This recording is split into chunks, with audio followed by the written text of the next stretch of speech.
I will be chairing this public hearing, and I would like to introduce the members of the panel. I've got Advocate Nomalanga Stole, who is the CEO of NERSA, as well as a member of the electricity subcommittee.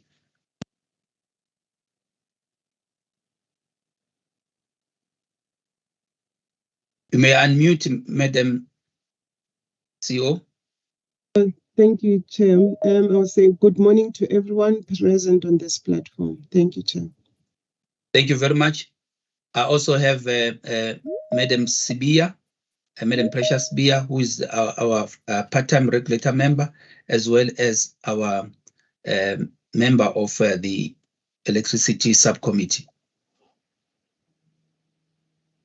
Good morning, everyone. Chair, I would like to apologize due to bandwidth where I am.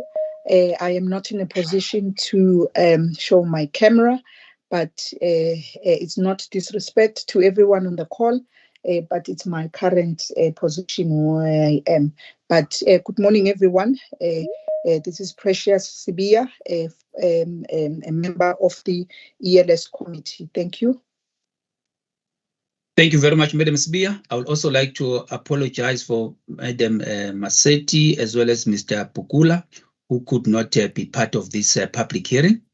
This hearing was duly advertised in the Business Day, BL, Sunday Times, The Star, The Mercury, and Cape Times newspapers, as well as on NERSA social media platforms and NERSA's website. It is held in accordance with the Energy Regulator Act, in which affected parties are given an opportunity to submit their views and present relevant facts and evidence to the Energy Regulator. The hearing is governed by the NERSA rules on public hearings, which can be summarized as follows. 1, all parties will be required to make their presentations under oath. 2, presenters have been allocated 10 minutes each. You'll note that you've got a long list of presenters. We've got 13 presenters, and each will be given 10 minutes. Let's try by all means to stick to that. What I'm going to do in the course of the public hearing is that when I raise my hands, I'm indicating to you that you've got about 3 minutes, and you need to then summarize and end your presentation. Please, I implore all of you that we cooperate so that this can go well, as well as to ensure that when your time comes for you to present, you avail yourself, you've got everything sorted out by that time. That will help for the smooth running of this public hearing. Also, would like to go to number 3, which says only members of the panel may ask questions to the presenters. However, members of the public may give via email the questions to the Secretariat, which is Mr. Walter Mabunda at walter.mabunda@nersa.org.za, and the panel will decide on how to deal with those questions. Should presenters, then number 4, should presenters wish to present information they consider confidential, the panel will make a ruling on whether to close the meeting or to have the information submitted in writing. The recording of this hearing, which is recorded by the microphones, will be the official record of this public hearing. The House rules for this meeting are: please switch all cell phones to silent mode. We wouldn't like really to be disturbed. And please mute when you are not presenting. I've seen also that some people have had their videos on, so please switch off videos at all times unless requested to switch it on. Also, because of bandwidth, we have to switch these videos off. I will also, after this, switch mine off, so that we just for bandwidth's sake. We have received the 13 requests to present, and we've got maybe it's going to be important for me just to list them. I won't really necessarily list all the names of the people that are going to be presenting, but we've got Msunduzi Municipality,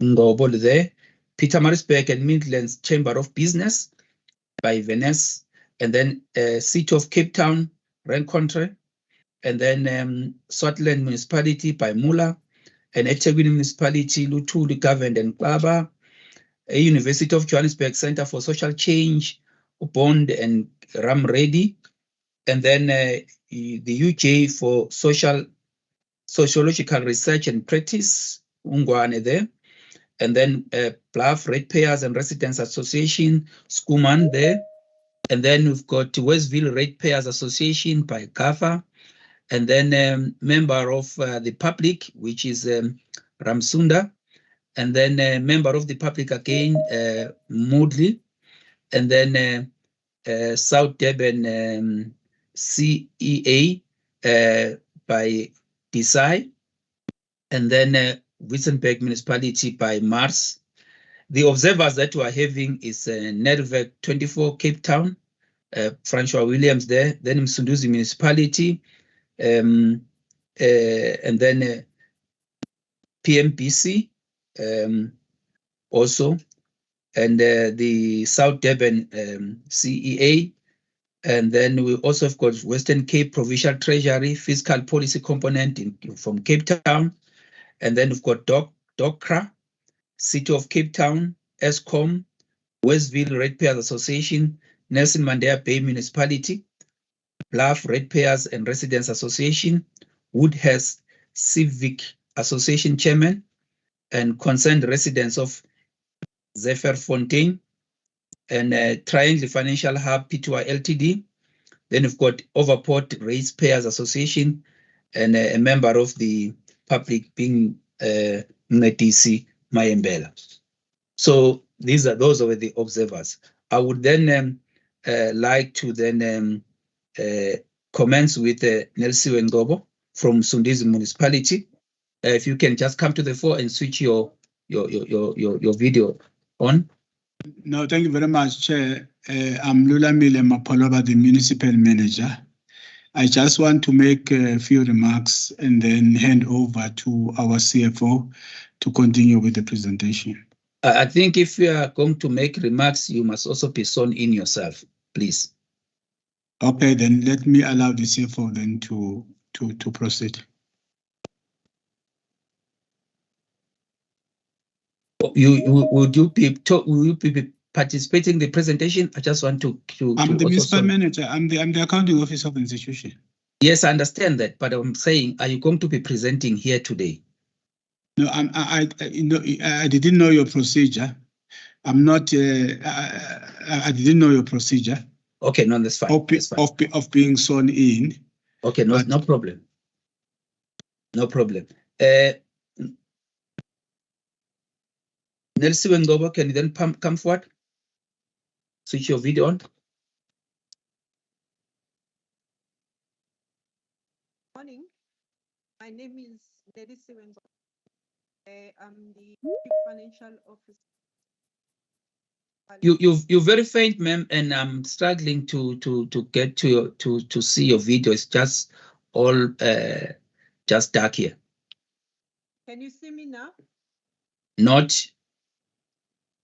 My video is on now. Yes, it shows that your video is on, but it's just a blank space.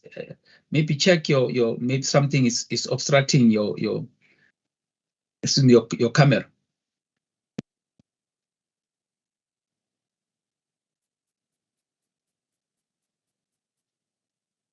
Now we can see you. I just would also request all the other presenters just test your video and your audio and video settings before we start, so you can be able to move with speed. Madam Ngobo, I would just like to know if you don't have any objections taking an oath. No, I don't have any objections. Thanks, then, Mapolo. Please raise your right hand and affirm the following. Do you solemnly declare that the evidence you are going to give this panel is the truth and the whole truth? I swear that everything that I'm going to provide is the truth. Thank you. So help me God. Thank you. For the record, please state your name, organization, and your designation therein. Okay, my name is Nelly Siwe Margaret Ngobo, and my designation, I'm the Chief Financial Officer, Sunduzi Municipality. Okay, thank you very much. You may proceed then. What is important is that after you've presented, the panel will have an opportunity to ask you questions. And if you can have a pen and a paper ready for you to then note those questions. And from there, you will then, after they've asked their questions, you are then going to be given an opportunity to respond. If there's some information that you cannot provide here and now, you then have 7 days to then, in fact, because of the situation that you find ourselves in, you need to be able to provide that even sooner, because we're working under tremendous pressure, noting the timeframes for this for the tariffs to come into effect from the 1st of July. So please, if you may just cooperate with us in that way. And the same applies to all the other people that are going to be presenting.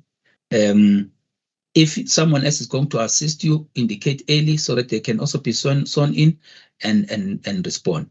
Now, you can then commence with your presentation. I don't know whether you've got a presentation or you are going to have what do you call, it's just going to be verbal. No, I do have a presentation, but also I have electricity with me, which is Ubega Kanyile. He's sitting next to me. And I also have Ukanyisile Shoba, who's representing revenue section, as well as Mbali. They are part of the delegation that are sitting with me. No, it's fine people sitting with you, but I just want to check who are going to be participating in terms of talking as we go along, because they must also be sworn in. Kabazela, we are here to participate. Kabazela. All right. If you are here to participate, then you are going to be talking. Come in and be sworn in. Yes, we don't mind to be sworn in. Yes, come in then to be sworn in. Okay. Okay, I think we can allow the city manager to come in first, and then we'll follow by electricity, please. Thank you. Okay. Right, Mr. Mapoloba, do you have any objection taking the oath? Not at all. Okay, please raise your right hand and affirm the following: that do you solemnly declare that the evidence you are going to give this panel is the truth and the whole truth? I declare, so help me God. Thank you. For the record, please state your name, organization, and your designation therein. I'm Lulamile Hotin Mapoloba. I'm the municipal manager of Sunduzi Municipality in KZN. Thank you very much. Kanyile, can I then so get you sworn in?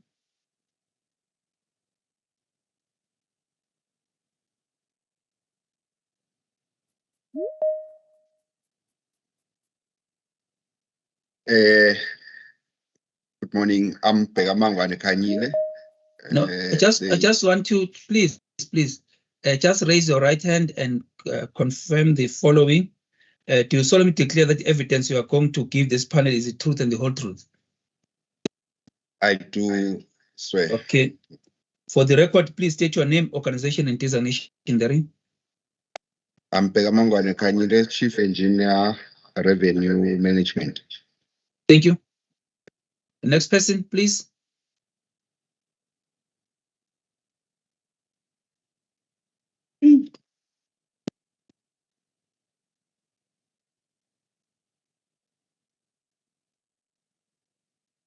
Madam Shoba, as you have said, you don't have objections taking the oath. Just want you to raise your right hand and affirm the following. Do you solemnly declare that the evidence you are going to give this panel is the truth and the whole truth? I swear, so help me God. Thank you. Please state your name, organization, and designation therein. I am Kanyisile Shoba, Senior Manager Revenue. Thank you. Is there any other person? Yes, there is. Please come in then. Switch on your video and then we can just repeat the same process. Yes, I don't have any objection. Can you switch your video on, please? Please raise your right hand and confirm the following. Do you solemnly declare that the evidence you are going to give this point is the truth and the whole truth? Yes, I declare. For the record, please state your name, organization, and designation. I'm Mr. Stinkol Akani Sibia, Manager for Metering and Tariff. Thank you. All right. All done? Okay. Please proceed with your presentation. You've got 10 minutes only. These 10 minutes you must share amongst yourselves. Please, even if you've got the slides or whatever, don't have to go line by line. Just got to touch on the silent issues and communicate to us in view of the time constraints that we have. Over to you, Madam Nobo and your team. Thank you for the opportunity. I won't dwell much on the legislation, but it is important to mention that as Umsunduzi, we've started this process, I think it was in 2020-2021 financial year, with the cost of supply, where we made a submission to NERSA in terms of the cost reflective tariffs. We needed to do this because after we've done the analysis, we realized that as a municipality, most of our trading entities, that is water, sanitation, and above all, electricity, are trading at a loss. Since the municipality is under intervention, National Treasury as well also did an analysis, and they also confirmed that indeed electricity as an entity, it's trading at a loss. That's why we then did the cost reflective tariffs.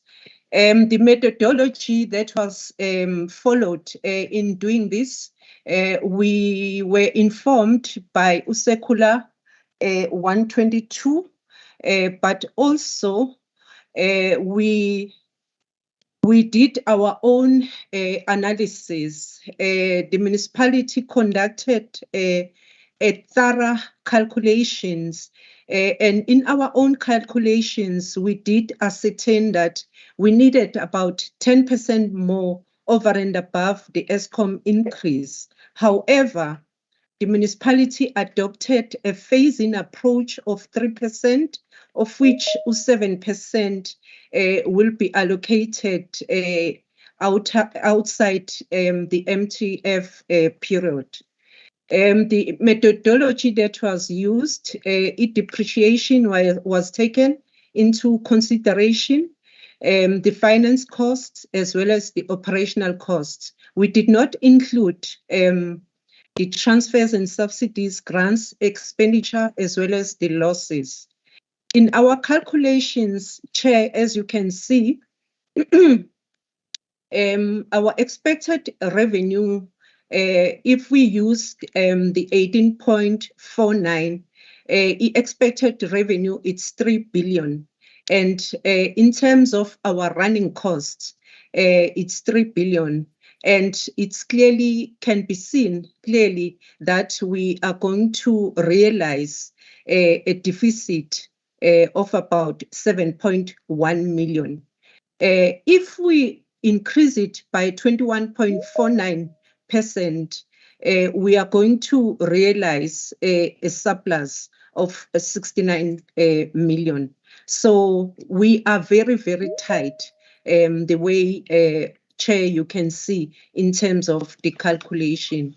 We did not include the break even because it doesn't even show the amount of surplus that can be realized by the municipality. Chair, if we are going to get the additional 3% that we are requesting, although we wanted more, we are going to allocate it accordingly to the following project. 170 million will be set aside to electricity capital infrastructure project, of which 208 million has been will be set aside for 2 outer years. 42 critical vacant posts. Just a second, sorry. No. Mr. Brisbane, please switch off your video, please. Then you may continue, ma'am. Sorry for that disturbance. Okay, 18 million will be allocated to 42 critical posts that have been prioritized for 2023-24 financial year. And in terms of the 38 million, we are planning to audit our meters, as it can be seen, and it has been on the national TVs as well, that as a municipality, we've been on the road in trying to audit all our meters and to make sure that we collect our revenue. Chair, 184 million will be set aside towards replacement and maintenance of our infrastructure, and 200 million will be set aside for smart metering. Chair, in terms of the national norm, we are expected to have 8% for repairs and maintenance. For electricity alone, we have set aside 304 million if we are going to get this 3% that we are requesting from the regulator. Chair, if we are going to be approved with this additional 3% that we have phased it in, as I've indicated, we are going to make sure, as we have started already, that we are going to implement a revenue enhancement strategy. We will continue with Operation Kotomali to make sure that we are recovering in terms of our revenue collection. The auditing of meters will also continue, and the accuracy of billing. We've started already since we've implemented 2 billing cycles, and the implementation of credit control and our bylaws will continue. And we are going to make sure that the flat rate as well as the daily disconnections are being done. So, Chair, the 3% that we need, it's going to assist to make sure that the electricity as a unit does able to cover and to be able to make sure that the infrastructure that we have as a municipality is able to be funded, so that we can make sure that there is a continuous supply of electricity to our public out there. I thank you. Okay, I will allow the accounting officer to conclude. Thank you. Thank you. Yeah, we must indicate, Chair, that we have started interacting with NERSA early this year, I think around February, where we have put up our motivations, which are quite critical.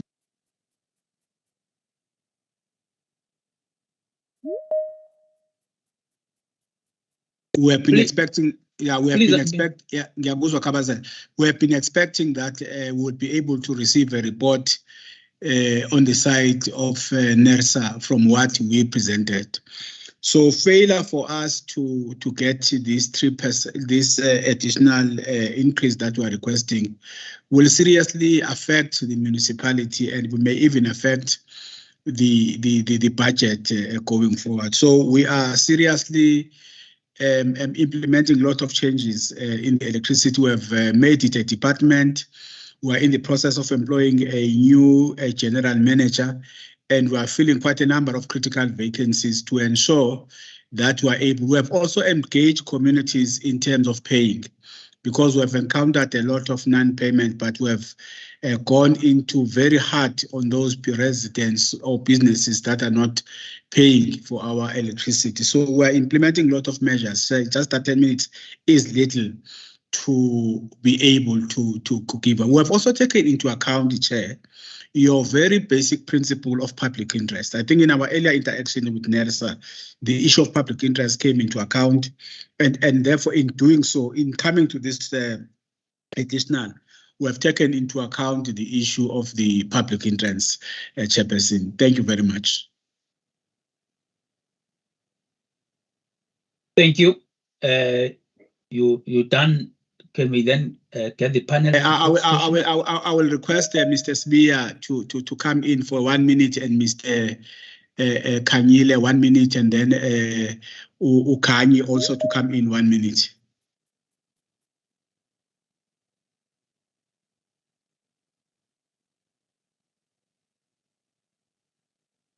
Soton.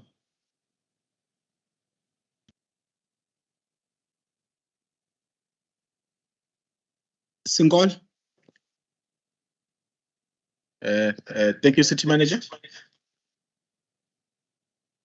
Yeah, no, the City Manager is correct in terms of us engaging NERSA with regard to the cost of supply study. We did a number of presentations, and also we were given a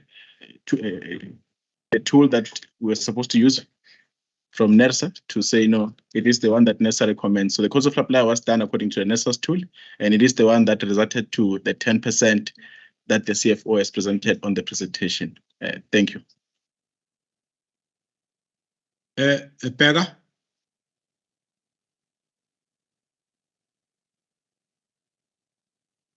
Thank you, Chair. Thank you, MM. Maybe I would like to touch on when it comes to the funding that is required, especially for changing of meters and auditing of meters. Since everybody is aware that we, as the municipality, we need to meet the deadline of the 24th of November 2024, where all meters, special prepayment meters, must be SCS compliant. The funding for this is required for us to identify which meters that needs to be audited. I mean, to be put the tokens to make them compliant to the SCS, and also with our municipalities, with our municipality on the credit meters, we've got about 40,000 meters that we have meters. Most of those meters are old meters. Those are mechanical meters, which most of them, they are not, they've gone past their lifespan, so they need to be changed. Also, with most people now going to solar panels, with the meter, if you've got all these meters that we have, so these meters, they tend to go back when you've got solar panels. So the municipality really needs this funding to change all these meters so that we won't be losing the revenue. Thank you. Kanye? Okay, thank you, City Manager. On my side, I can state that National Treasury has reviewed our budgets on the basis that we had to use this 21%, and they confirmed that our budget is funded. So we do request for approval. It is necessary that we obtain the necessary approval so that our budget can be funded, and also so that we can ensure that all these planned projects that will benefit the public and all the customers of the municipalities are implemented. Without this approval, then we will not be able to implement these projects. Thank you. Chair, we are done. Okay. Thank you very much. Then I would like then to give the opportunity to the panel members to ask any questions from their side. We're going to have a round of questions. Over to you, members, by show of hands. Madam Sbia, starting with you. Thank you, Chair. Thank you to the city of Umsundozi, Umgungundlovu. let me start. Thank you to the whole team, CFO, and everyone for the presentation. Let me start here. Your presentation talks about the issue that you are trading at a loss. I think it's in the first slide. I think we need to separate two things here, CFO, because there is a volume issue and there is a tariff issue, which is a price. So your talking here speaks mainly to the price issue. I'm coming to the price. Let me start with the volume issue. Have you looked into the volume part of business, which makes the business trade at a loss because of a volume issue? Because I believe that it will be incorrect to try and correct a volume issue with a tariff issue. Have you looked at the volume impact that resulted in the organization trading at a loss?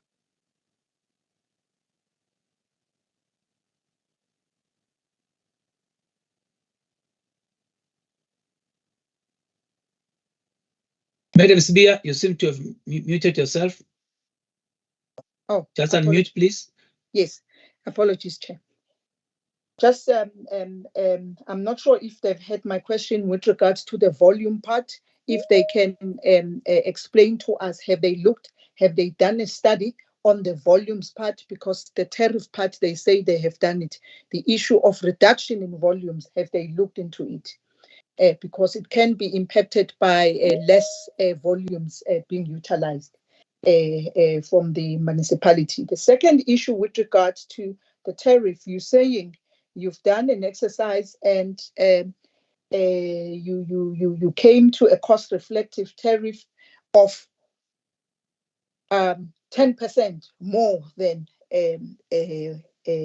currently, and you have considered now to put forward 3%. My question is to the team, in all of this, have you considered the plight of the ratepayers? Because as we sit here, economically, the economy is not in the right space, and ratepayers are struggling to pay. The bad debts are increasing. Have you considered the plight of the consumers when you were actually looking into this increase, taking into account all of these reasons you are specifying about looking for an additional increase? I hear you with regards to the planned projects that you are going to have. But that is part of business that you should be looking at stricter credit controls, also discontinuing service. But are all of these things, even if you are going to fast track them, taking into account the current economic situation that is out there when it comes to the ratepayers of Umsunduzi? I just wanted to confirm that with the team. The issue of accurate billing, that is the norm of the business. So what has been done in the past? Because surely something should have been done in the past. Chair, I just wanted, my main issue is, have they looked into what the situation out there is, the ability of the ratepayers to pay this rate that they are actually looking at, seeing that already they have a lot of areas that are actually within the business. Thank you, Chair. Thank you, Madam Sibia. Advocate Chole. Thanks, Chairperson. Thanks to the presenters of Umsunduzi Municipality. I think one of my questions has been covered by Ms. Sibia, which was going to be on the affordability of the increase that the municipality is requesting by its customers. Do they deem this 21.49 increase to be affordable to customers of Umsunduzi? And I think Ms. Sibia has elaborated on that. My other question of clarity, Chairperson, is that I think in the presentation, it was indicated that there is 170 million that is budgeted for electricity infrastructure projects. And I did not see any elaboration on this particular or budget in terms of what are those infrastructure projects. So it will be appreciated if the municipality can provide NESA with a breakdown of these projects that are going to be covered with the 170 million. And the other question, which is similar as well, Chairperson, is on the critical posts. It's indicated that 18 million is budgeted for the critical posts. I think it will be appreciated if a breakdown of exactly what these posts are can be provided to us as NESA. Chair, those were just my points that I wanted to raise with regard to the presentation from Msundisi. Thank you. Thank you very much, colleagues. From my side, I just got 4 questions. If you can just take note of them. There is no Malanga, Chair. There is no Malanga's hand up. No. Who's speaking now?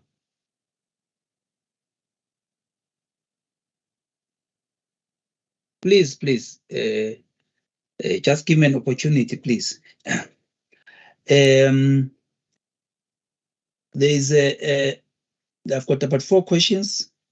When it comes to the elaboration on the reasons for the above guideline increase, I note that the municipality is talking to what National Treasury has said, and I think that it doesn't necessarily say that the funding mechanism thereof is via the increases in the electricity prices.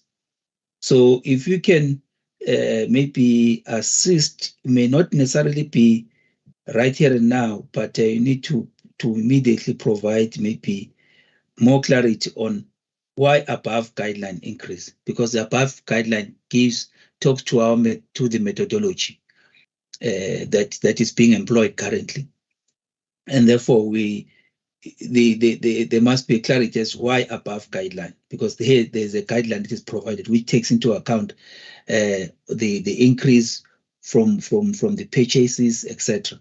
So that's one issue that it does not come out very clear to me, just as to say this is what you seek to do. And so the next question associated therewith is one of saying that in 2021 there were energy losses, and the energy losses in 2021-22 they increased. Now is from this increase, is it not going to make this situation of energy losses even worse? Shouldn't you be focusing on the reduction of the energy losses in a cost-saving manner? And then 3, what cost-cutting measures have you implemented to avert the deficit instead of just simply increasing the price?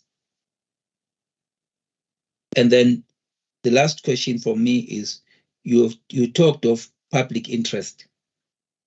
Then the question would be, have you consulted and gotten consent of the ratepayers around this rate increase application from the municipality? Those are the questions. May you please then respond.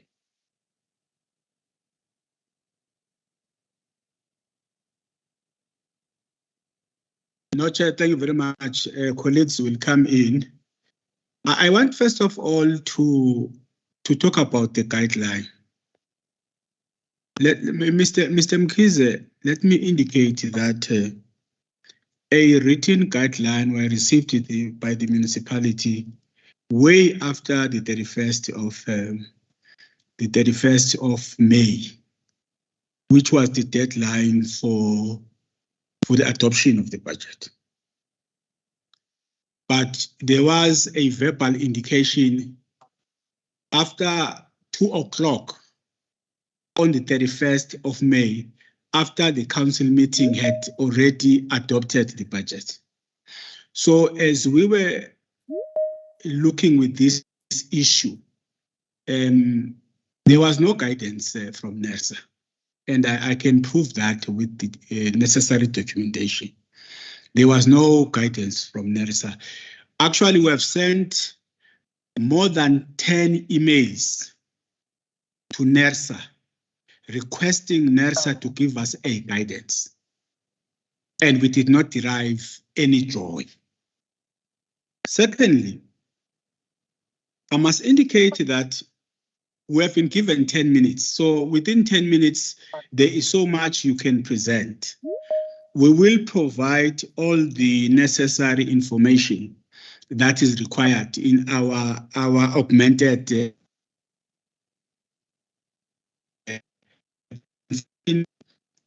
that you are presented. You are presented.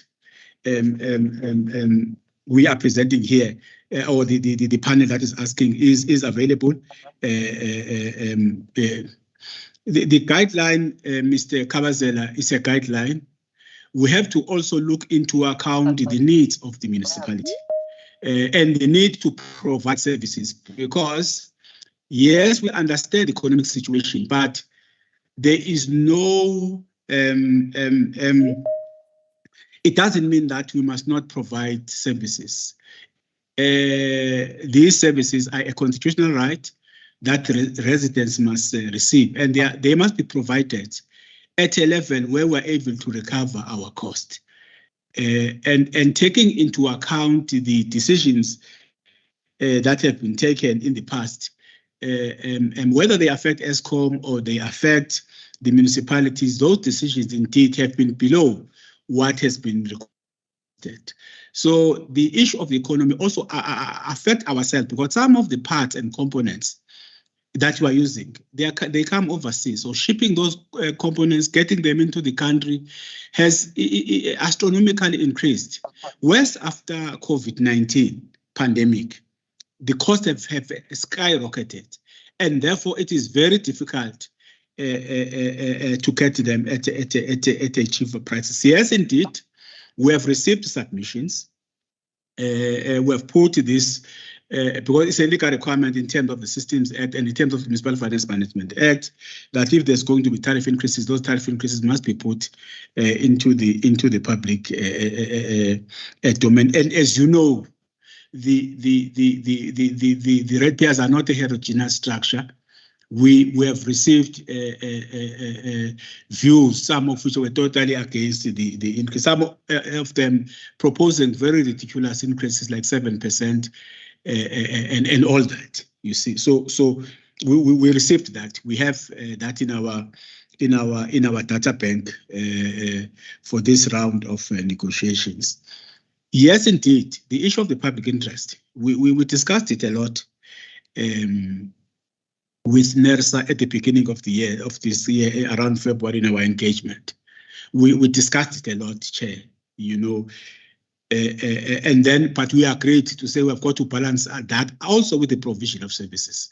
Because at the end of the day, you know, with our infrastructure being old, residents increasing, illegal connections or stealing of electricity in our infrastructure, you know, it means something has got to be done to ensure that we're able to provide lights with your load shedding and other measures that are available. Yes, we are implementing cost-cutting measures. We will elaborate in the augmented presentation that we'll submit we have cut a lot of costs. We are implementing a circular on cost containment measures, which we have implemented quite vigorously in the following years. But colleagues will be able to deal with that. I think colleagues from electricity will comment on the question of volume. You know, that has been introduced here. They will comment on that. So I will allow the CFO to come in and other colleagues to come in so that they can respond to the rest of the questions. But my request, Kabazela, would be that we are under pressure to pass budget by 31st of May. So if we go into that without receiving NERSA, a guideline or guidance, it put us under the bus. Because at the end of the day, if I don't go to council with a budget on the 31st of May, I'm non-compliant, you know, in terms of National Treasury. So I would think that really it would also assist us, if at least a month or two, we can get the guidance so that we can factor that in as we do our deliberations. Otherwise, receiving an indication after 2 o'clock on the 31st of May has really put us under the bus. But receiving a written confirmation after the 5th of June, well after the budget has been adopted. But even today, we are discussing this on the 15th of June. And that is putting us as municipalities under the bus. I think going forward, NERSA will also review their own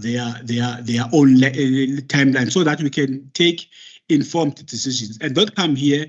It seems like we are, unfair people when the guideline would have assisted us to process some of the things. Mr. Spear, can you come in? Yeah, thank you, City Manager. I will Please, respond if to you the can first two questions. just for the others, just quickly come in because of the time challenges. Please continue, Mr. Spear.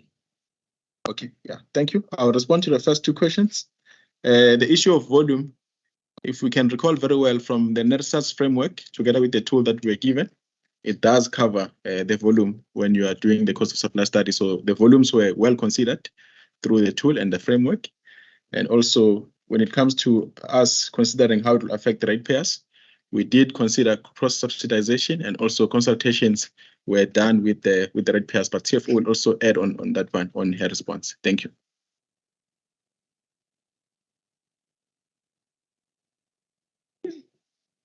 Thank you, Chair. Let's appreciate the questions from the team from ERSA. As I've indicated when I was presenting, Umsunduzi did not start during the 2022-23 financial year with this analysis. We started during the 2021 financial year in doing this analysis. We couldn't implement it because we were thinking about our public out there and the way the affordability and the financial situation. But what concerns me the most is UNERSA as well, because when we were busy applying, we thought UNERSA will consider the plight of our people as well when they were approving UESCOM. We do 18.49. You really put us in a back foot. Because, to really look at what we are going to buy from ESCOM. Remember, we are going to pay ESCOM 18.49. As a municipality, to sell to the public, we are only adding 3% to make a profit, or to subsidize the cost of labor or the cost of our own employees to go out there and to provide the service. The entire 18.49 that you've given to ESCOM, it's not going to go to it's not going to come to the municipality. It's going straight to ESCOM. That is point number one. So I'm really very much concerned with what has happened. And it's NERSA who did that, not us. So where we are sitting as a municipality, we are really at a back foot. So we've considered our community. That's the reason the council then took another decision. We wanted to increase our tariffs by 10%. But when UNERSA gave approval of 18.49, we had to change that. UNERSA can see that because our initial submission was over and above 10%. The council then changed it and they brought it down to 3%, trying to consider the plight and the affordability of our people out there. So it's very, very difficult. But at the end of the day, as Umsunduzi, we are running a business. We don't have any other entity that can cross-subsidize electricity. Electricity has to stand alone. I'm sure you all know that equitable share, it's way below to cross-subsidize electricity. So we cannot take anything that we are receiving from equitable share, from rates to subsidize electricity, because it's way below the mark. Secondly, in terms of the measures, other measures that we are implementing as the municipality, we've started way ago to implement the cost containment. Umsunduzi, we are no longer even doing the necessary traveling that is normal as a municipality because we are cutting all our costs. We have cut our budget to the bone. That is why when we were presenting that, we even worried in terms of how are we going to fund our budget, because we have a responsibility to the public to provide the service. But at the same time, we must make sure that we do provide those necessary service with the limited budget that we have. Now, if we are going to buy with 18.49 and sell it to the consumers with the same amount, how are we going to make sure that we do have employees that will provide it? It's going to be virtually impossible. And another point that was raised, it's the issue of losses. CFO, if you may please just help me just on some of the things that are more of a general nature, as you said, you're going to have a supplementary submission to this. If you can just be very precise on this, be very brief, please. May continue. Okay, you've asked on the methodology. We are going to provide that in terms of what we have done, but we've explained that we've followed your tool and the National Treasury tool, and we've done our own analysis. And in terms of the last point, in terms of Chair, can I be protected? I'm Jacob Zuma. Please, may you please mute. Right. Chair, we are busy implementing a 5-year plan in terms of the reduction strategy to try and reduce our losses. As I've indicated in my presentation, we've got a plan in terms of the auditing as well as the replacement of our meters. And also, we are changing all our meters to make sure that our losses are being reduced. But we will provide all those details within the next 7 days so that we can support what we are saying. Thank you. Thank you very much. I will then end it here. We're looking forward to receiving that. If you may please just send that written augmentation soonest, noting the time pressures that we're in. We also note the issues that you have raised regarding the timeframes, which are things that we will have to also work on going forward. I would then like to thank the Msunduzi Municipality for their presentation and proceed to Madam Melanie Venes from the Pietermaritzburg and Midlands Chamber of Business. Again, I'm requesting all of you to please cooperate with regard to ensuring that we don't have a situation where we're running, over time, because it's going to then affect the whole program with many presenters. All I'm asking for, whenever I raise my hands, I'm saying to you, please summarize, and then so that you can be able to move on. When you're also asking questions from our side, we'll try to go directly to the question without really having a prelude to a question, so that we can make good use of time. The same should apply when you are also responding from your side. I'm just requesting all of you to assist in that regard. And thanks, Melanie, for just coming to the fore quickly like this. That we appreciate. Do you have any objection in taking an oath? Morning, Mr. Mkhize. No, I don't have an objection. Okay, thank you then. May you please raise your right hand and affirm the following. Do you solemnly declare that the evidence you are going to give to this panel is the truth and the whole truth? I do. Thank you. For the record, please state your name, organization, and designation therein. I'm Melanie Vaness. I'm the CEO of the Pietermaritzburg and Midlands Chamber of Business. Thank you very much, Madam Vaness. I just want to say that I'm going to give you now the 10 minutes. As I said, if I raise my hand, it's just to say, please wrap up.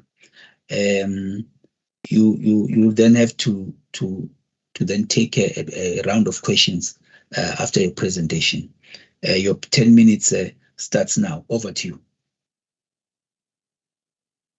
Thanks, Mr. Mkhize. It looks like I'm battling to share. I might have to start my presentation and send it to Walter because I'm not able to share it, unfortunately, for some reason. I'm just asking also that other presenters, if you've got presentations, please send them to walter.mabunda@nersa.org.za. That will help.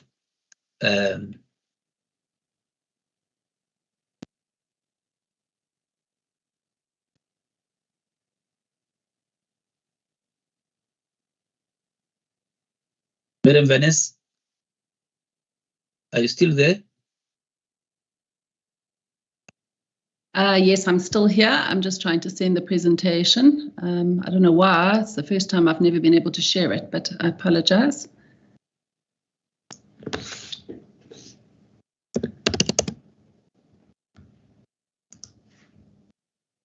But you may try sharing again. It's talking about a driver that it needs updating, but I don't know why it's suddenly doing that.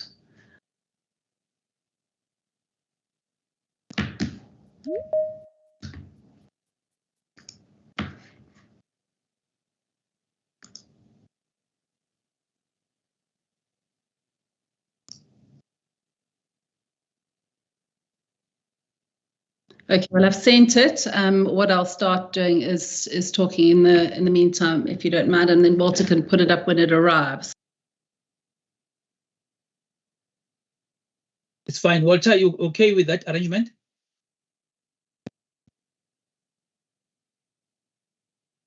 Yes, Chair, we may proceed. Thank you. On that basis, may proceed, ma'am. So your 10 minutes is only starting now. Thank you. I appreciate that very much. I just want to start by saying that the Chamber is very aware of the need for a fiscally viable municipality. And we're also very aware of the desperate need to replace aging infrastructure. Unfortunately, we feel that we've reached the point where no matter how much we pay, we will not see an improvement in the electricity business, particularly the electricity business, but also the infrastructure. The context is that Mzinduzi has been in and out of administration since 2010. We are currently under administration, and we've been under administration since 2019. Our financial position hasn't improved drastically at all. We have, as far as I understand it, at the last update, 15 days cash coverage. We have significant outstanding debt with Eskom and with Umgeni Water. And in fact, in December, Pietermaritzburg was subject to additional load reduction by Eskom. We've got 2 incomers that come into the city, and Eskom switched them off basically every 2 hours. So at 2 hours, half the city was off, the other half was on. And then when it was load shedding and you're 2 hours on, we still were off. So it was an absolute disaster. It really was shocking. We also have a challenge in that we are unable to wheel electricity because Eskom won't allow wheeling through municipalities that are in arrears. If we could have the next slide, please. The reasons why we object to Mzinduzi's application for an increase higher than the NERSA recommended tariff for municipalities is firstly, if we can go on to the next slide, please, Walter, is around mismanagement and corruption. Things in Mzanduzi have really deteriorated. And as I said earlier, especially in relation to the management of the electricity business.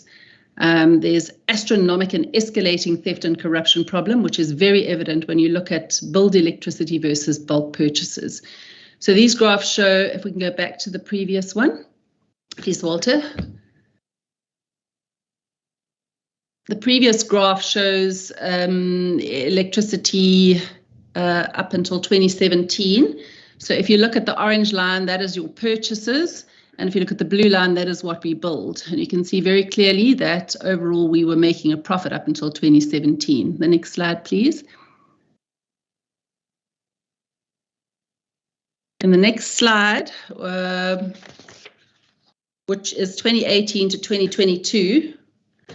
If you can go back, sorry, we've gone too far now. You can see the same orange line, which shows our purchases. Those are our bulk purchases from Eskom, and the blue line shows what we were billing. So now the space that you have in between there is actually a gross trading loss.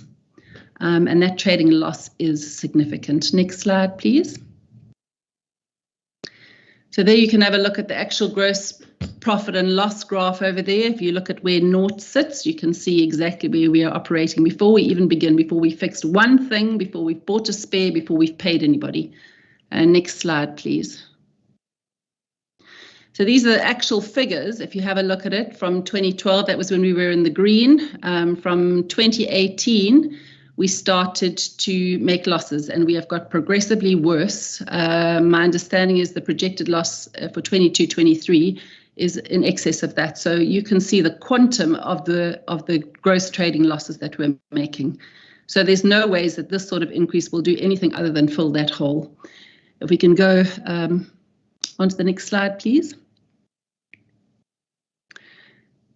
That just really is to look at the trends that are happening now. If you have a look at 2012 to 2017 and you look at that trend, you'll see that blue line, which is our billing, is fairly flattened. It doesn't follow exactly the curve of the purchases from Eskom.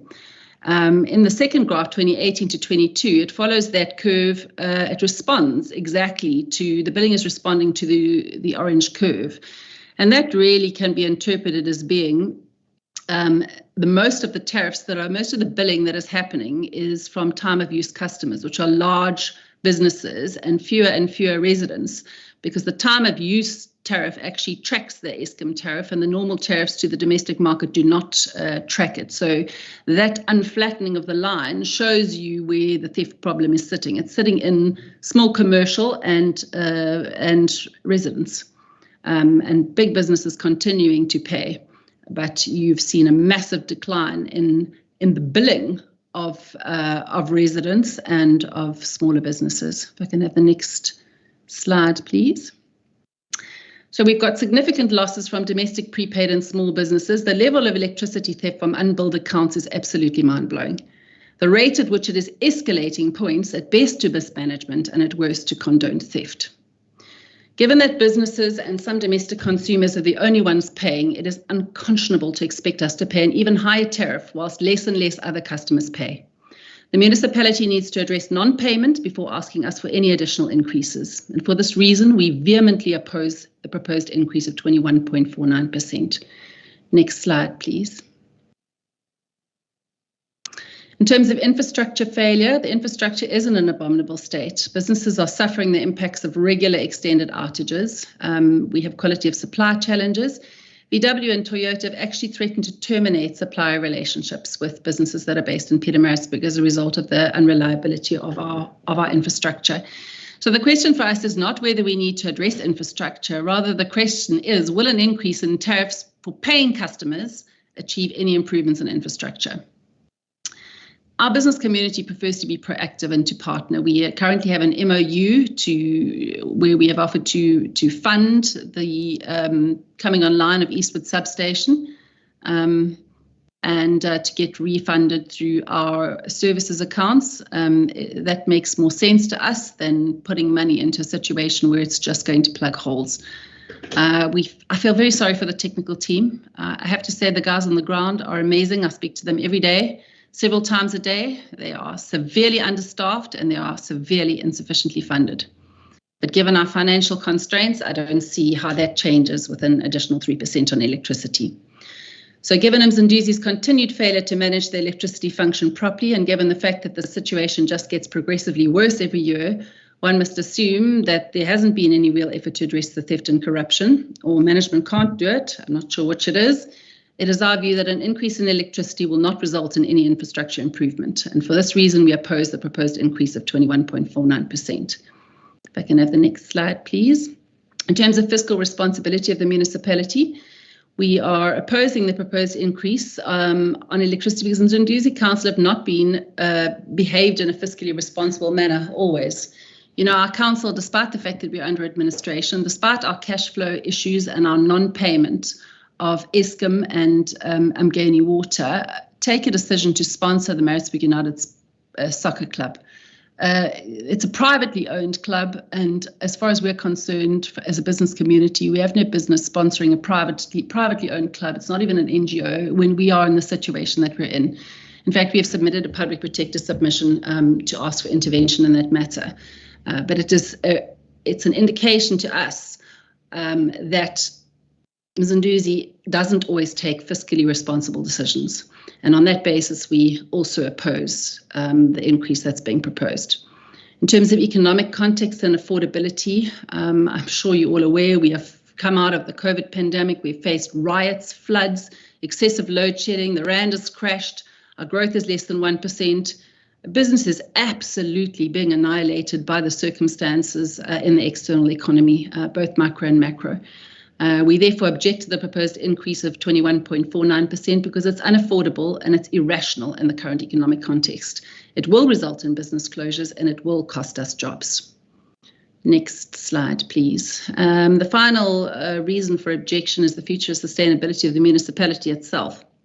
One has to look at current and future revenue streams. It doesn't make sense to go and put businesses out of business now for a short-term gain. They're the people that are employing the domestic users of water and electricity. So pretty soon, if those businesses close, then the domestic market won't be able to meet their obligations to the municipality either. It's just a self-defeating strategy. We therefore object to the proposed increase of 21.49% because it negatively impacts the municipality's own sustainability and therefore our city's future. And then if I could just have my final slide, please. So in conclusion, the reasons why we object in the strongest terms to the proposed increase is excessive mismanagement and corruption that needs to be addressed before those who are paying their bills get asked to carry even more of the burden of ineptitude and inefficiency. We're already unfairly bearing the consequences of it. It will not result in improvement in infrastructure. It will just assist in covering up some of the trading losses incurred by the municipality as a result, again, of mismanagement and corruption. Despite being under administration, we're making fiscally irresponsible decisions using ratepayers' money inappropriately. It's completely and utterly unaffordable in the current economic context and will result in business closures and job losses, and it's irrational when considering the future sustainability of the municipality itself, and it is self-defeating.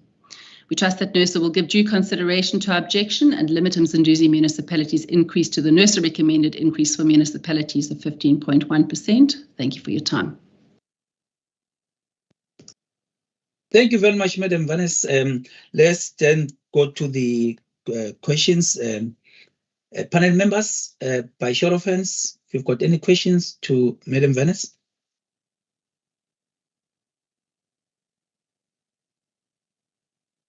I don't see any show of hands from the panel, so I take it that your presentation was very clear to them. Just got 3 questions for you, if you may just assist. 1, have you engaged the municipality on any of your graphs showing this theft and corruption? I would just like to understand that. And you spoke of an MOU.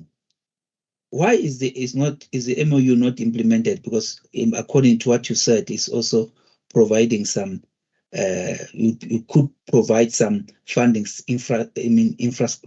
of infrastructure, and also I think municipalities in general, there is also an opportunity for them to do well in collaboration with local businesses. I just like to know that. And then the third one, you spoke of future sustainability of the municipality and businesses therein, and spoken to this initiative being self-defeating.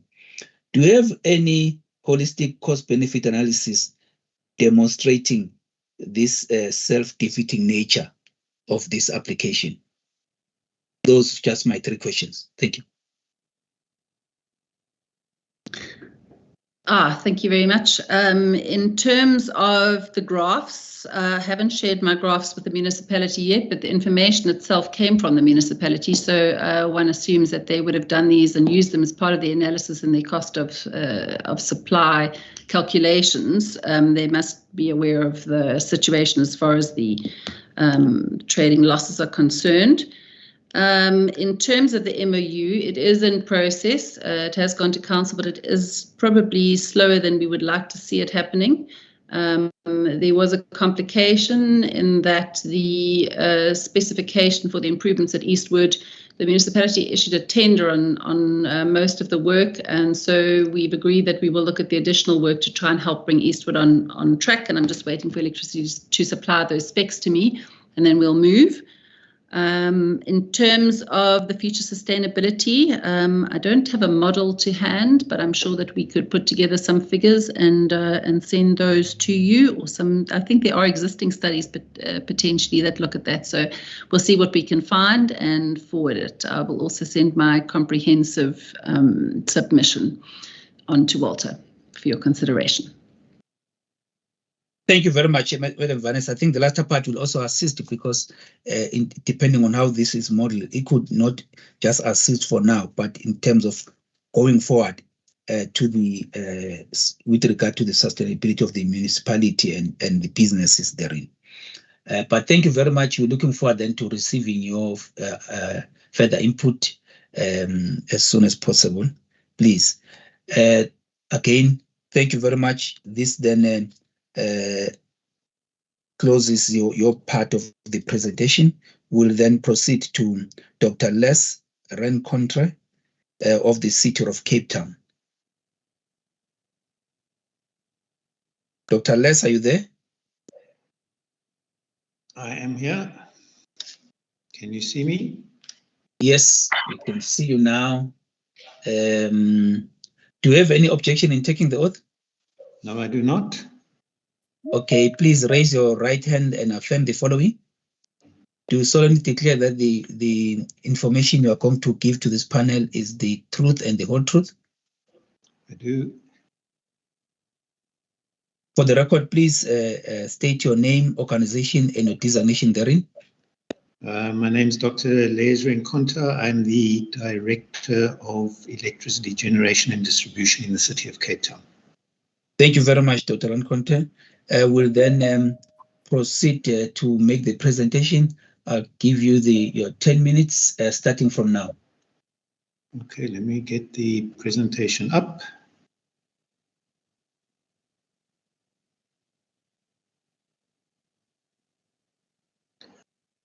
Are you able to see it? Yes, just put it on presentation mode and get going, please. All right. Let me start off with an introduction by saying that the city has submitted a cost of supply application. And what we have done for this presentation is we have arranged those costs as per our cost of supply into the NERSA benchmarking methodology templates. The cost of supply data, which we submitted in our cost of supply model, part of the 4th of May submission, is the latest data updated for 23-24. There may be a question around what are we applying for? Is it 19.7%, 17.6%, or a 14.03%? What we are applying for is the tariffs as set out in our application, not for a percentage increase. In fact, we believe that the city's application is a 14.03% NERSA guideline increase, which is below the 15.1% determined by NERSA.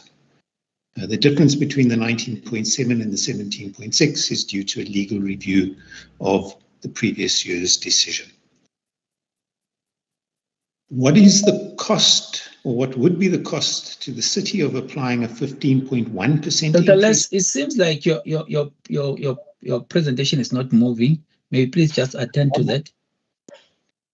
I'm not sure why it's not moving. It is moving on my side. Yes, now it's moving. Yes, and put in presentation mode so that it's easy to see for everyone. It's not going into presentation mode.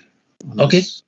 For the sharing, so I think I'm just going to leave it in this mode. Yeah, leave it in this form so we can, just for the sake of time, and let's proceed.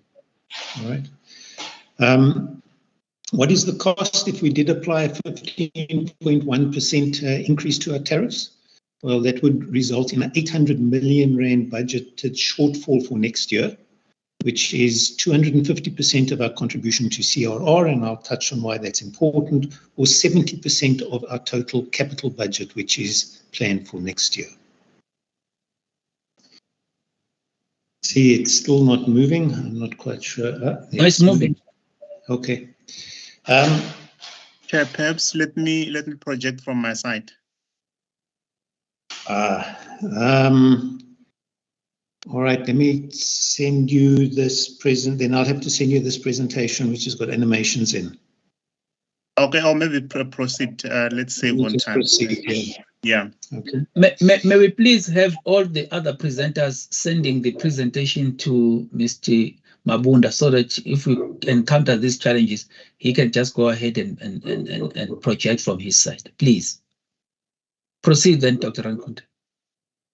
All right. What is particularly important is the impact of sales growth, and particularly negative sales growth, on the revenues and the tariffs of the municipality. This example here is saying that if Eskom supplied cool drinks rather than electricity, and we bought 7 cans of Coke at 10 Rand each, and then paid 30 Rand for our infrastructure, we would require a revenue of 100 Rand to cover our costs. And dividing that by the 7 cans of cool drink which we would sell, the price or the tariff would be 14 Rand 27 per can. If the price of the cans go up by 18.5% and the cost of our infrastructure goes up by 7%, we'd then be paying 11 Rand 85 per can. But if at the same time we are told that Eskom cannot supply us with 7 cans, but only 6 cans, then we would work out that we would require revenue of 103 Rand to cover our costs, and we divide that by 6, because we've only got 6 cans of cool drink, and that would give us a price of 17 Rand 27 a can, which is a 20.8% increase in the price of our cool drink. I think this is quite a simple calculation, which is done by many South Africans who are in the retail business. However, if what we do is we have a look at a different methodology for calculating the price of our cool drink, and we said what we're going to do is we're going to assume that we are going to buy 7 cans, so our required revenue is 115 Rand, and then because the required revenue is 15% or 15.1% more than the revenue from last year, we'll apply a 15.1% increase to our tariff, which would bring the price of the can out at 16 Rand 45. Or alternatively, we'd say that we would take the reduction in cans into account, and our required revenue would then be 103 Rand 60 cents, and that's a 3.6% increase, and therefore we'd apply a 3.6% increase to our price of the can, which would be 14 Rand 80. Now, we're aware that we need 17 Rand 27 to meet our revenue requirements. If we apply either of these methodologies, we will be under recovering and will be required to not invest in our infrastructure or not pay Eskom. And I think, as we are aware, this is happening in a lot of municipalities. Now, of course, this example has got a sales growth of minus 14%, 1 can out of 7, not 1.5%, which is more in line with electricity reductions. But it illustrates the point that the methodology that is being applied, either benchmark or cost of supply methodology, needs to take sales growth into account. If it doesn't, then a licensee will not be able to recover its costs of its license activities plus a reasonable margin or return. And that is a requirement of the Electricity Regulation Act.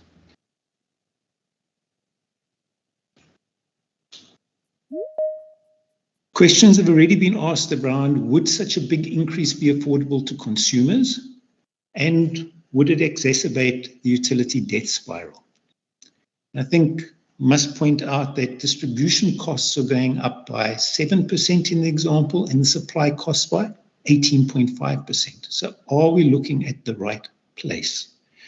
The graph shows the increase in the cost of bulk electricity from Eskom in the orange.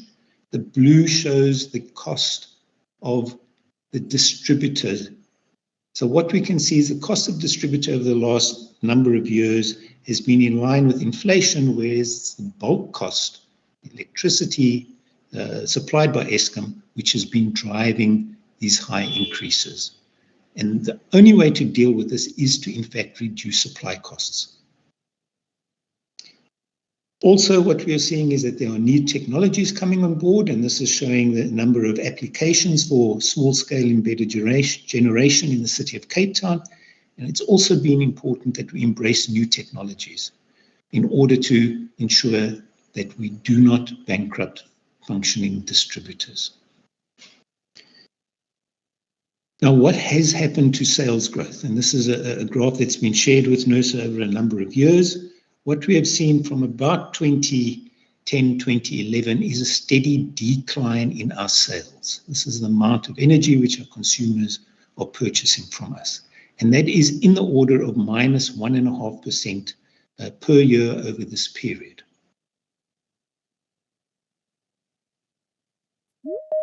What we can see shown in blue is the projected sales which the city will make in this financial year. The first blue dot, which is minus 1.5%.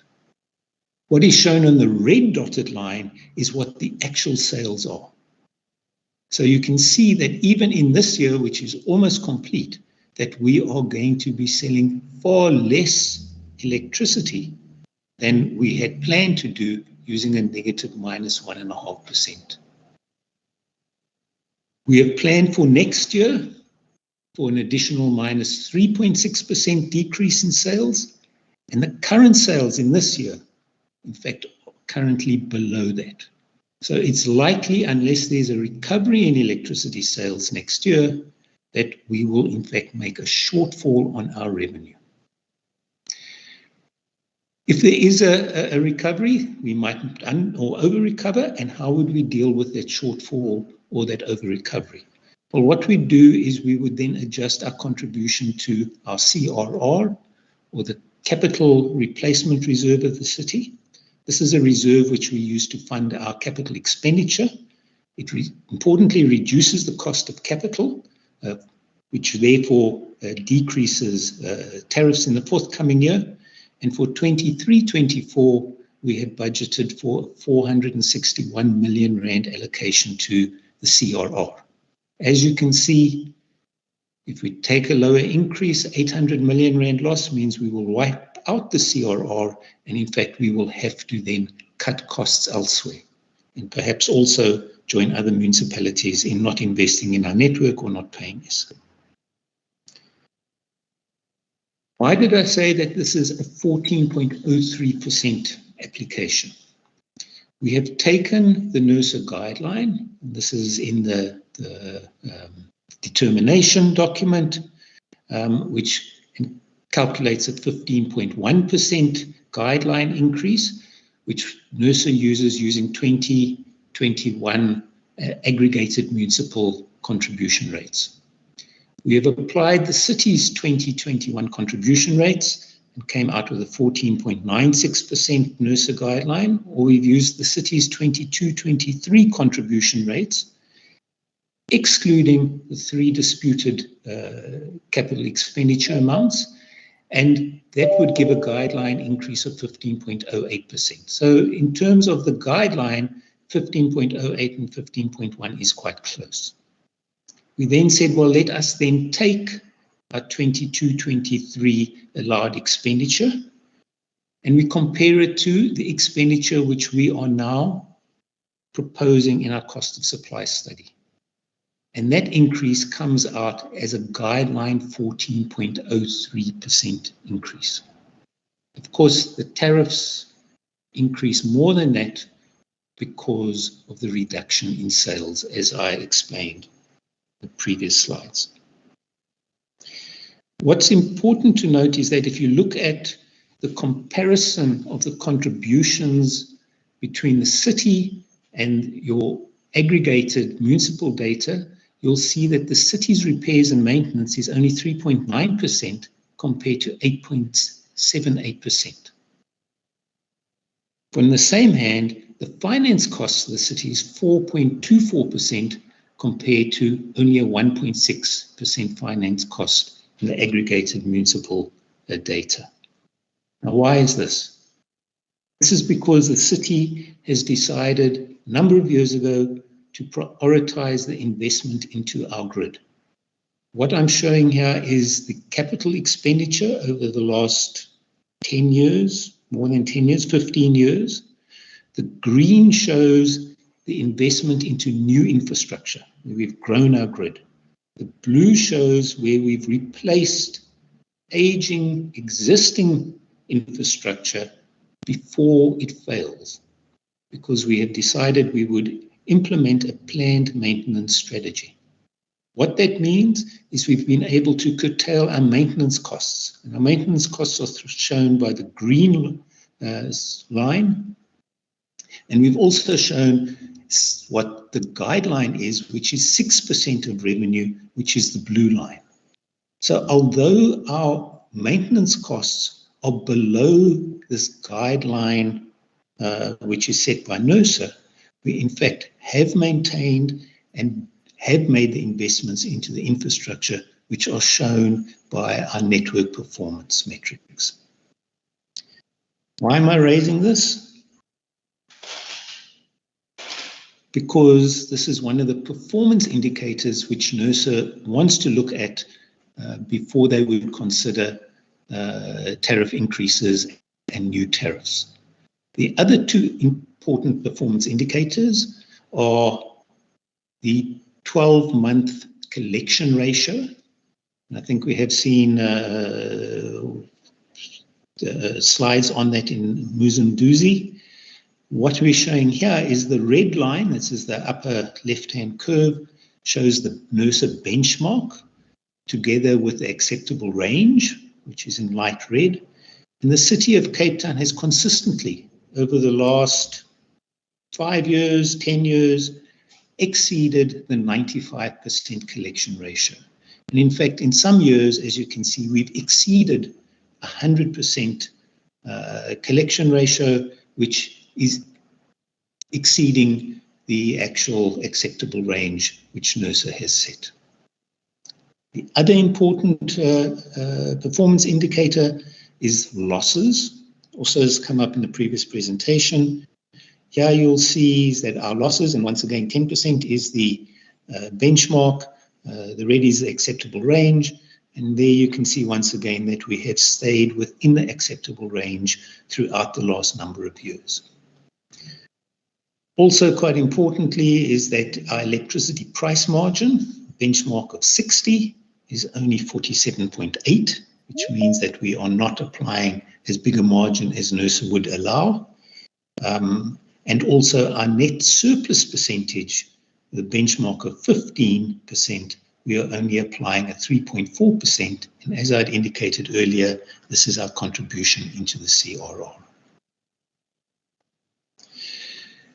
There are some new tariffs which we are applying for in this application, new in inverted commas, because we have applied for them previously. The first relates to the implementation of the network access charges for our MV and our HV tariffs. HV tariff is also a new tariff. Essentially, if we look at the build demand for our MV customers, it is 7 million kVA, but the NMD for the same customers is 17 million kVA. So almost a double of what we are billing. The reason why we want to introduce the network access charge is to encourage the appropriate adjustment by our customers to the NMD. If it was implemented and there was no adjustment, it would raise only an additional 31 million rand, which is less than 0.5% of the current bill to these customers. And what we would hope is that we wouldn't achieve this additional revenue, but in fact we would achieve the appropriate adjustment of customers' NMDs. The HV tariff, we're introducing for exactly the same reason, but there is an even greater significant NMD risk for our HD customers. This is it's closer to 5 times rather than twice, as we see with the balance of our MV customers. There is only one potential customer for the HV tariff. Their sales margin is only 9%. The system losses 1.74%, and the collection ratio 100%. On our lifeline tariff, although we are not changing the tariff itself, the structure of the tariff itself, we are wanting to increase the lifeline block 1 from 350 to 600 kilowatt hours, which we believe will benefit multiple household families and backyarders who cannot survive on just purchasing 350 units per month. And then lastly, we have got our wheeling tariffs, which were previously approved by NERSA, but not approved in previous year, which essentially is 2 regulated tariffs, which are in fact then one deducted from the other. So essentially removing the energy component, which is a regulated Eskom tariff, from our regulated large user medium voltage tariff. And we would appreciate if that tariff could be approved.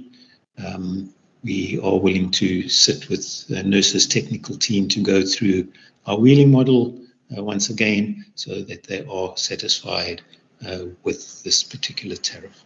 Thank you.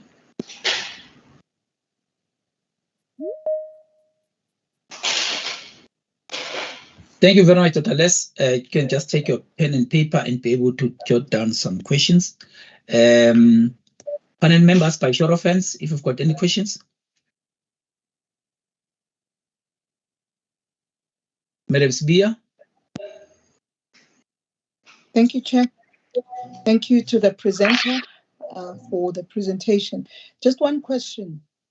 I think Mr. Les, what Yes. is this? From your presentation, you are actually stating the fact that over the few years, the sales revenue has been going down. What is the city doing in order to actually bring back those volumes that they have lost? Because I'm seeing in your presentation, you are looking at the tariff part, which is the price part. But what is the city doing with regards to bringing back those volumes that they have lost? We are aware of the current challenges of load shedding, etc. Just wanted to know that because you have spoken about expenditure. Thank you. Thank you, Madam Sibia. Advocate Tole. Thank you, Chairperson, and thank you to Dr. Ren Kotre for his presentation. Chair, I just have one question of clarity. I just want to find out as to when did the city last complied with NESA's tariff guidelines?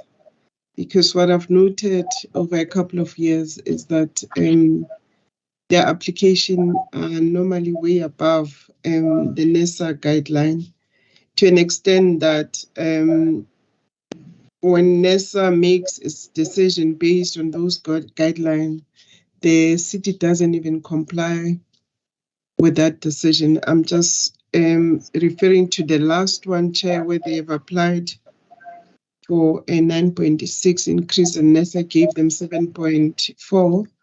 And the city, despite NESA's decision, they just proceeded to implement what they wanted to be given as a tariff application. I just want to find out what could be the reason for the city not to comply with the guideline that NESA provides for municipalities, and as well as the decisions that are made on its tariff application. Thank you, Chair.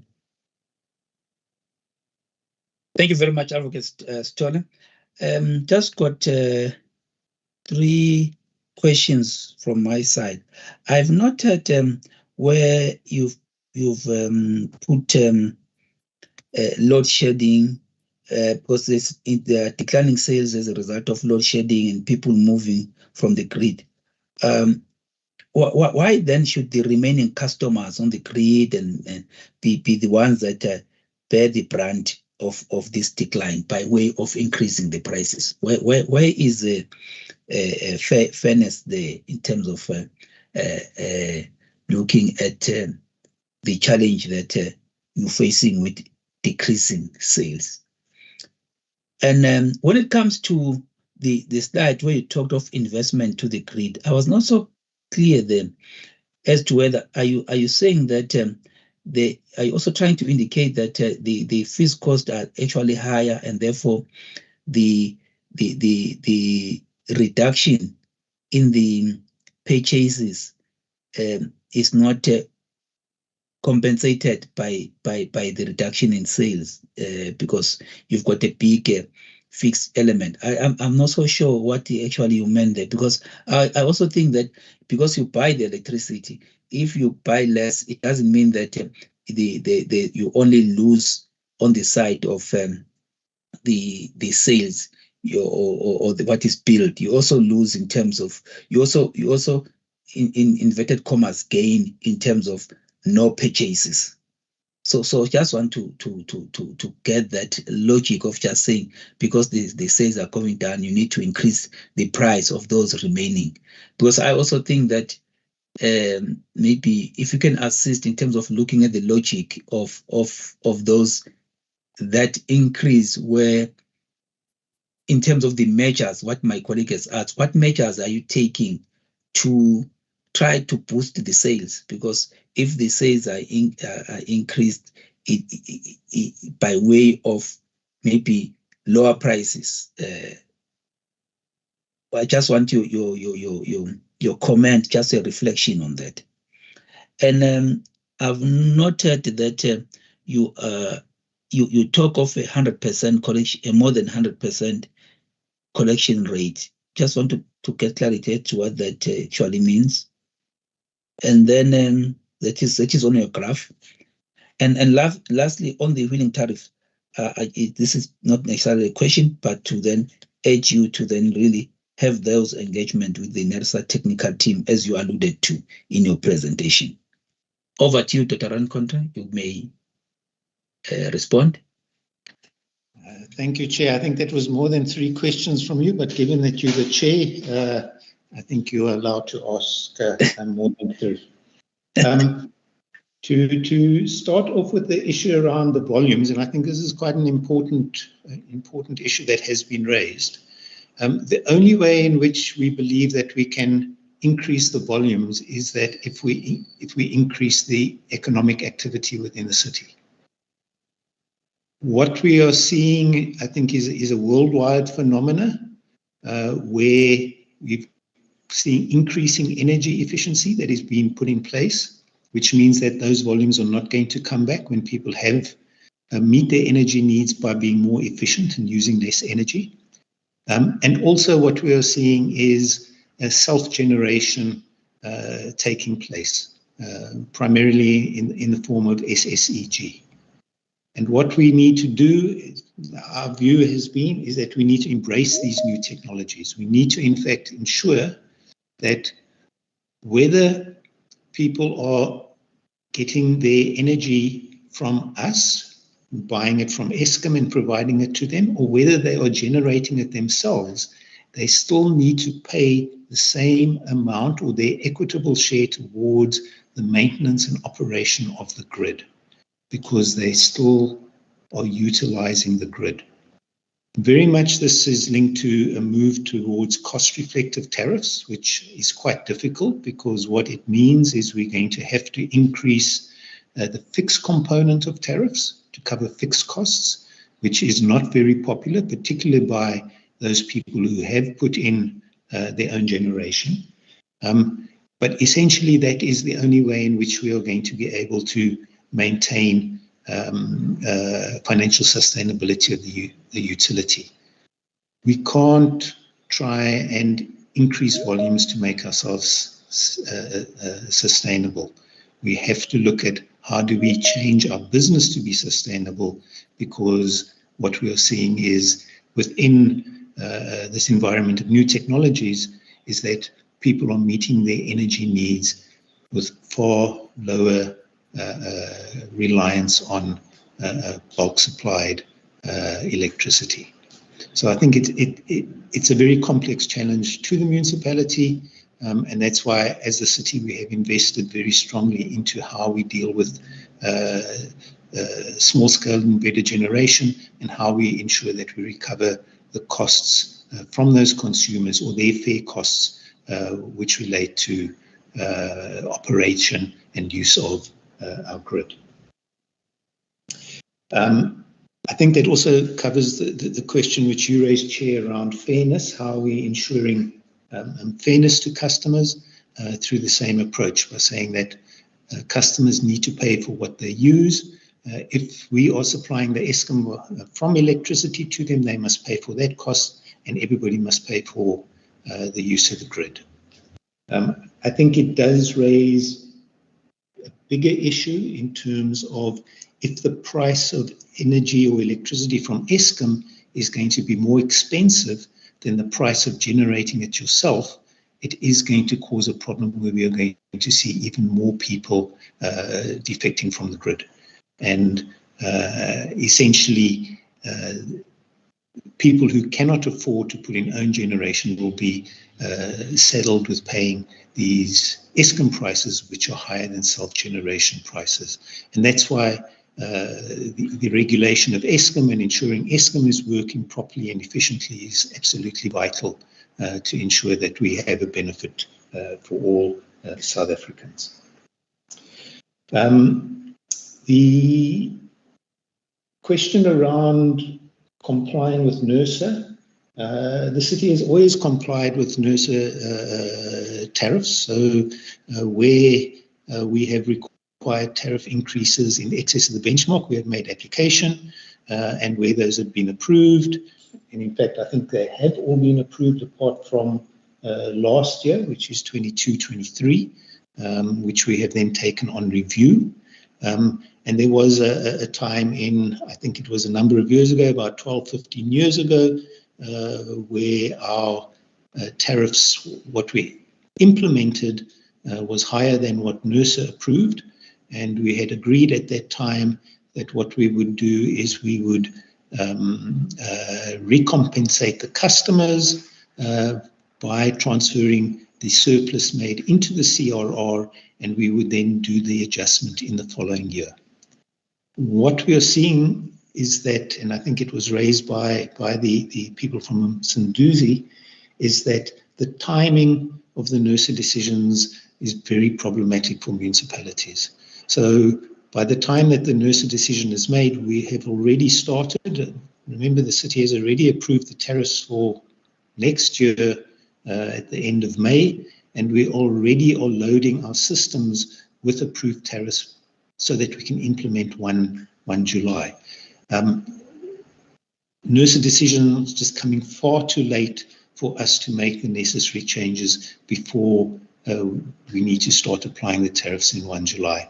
And I think that if we can get the timeframes of the NERSA determinations taking place far earlier, then it was going to greatly assist to see that we don't sit with a problem where we are implementing tariffs, which we then need to readjust in compliance with the NERSA decisions. So it's only really 22-23, which is currently under review. In terms of the logic for no purchases, Chair, what we do, and I think that's what I've tried to illustrate in the example, is each year we project what our future sales are going to be in the next year, and we budget for reduced cost if we predict that we are going to have lower sales. So we are taking that into account in our cost estimation. What we also then need to do is we need to in fact take it into account when we calculate the tariffs, because we are going to be selling less electricity. And that is currently the step which is missing if we look at the NERSA methodology, the application of the NERSA methodology. So yes, it is absolutely taken into account. In the purchases, we do reduce the budget based on our predictions of negative sales growth. How did we achieve more than 100% collection ratio? Well, remember, collection ratio is measured on the actual cash coming in divided by what we bill. And what has happened in those years is that we have in fact recovered money that was not paid in the previous year, but because of the accounting process, that money has flowed into the new year. So in those particular years, we collected more revenue than we in fact billed, and that pushed our collection ratio above 100%. We're very proud in Cape Town with our revenue collection team, absolute stars, incredibly difficult circumstances that they work under, particularly given the economic environment that we're in. These people are going out and in fact ensuring that people who have bypassed, have stolen electricity, are billed for that electricity which they have used. So even though our losses are within the guideline, it's a constant battle to keep them within that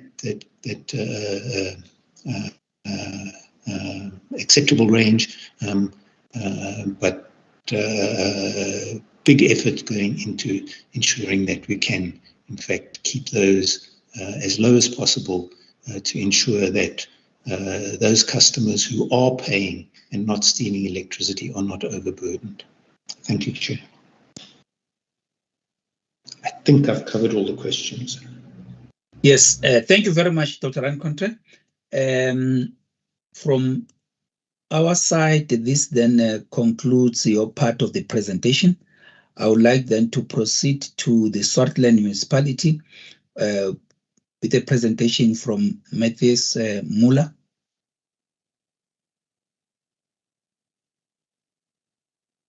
Thank you very much, Matthias, for connecting. Just would like to know if you've got any objections in taking the oath. Got no objections, sir. Thank you very much. May you please then raise your right hand and affirm the following. Do you solemnly declare that the evidence you are going to give this panel is the truth and the whole truth? I do. Thank you. For the record, please state your name, organization, and your designation therein. Thijs Moller, I'm the Electrical Engineering Services from Swartland Municipality. And then I've also got my colleague, the CFO, that would also take the affirmation. Thank you very much. I would just like then to swear you in. Please raise your right hand and affirm the following. Do you solemnly declare that the evidence you are going to give this panel is the truth and the whole truth? Yes, I do. And good morning to the chair and the panel. Thank you. For the record, please state your name, organization, and your designation therein. Mark Bolton, Swartland Municipality. I'm the CFO. Thank you. Thank you very much. Your 10 minutes start, and by now I think you are clear with the drill. That you, after presenting, you'll then take a round of questions and not jot them down so that you can be able to then respond to them accordingly. You've got your 10 minutes, which starts from now. Over to you, sir. Thank you, Chair. I trust you can see the presentation. At the moment, not. It's just yourself that I can see. The presentation is up. I'm going to start. Just tell me if after the second slide or the third slide you can't see it. I'm going to skip through the content slide. On the introduction, just want to give an indication that really the impact that load shedding is having on the municipality in terms of our electricity business is quite severe, as you'll see in the rest of the presentation. Also, just to confirm that we accept that we don't have an updated cost of supply study at this point in time. But I think if you look at our analysis of the benchmark indicators that we've done, there's a clear indication that the municipality electricity business as it is not sustainable with the tariffs as it is, or with the benchmark guideline increase of 15.1%. This confirmation is a presentation up? Yes, it is. Mr. Muller, please note that I've took over the sharing because yours was not coming up. Please inform me to move forward. Okay, I just want to go back then to my... Thank you. Now, you can go forward, please. Next one. Just here, short. As a municipality, we dream long term. For 2040, we're looking at safe, healthiness, and prosperous, and we got a vision where the people of the municipality can live their dreams. Next. Our strategic goals talks to the subject matter where we want to ensure quality and reliable services. We want to have a healthy and sustainable environment, but we also want to be a connected and innovative local government for the people of the Swartland. Next. Chair, I think this slide gives a picture of what is happening to the bulk purchases, but it also reflects what is happening to the sales in the environment. I think over the last 3.5, 4 years, the picture that you see there is that our accuracy in terms of our budget and our actual in terms of the energy has been quite accurate.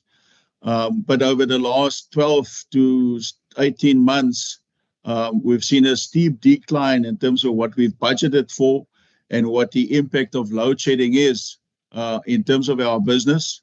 For the 23-24 financial year, we see an average decline of about 16% in terms of our energy, and with some months up to 20% reduction in terms of what we forecasted and what the actual is in terms of energy. Next slide. That's just an indication in terms of the what we forecast for next year, the 184,000. It has taken into consideration the impact of load shedding. We've made provision in our forecast of a little bit of growth of 1% in terms of our total energy purchases, but the impact of load shedding has a negative, and I almost want to say a devastating impact on the municipal business. But what we do see is also an increase of maximum demand as a result of the load shedding, cold load coming back onto the network. Next slide. Chair, yeah, just an indication in terms of the maximum demand, the actual versus the budget versus our notified, and then what we project for the 23-24 financial year.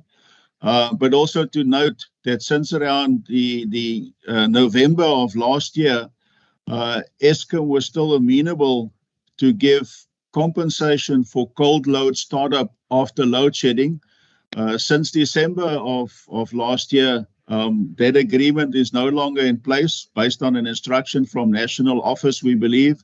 And this cold load is obviously causing some exceedances on some of our in-feed points, which result in maximum demand charges that are above the agreed and the expected notified maximum demand. And then in some cases, there's certain points where there would then be exceedances in terms of the NMD rules from Eskom, which has also been under review for probably the last 5 to 6 years, and no resolution from both Eskom and from NERSA's point of view in terms of those rules. Next slide. Chair, what we've aimed to do in this particular slide is just to give an indication in terms of the different customer categories or our tariff categories, what the year-on-year growth is that we projected, taking the 16% impact of load shedding into consideration. The revenue at 18.49% projection, and against the 15.1 guideline increase of NERSA, that sums up to about 12.8 million rand for the municipality. Next slide, please. Chair, I think this is a critical slide where we use the NERSA benchmarks just to compare what is happening within the municipality. And the red environment where we currently reflect the 18.49%, I think what is critical there is the electricity price margin against a benchmark of 60%. Currently, the municipality only operates with even an 18.49% increase at 23.01%. That is in the region of about 61% below the benchmark. That on itself should indicate that there's a sustainability challenge for the municipality. If you start to look at the bulk purchase cost versus total expenditure, again, at almost 85% versus 75% benchmark, indicating 10% above the benchmark of our bulk purchases, which in my mind just reflects that our total expenditure is well under control. It's prudent expenditure, and we're managing that well, but our bulk purchase cost is running away. Two indicators, once again, reflecting the manner in which the municipality is managing, is both our energy losses, where for the 21-22 financial year, we reported 6.49%. Our projection at this stage is that for both this year and next year, we'll be able to manage at 6.5%, which is 3.5% below the benchmark of the regulator. And then something which we're very proud about as well is our revenue collection rate, on average above 95%, similar to City of Cape Town just indicated.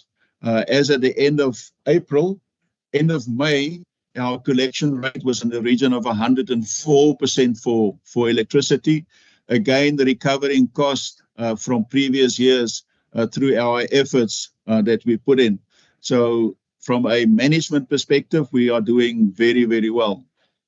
Repairs and maintenance cost, we're almost at the benchmark rate of 6%, touching at 4.8 or 5.84%.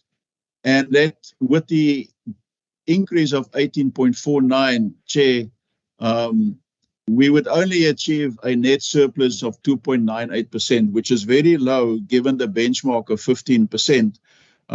So I think any business running at a net surplus of only 3% is going to struggle into the future to be sustainable. So it's a message that we also need to look at the tariffs of the next financial year and the year thereafter to see what we're going to do. And it's on that basis that we agree that we need to do a updated cost of supply study so that we can not only review the tariff, but we need to review the tariff structure so that we can ensure that we recover the cost, hopefully cost reflective, but we definitely need to review the structure of our tariffs going into the future.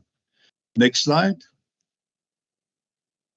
Chair, again, just a reflection on the 18.49% increase, total revenue, and as you can expect that when the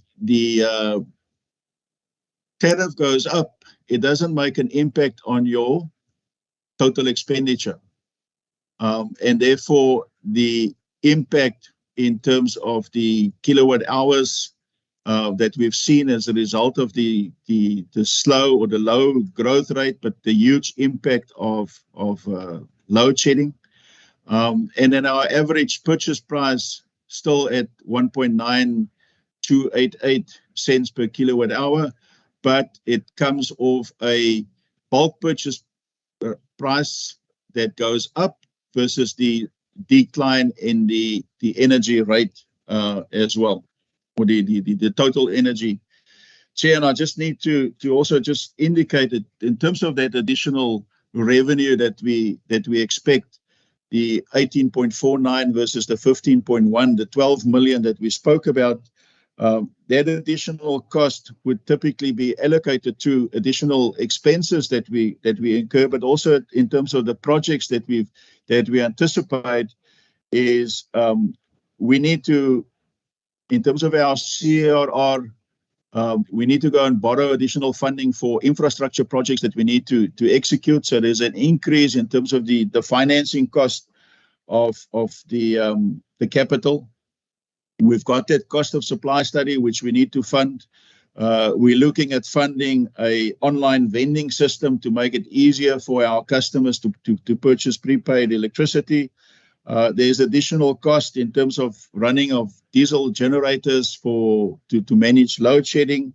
And we've also taken over a heap of streetlights from Eskom in the Eskom area of supply, which previously they were responsible for, but they've handed it over to the municipality, and we're now burdened with that additional cost to maintain the streetlights in those particular areas. Next slide, please. Chair, then just in conclusion, confirmation or reaffirmation that the Eskom generation performance is having a devastating impact on the municipality, and I believe on all other municipalities and businesses in the country. Predicting our purchases and our sales based on the current performance of Eskom is very difficult, and I must admit there's a risk for this municipality and definitely for other municipalities as well, because if Eskom can't predict what they're going to do in terms of their generation performance, it makes it so much more difficult for municipalities to predict what the sales is going to be. We again acknowledge that we need to do a full cost of supply study before we submit the 24-25 tariff application. Without addressing our electricity business, the municipality cannot be sustainable. We cannot allow a situation where electricity needs to be cross-subsidized by other services such as water, property rates, etc. And we don't want to end in a situation where we need to rely on national treasury to bail us out and to write off debt like they've done for so many other municipalities across the country. We can confirm at this stage we've got no overdue bulk electricity debt to Eskom. We've experienced downward trend in the electricity net surplus to 2.98%. And if we are forced to implement the guideline increase, the council will end up subsidizing the electricity business, which is not sustainable to the total municipal business going into the future. We therefore believe that the 18.49%, although it's above the guideline increase, if you consider all of the benchmarks which has been calculated compared to the NERSA benchmarks, which is based on averages across the country, we can see that our business is on the negative side of all of those, or basically all of those benchmarks, and therefore we believe that the prudent way in which we expend and run our business, and then the bulk purchase cost, there is enough motivation, even without a cost of supply study, for NERSA to consider our application of 18.49%. And we would appeal to NERSA not to set the municipality up for failure by enforcing the guideline increase. Chair, and then just lastly, just the impact of load shedding over the last 2 years and what is predicted into the future could have a negative impact and negatively impact our net surplus. Thank you.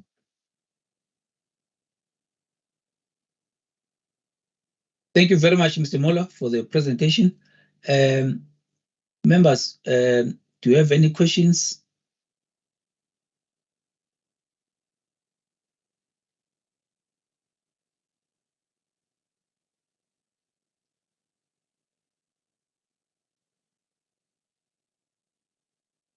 I must stress that the only people that can ask questions are the panel members.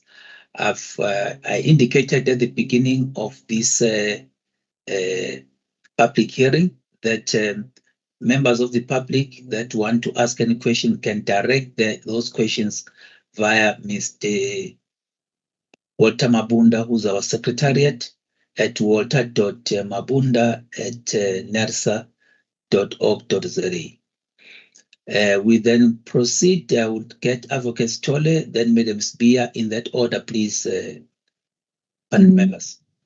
Thank you, Chairperson. Thanks to Mr. Mola for his presentation. Chair, mine is a request to him to just provide us the additional information on the projects that they are planning to undertake as a municipality. I heard him saying the requested increase, one of the reasons for that is that they need to undertake additional projects, and I'm assuming it's infrastructure projects. If you can provide a breakdown of those projects, it will be appreciated. Thank you, Chair.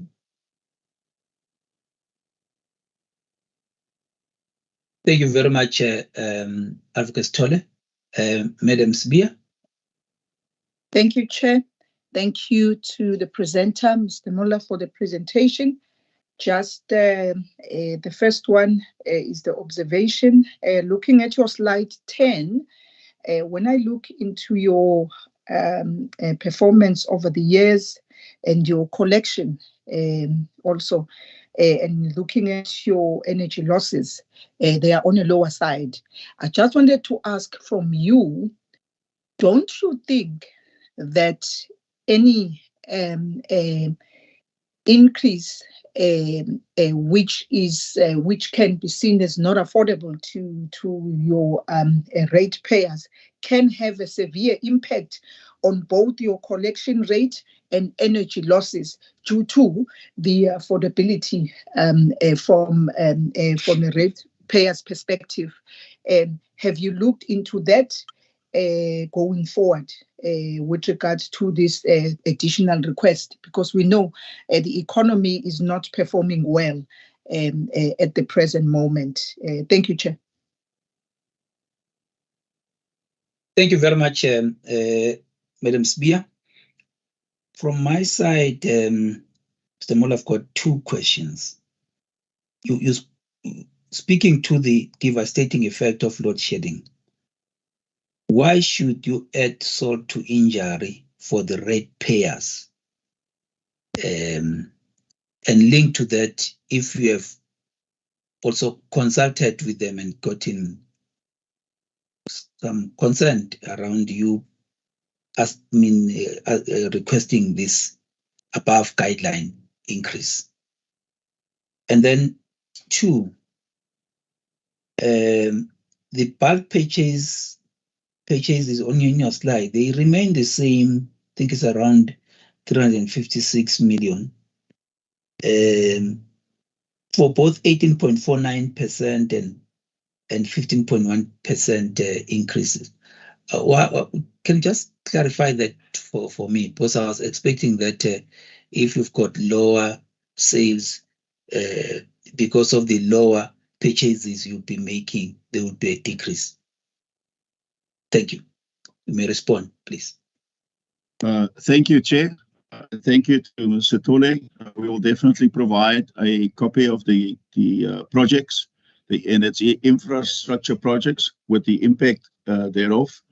to Ms. Sabia, yes, ma'am, our losses has been well managed, and we project that it will stay in that same environment.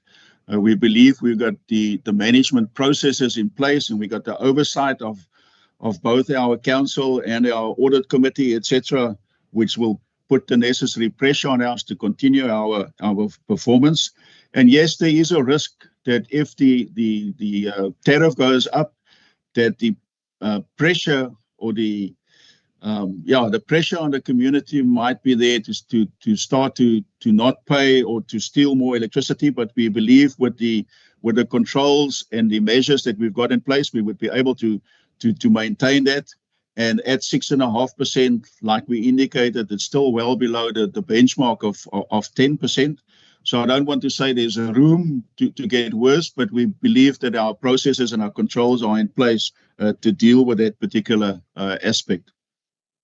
Chair, and then to your question in terms of load shedding, adding salt to injury, it is unfortunately so that the injury is really caused by Eskom, whilst on the municipal side, we are just trying to contain our cost. If you look at our total increase in terms of our total expenditure,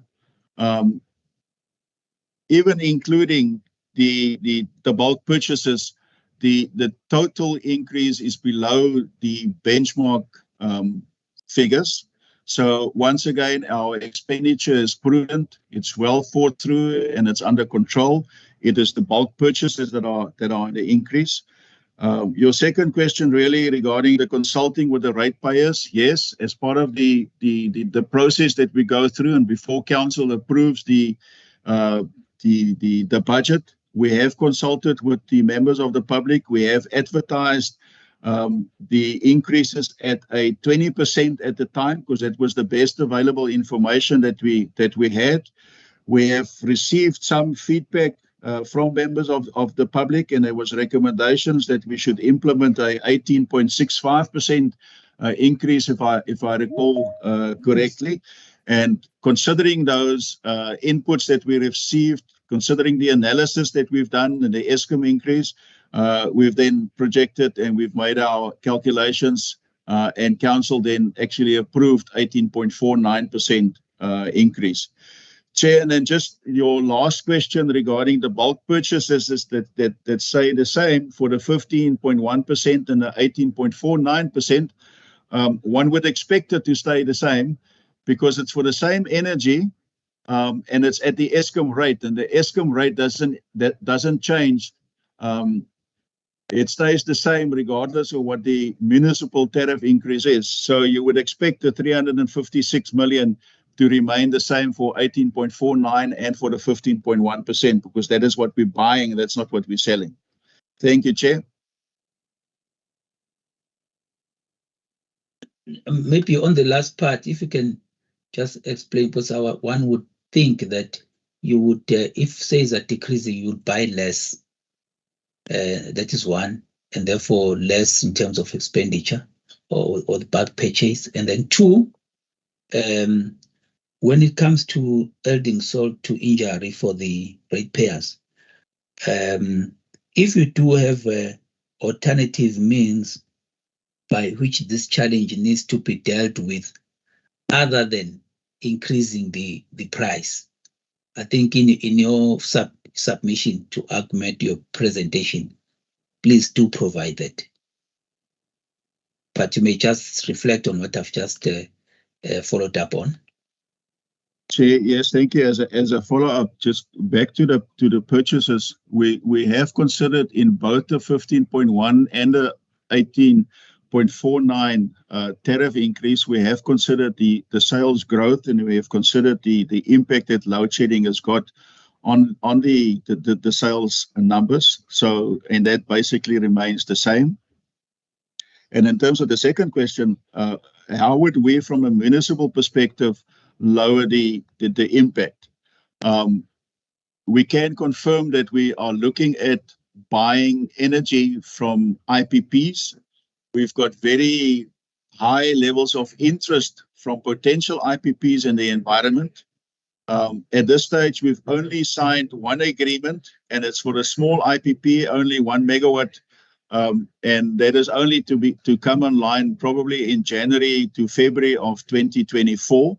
And the aim is to buy energy then at a rate that is lower than the Eskom rate, which would enable us to lower our total cost. And through total cost, it would have an impact on the sales price. And that has been taken into consideration in both the scenarios that we have evaluated.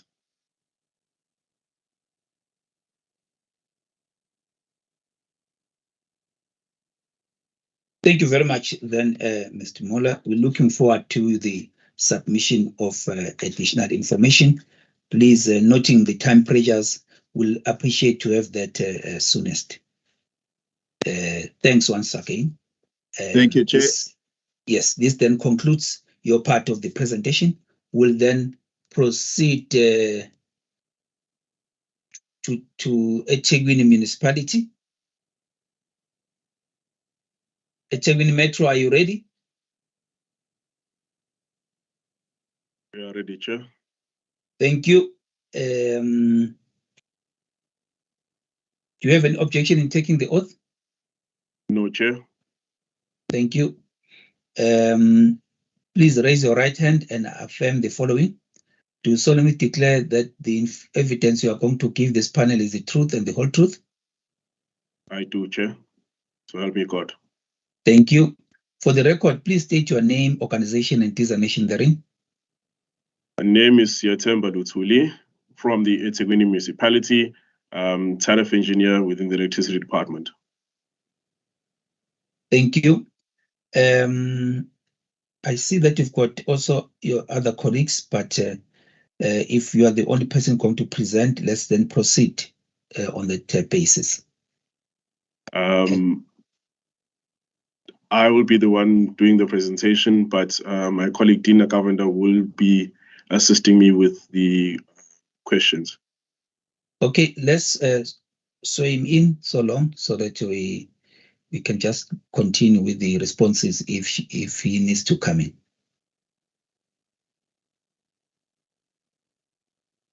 Dina. Hi, good day. My name is Dina Govender. Okay, do you have any reservations in taking an oath? No, I don't. Thank you. Please raise your right hand and affirm the following. Do you solemnly declare that the information or evidence you are going to give this panel is the truth and the whole truth? I do. Thank you. For the record, please state your name, organization, and designation therein. My name is Dina Govender. I'm with eThekwini Municipality. I'm the Senior Manager, Electricity Pricing and Marketing. Thank you. Thank you. Thank you. Then over to you, Mr. Luthuli and your team to then proceed with your presentation. You've got your 10 minutes. Thank you, Chair.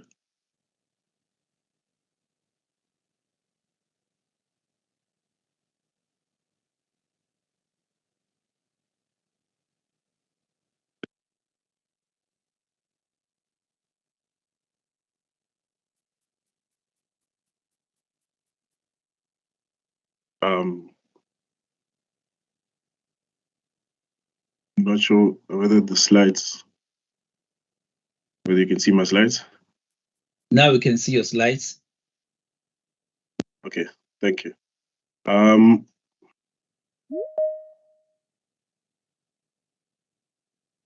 So as eThekwini Municipality, we are applying for an above increase of 18.49. This is basically when we considered our needs as a business and in order to ensure our sustainability going forward. The current issue that stopped us from being able to apply for the current 15 is that the challenges that we have as a municipality with the current methodology, as it does not take into account the real situations and socio-economic challenges as faced by the municipality, but rather it applies average benchmarks across municipalities. When we took the 15.1 and we applied to our needs, we fell short. The existing methodology needs to incorporate the necessary adjustments in order to ensure a fair and accurate reflection of the challenges faced by the municipality. Namely, the main ones would be the progressive drop in demand and the rise of provision of bad debt as experienced by the municipality over the recent years. Some of the key drivers when it comes to the decrease in demand would be the load shedding, which directly impacts the municipal sales. Customers and residential customers as well as businesses are forced to halt operations, and this affects our sales. The COVID-19 pandemic, even though it's affected everyone, we are in recovery, but recovery has been slower than anticipated. And this also has created a negative sales growth. If I move forward, we also, as a city, we experienced the negative issue of the July 2021 civil unrest, which led to many businesses and industries closing down for an extended period of time or reducing their production and the destruction of property. Some businesses were able to bounce back, while others are taking longer than expected. And the most recent disaster being the April 22 floods, again, which affected a large part of our area. One of the most significant areas being our South Basin, which is one of our industrial hubs. Two of our major customers, our number one and number two customers, were severely affected by those floods. The National Refinery being one of them, and that is still currently off as we speak. Although the municipality has been recovering, the recovery has been slow. We are actively involved in the restoration of infrastructure and the rehabilitation of the affected areas. However, the lingering effects of the floods continue to impact on electricity demand as businesses and residents gradually rebuild and restore their homes. Now, on the topic of decreased sales in terms of negative growth, if this is just an analysis that we did as a municipality, when we took the base year from 2016 right up until 2022, and as you can see, there's been a progressive decline in the energy sales. By comparing the data from 2016 to 2022, there's been a significant drop in electricity demand amounting to an 8.67% decrease. The decrease is equivalent to approximately 964 million kilowatt hours or units. The decline in electricity demand highlights the need for a tariff increase methodology that accurately reflects the changing consumption patterns and considers the reduced demand when determining benchmark tariff increases. Failing to consider this decline results in inappropriate tariff adjustments that do not align with the actual energy consumption patterns as observed in our municipality. Some of the key impact drivers were our Monday paper mill that dropped from 80 to 45 MVA, as mentioned before, the COVID-19, the civil unrest, the April floods, which resulted in a 5.31% decrease. Monday further dropped again after being affected by the floods. Engine petrol refinery decreased. Sapref, which is the national refinery, decreased as well. And we've also had Toyota South Africa manufacturing decreasing their consumption as a result of a large-scale upscaling of their renewable energy installations. Now, when you look at the financials behind the financial impacts behind the sales drops, basically they have a cumulative amount amounting to per year financially, it equates to around, the losses equate to around 247,784,000 just in this financial year 22-23 that we're currently on. But if you just take a step back, you can see that the municipality started seeing a drop on demand in 2017. The drop started around 42 million, but have increased substantially, cumulatively to around 991 million.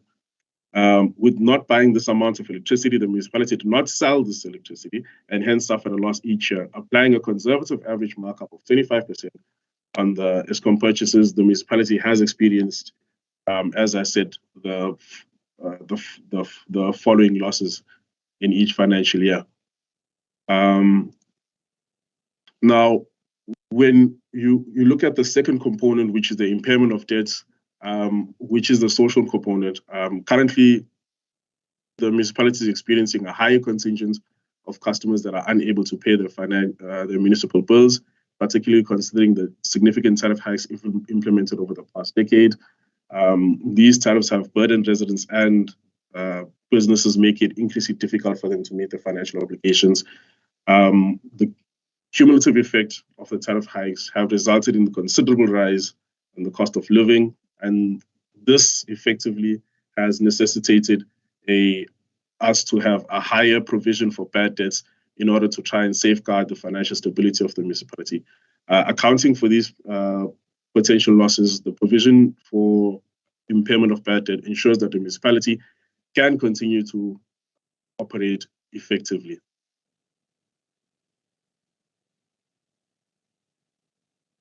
Now, when we just take a look at when we analyze our provision for bad debt just over the last 6 years, we can see that there was a drastic increase in the 2021 financial year.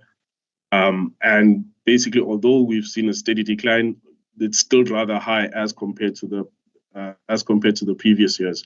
The provision for impairment of electricity debt has been on the increase since 2019, in which it was 221 million and rose to 624 million in the following financial year. While there was a decline in the current financial year, the provision was still 138% higher than what it was in 2019.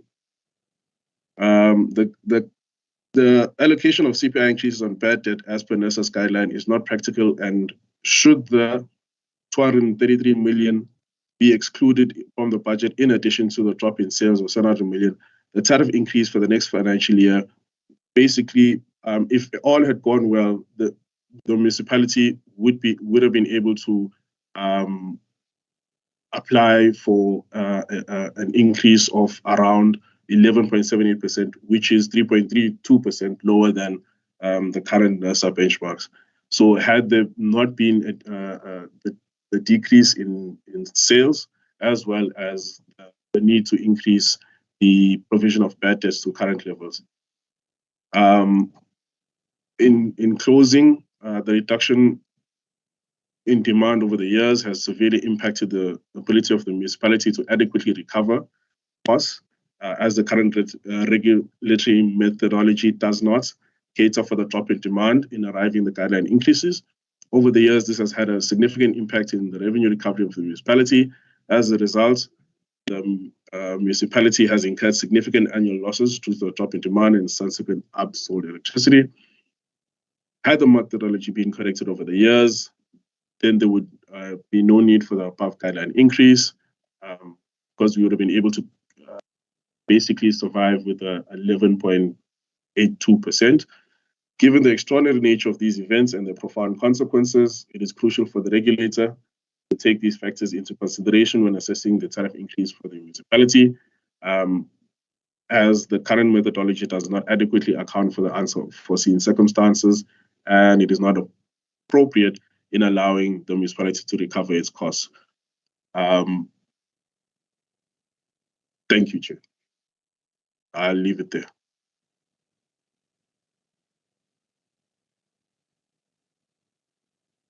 Thank you very much, Maganduna. We'll then proceed to ask you questions. Members of the panel, by show of hands, I see Madam Sbia. Yes, you may ask your question, Madam Sbia. Thank you, Chair. Siyabonga Madlandula. Let me analyze this as follows. Mr. Lituli, you are saying that your kilowatt hours, which is the volume over the last few years, has been going down. And you are showing the slide of a lot of big companies whose production has slowed down over the years. But then, which results in less revenue for the city. In order to close that gap, you are then looking at increasing the tariff, putting an extra percentage over and above the approved rate. Does that make sense? Because for me, the issue is volume, which is kilowatt hours. We cannot look at it by, we cannot solve it or try and solve it by increasing the tariff over and above what has been given. You also have mentioned the issue of the increase in debt impairment and provisions for bad debt. Surely, in my view, that will have a significant impact on the ratepayers of the city, because now what is happening is you are killing the geese that is laying the golden eggs. Those that are paying will now be in a situation where they are not paying, and therefore it will increase those two. The last one, when that happens, then your energy losses will shoot up. I'm talking about non-technical, where there is electricity that is being, let me use the word loosely, stolen. So how are you going to manage that? Because surely that will result in the increase in the energy losses or the non-technical losses. I just want to hear from you, what is the city doing with regards to reducing the energy losses that they are losing? We all understand that we have an issue with load shedding. We all understand that eThekwini has gone through the floods, which I believe that insurance has taken care of that, and we all as a country have gone through COVID. But I just want to hear from you after I've raised this. What do you think the impact will be on the ratepayers of eThekwini when you are counting all of these things and then they hear about this tariff, which is slightly above what was approved, taking into account all of these issues I've just mentioned? Thank you, Chair.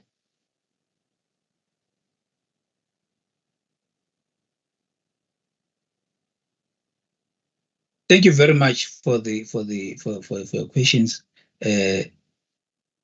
Madam Sbia. Advocate Tole, do you have any question from your side?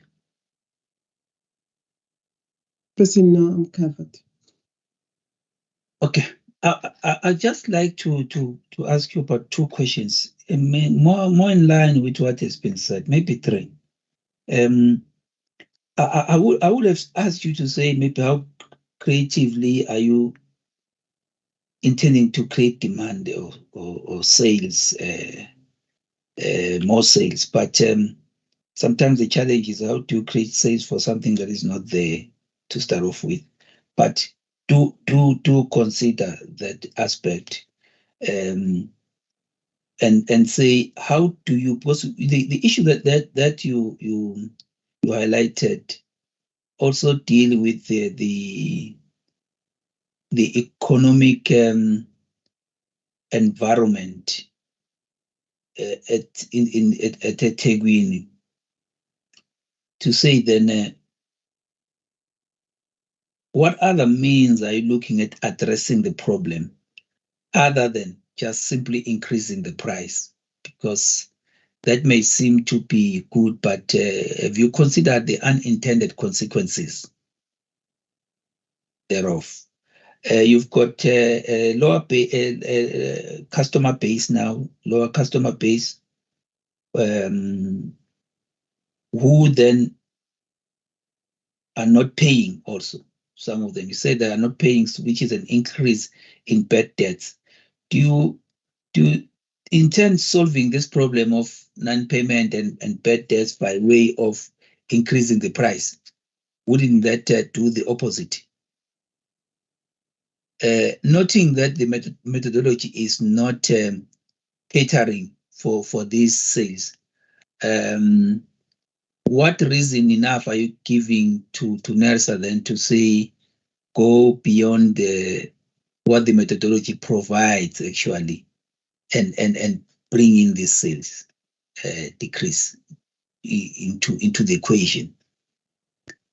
And lastly, there's been a question that I've received to say, what is being done to combat theft and vandalism of the electricity infrastructure and theft plus illegal connections, as simply reducing this by 90% will mean no tariff increase? Because it seems like you're looking at maybe a shotgun or knee-jerk approach to just increase the price when there are these other challenges which one may think they can go a long way in addressing your challenge. You may respond, sir. Okay, thank you, Chair, for the opportunity, and thank you to the panel members for the questions. I do believe Dina's hand. Dina would like to respond prior to my response. You may come in, Dina. Thanks, yeah. Thanks, Chair. I'm going to try and answer basically all the questions and see I can add to that when I'm finished. The fact is that the municipalities in the country is in a utility debt spiral. But sales volumes are decreasing nationally, and it's affected us probably a little bit more because of the subsequent disasters over the last 3 to 4 years that we've had. The economy is largely depressed. That's encouraging a drop in sales. We've got the high prices that's further pushing customers off the grid. We've got load shedding that's pushing customers off the grid. We've got the uptake of PV. Excuse me, we've got the uptake of PV that customers are trying to address these problems with. Over the last 10 years, we have had a constant introduction of demand-side management, energy efficiency, etc. And now we foresee the battery storage becoming a new threat to our sales volume. Right. So we've got all of these factors that are working against us at the moment. Right. For the last 5 to 6 years, we've met the NERSA benchmarks by cutting our budgets. But what has happened as a result of that is that our networks have deteriorated over those years. We now got our backs to the wall, where we have to do something desperately to basically continue providing a service. Just this morning, there was a public service protest on one of our major highways. So, we're finding this becoming more and more and more common. So we've got no choice now but to increase it to the 18.49%. We initially budgeted for a 21.9% increase, but due to protest, etc., the city has decided to try and cut the budgets further to an 18.49. So the 18.49 is a budget with our backs against the wall.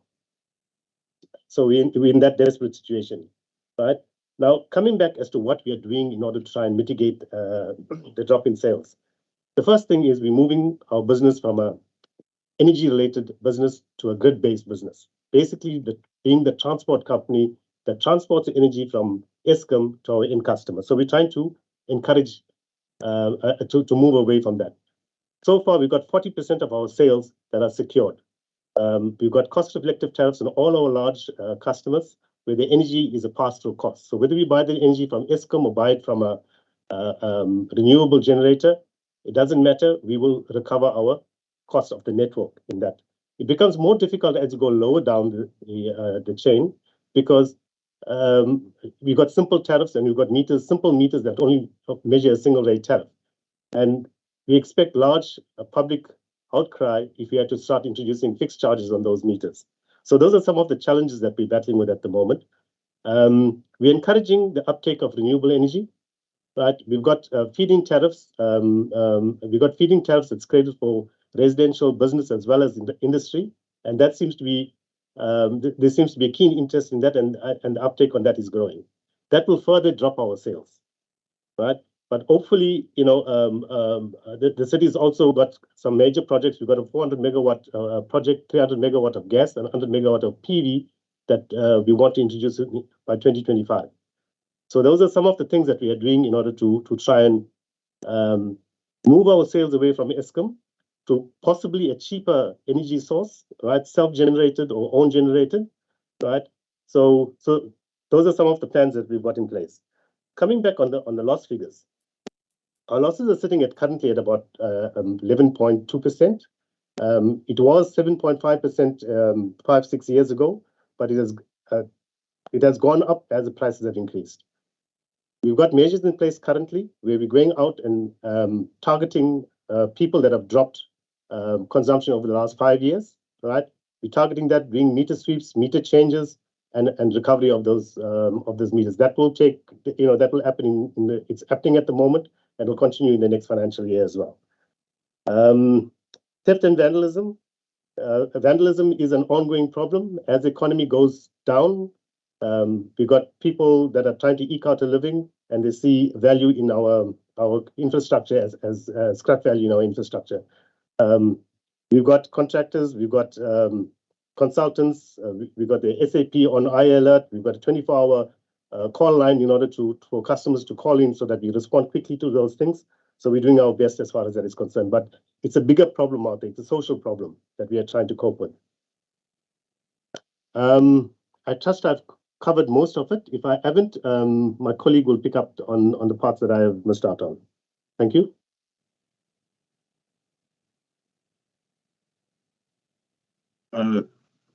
Through you, Chair, I would like to take the opportunity to say that we, as part of our application or our supplementary submission, we will submit a concise set of answers to your questions in written format. Thank you very much for that, Shiva. If you may just please assist then to ensure that you also talk to the issues of what could be unintended consequences. For example, there is a talk of protests that you are currently experiencing as a municipality, and one would not help it but ask if there won't be any additional or further protest against higher electricity prices as a result, such, because it seems like this is a solution, but what about things that could actually, as a result, exacerbate the challenges that you are currently facing as a municipality instead? So in your response, in the written response, please do take that into consideration, as well as the other questions that have been raised. But again, thank you very much for taking time to present to us. This then concludes your part of the presentation. We'll then move on to University of Johannesburg Center for Social Change, where we've got Prof. Patrick Bond and Kershni Ramreddy. May just step forward, please. Am I stepping forward? I can be heard? Yes. Thanks for that. And again, I take it that I'm not taking as if I'm a slave driver, not having any breaks. I take it that people, because we are in the manner of our mode of operation, people are able to stretch their legs without really being given by someone else permission to do so. So we'll just proceed non-stop. If you may just bear with me. I would just like to know, Prof, if you've got Kershni Ramreddy with you to also be sworn in or not? No, she is actually with the South Durban Community Environmental Alliance, and so she'll be a part of the observers and with Desmond Dessa. And I would just quickly request that you tolerate my PowerPoints. I have about a dozen slides. Is that visible to the committee? Is visible, but if you may just be able to move quickly, then when we get to that. But before we proceed, I need to be able to swear you in. Do you have any objections to being sworn in? No, absolutely happy to be sworn in. All right, thank you then. May you please raise your right hand and affirm the following: that you solemnly declare that the evidence you are going to give this panel is the truth and the whole truth? I do, with the asterisk that the whole truth in 10 minutes for an academic is impossible. So I hope you forgive me. I will send the slides. I will rush through. I've written quite a few books on the topics, particularly those that relate to what I think NERSA could do better in municipal pricing. Thank you. Climate crisis. Please then, before you proceed, please then state your name, your organization, and your designation therein. Thanks. I'm Patrick Bond. I'm the director of the Center for Social Change, and I'm a distinguished professor at the University of Johannesburg. So, climate crisis and social crisis. Before you start, then for you to proceed. You've got your 10 minutes. So it's 16 minutes past 12 now. You've got your 10 minutes. Please proceed then, Prof. Excellent. This presentation I'll send to Walter, and I hope it's the beginning of a discussion. We certainly have tried with earlier statements where NERSA has allowed Eskom to reduce cross-subsidization. You may recall last October with my colleague who will present next, Trevor Ngwani for the Center for Sociological Research and Practice, and with the United Front in Johannesburg, we're very worried that the inequality, especially in this city, the world's most unequal city in the world's most unequal country, is generating directly the kind of protests we've just heard about in Durban, and I'll return to and Trevor will discuss. And I'd like to only focus on one aspect of your municipal pricing, which is, as quoted, electricity prices should reflect efficient market signals, cost of supply, and associated price levels.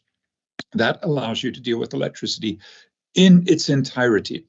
Okay, and we know that this is difficult because we're not structured to deliver nor mimic perfect competition, but the importance of efficient electricity prices is critical to NERSA, and yet only partially has NERSA actually taken that mandate, that self-mandate, seriously. I would argue that in those crucial areas, that NERSA hasn't begun to do what environmental economists and social welfare economists insist on, that you promote the internalization of externalities, so polluters pay. That's part of our National Environmental Management Act. It's vital. And to recognize, as I'll come to at the end, public goods associated with electricity, especially for gender equity, given the patriarchy that leads so many women to, as costs increase of electricity, to switch to dirty energy. We'll come back to that. The cost of supply, because the cost of our 85% generation via fossil fuels, via coal, has not been incorporated. I strongly recommend NERSA understand and deal with properly the social cost of carbon, for the reason that it's going to start getting very serious for all South African exports because of the climate sanctions, technically the carbon border adjustment mechanism. I'll come back to that. NERSA has not become serious on the environment or the societal implications of the need to get the prices right. And when we say in the entirety, by not doing these things, NERSA has increased the risks of climate crisis, such as the rain bombs, the flooding that devastated Durban on April 12 and May 21 last year, or is attracting the kinds of sanctions, climate sanctions, that leave our economy very vulnerable and that create much higher pressures for social unrest. I think you could do that. You could deliver not perfect, but much better competition with more efficient electricity prices through smart municipal electricity pricing. Right now, most of what NERSA and your broader economic constituents are happy about is that you promote gross domestic product as your unit of analysis. But that leaves out the resource depletion of our mines, our mineral wealth depleting. It leaves out the pollution, including greenhouse gas emissions. It leaves out unpaid women's and community work. Using gross domestic product is a very serious mistake. And it's really important for NERSA to start thinking about a genuine progress indicator that does incorporate these. Here's why. Sustainable development. Bernard Chidzera from Zimbabwe joined Grow Harlem Brundtland in 1987 with the famous report for the UN, Our Common Future. And what they insisted was that we pursue development that meets the needs of the present without compromising the ability of future generations. They talked quite a bit about the intergenerational debt. Our children will inherit our environmental and social losses. We borrow natural capital from future generations without prospect of repaying. That's what we have to change. And the two great economists who've pioneered this work, Herman Daly and Robert Costanza, really talked about the maintenance of our natural capital stock. The main threat to our natural capital stock comes from the energy-intensive users group, which is the main customer base of Eskom and of many municipalities. We even heard of several of them that eThekwini is serving today. 27 companies in this country, members of the EIUG, consume 40% of our electricity, and they only contribute 22% to GDP and about 2% of the jobs. But if you look not just at GDP, you look at the actual wealth. Here's the World Bank reports that Herman Daly worked on before his death last year.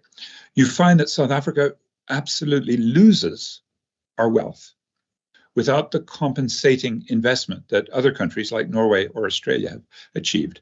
That contribution to major net losses in our natural resources is partly due to NERSA not pricing electricity properly, and therefore allowing too much deep mining and too much smelting at an inadequate cost. One reason is because of the emissions associated with deep mining and smelting and the EIUG's other work. We've only got a carbon tax of 33 US cents a ton, 6 Rand a ton, for our two major polluters, Eskom and Sasol, and only 275 for the others. How much should it be? Well, the IMF says it should be $60 a ton. Normally, I wouldn't promote the IMF. I think it's important because it's a very conservative estimate. And yet, because we only price at 33 cents, we're giving the fossil fuel industry and the big users, especially electricity consumers, a subsidy of about 950 billion Rand per year, according to the IMF. This is utterly irrational. If you seriously care about pricing, you'd be pushing the prices up. Now, how high? Here's where Europe, our main climate sanctions threat, although the US last week announced they will also include the carbon border adjustment mechanism. And they're the level of about $100. In fact, the new research suggests we should be pricing it closer to 3,000. So at 33 cents, NERSA is part of a government that is underpricing pollution. How serious is this? Ishmael Mamomia, the acting director general at Treasury, actually admitted when he testified to Parliament that this is an extraordinary risk because our pricing differential of our carbon tax versus the rest of the world is very low. One of the reasons that we're seeing so many protests, including protests against austerity, that includes against Treasury not funding our municipalities. I have enormous sympathy for the municipal officials who've spoken because they're also facing much lower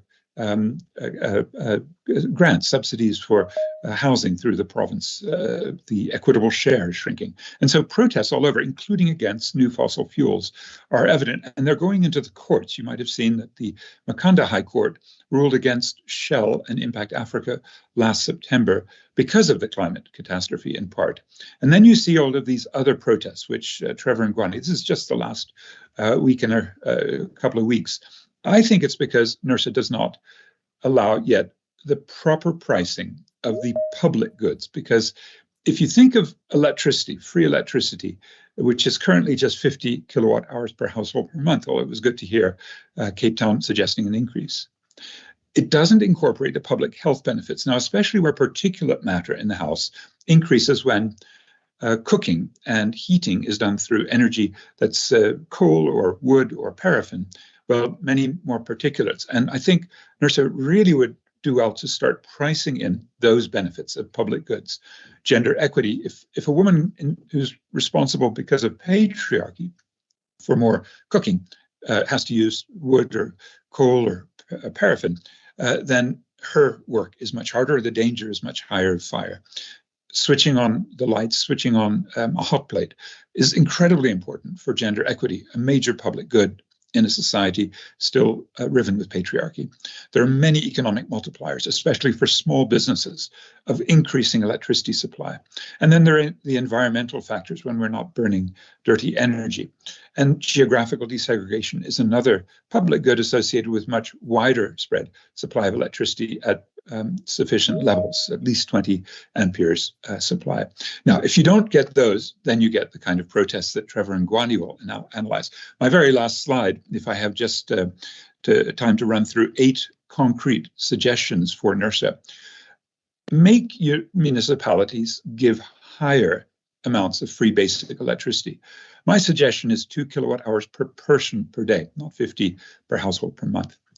And then a higher tariff charge for those, like myself, who overconsume electricity. So a block tariff, cross-subsidization. Second, have much higher property rates and taxes for those, especially where the off-grid shift to home and corporate solar have increased the real estate valuation. So a much higher rating for those who have moved off-grid and therefore have escaped cross-subsidization. Third, socially owned solar microgrid installations. There was some improvement in Eskom's capacities when they started microgrids, although we need to see them, as I said, come up to 20 amp. A passive solar geyser system. Again, the municipalities must be encouraged because that is for those who have reliable water and want to heat their water, that is a third of a typical electricity bill. Using electricity, we need the passive solar to capture our wonderful sunlight.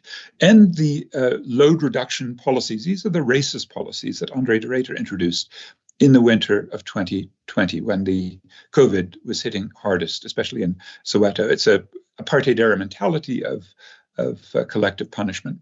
Next suggestion is electricity rationing. As I said, we have abusers of our electricity, the Minerals Energy Complex, the EIUG, who use so much for their electricity guzzling smelters, for deep mining, for processing. And they are therefore making this country objectively poor. If you don't believe me, I'll send you this World Bank report. Instead, who needs electricity? Small businesses, therefore more jobs, households, and labor-intensive industries. And finally, or next to finally, the mandate to establish in each municipality a renewable energy department to handle the feed-in tariffs and many of the other ambitious attempts that we're going to need to move to the 21st century properly, unlike the last 23 years.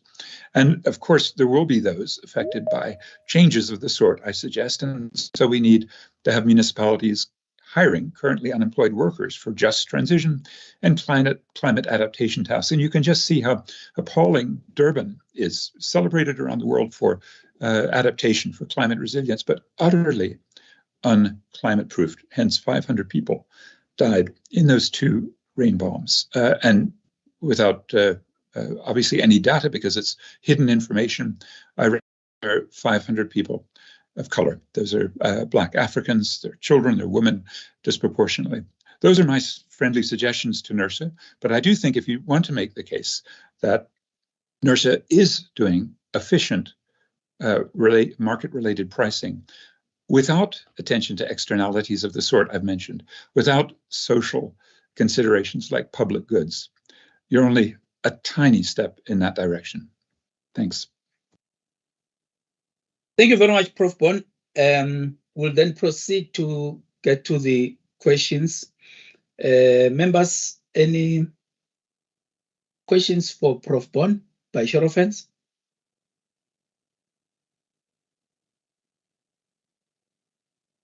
Got a question from Madam Spear. Madam Spear, please. Thank you, Chair. Thank you, Prof, for the presentation. Just to pick your brain on an issue that happened, I think about 2 months ago, where one of the countries in Europe made a decision.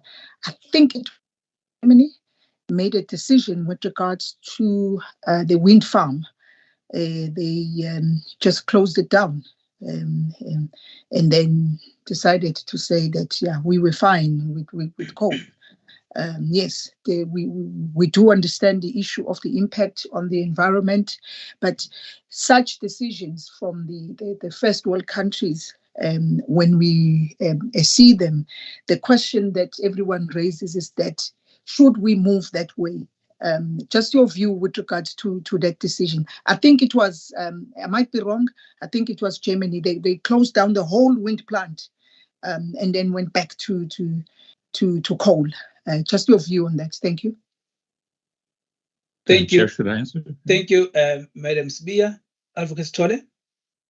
Thank you, Chair. Thank you to Prof. I just want to find out from Prof if, in terms of his work, has he taken NESA's methodology and worked with it, trying to incorporate the public good that he has referred to?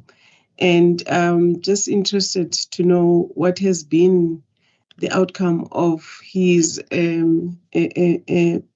research or his calculation using our current methodology to adding in the proposed public good. And I'm interested in knowing the impact of that particular assimilation of the methodology. Thank you, Chair. Thank you very much, Advocate Stolle. From my side, Prof, I don't necessarily have questions, but I would like, looking at what you are bringing onto the table, I would appreciate if you can have that engagement, particularly with the policymakers, like the Department of Mineral Resources and Energy, as well as Fisheries, Forest and Environment, because I see some of the stuff coming more from the policy front in terms of what your thoughts are.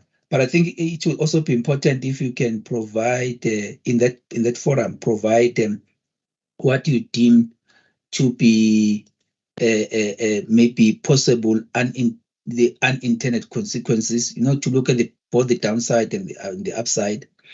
And then also from our side, we are going to be reviewing our methodology. And that is, in fact, we are reviewing the methodology. And therefore, that provides an avenue for you to bring forth your suggestions.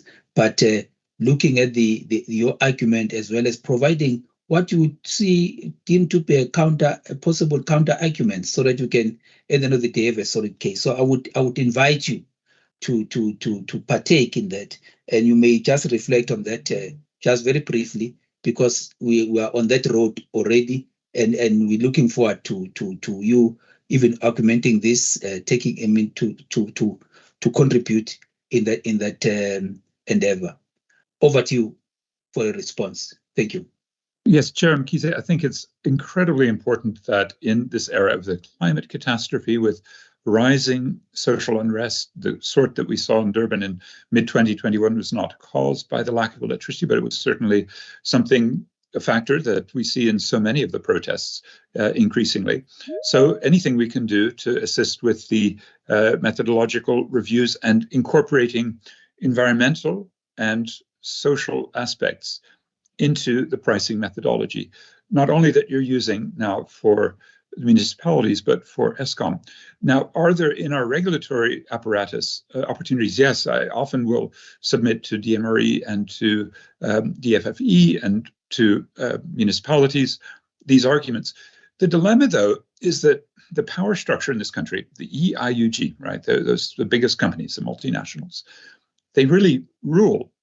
And the contradiction with what Ms. Sibia has asked, which is the power of Western capital, especially with climate sanctions, mainly coming from the European Union and the United States. To be sure, those are terribly important importers. And as we're seeing with the AGOA debate, Africa Growth and Opportunity Act, being threatened by South Africa's appearance of being pro-Russia at the moment, there could be huge implications, because automobiles, a major electricity consumer, the minerals and base metals sectors, and petrochemicals. Those are the three big areas, in addition to agriculture, that are going to be affected increasingly. So for NERSA to pick up a macroeconomic implications argument is terribly important, because the world is changing so rapidly that we could be stuck in the most vulnerable situation of all.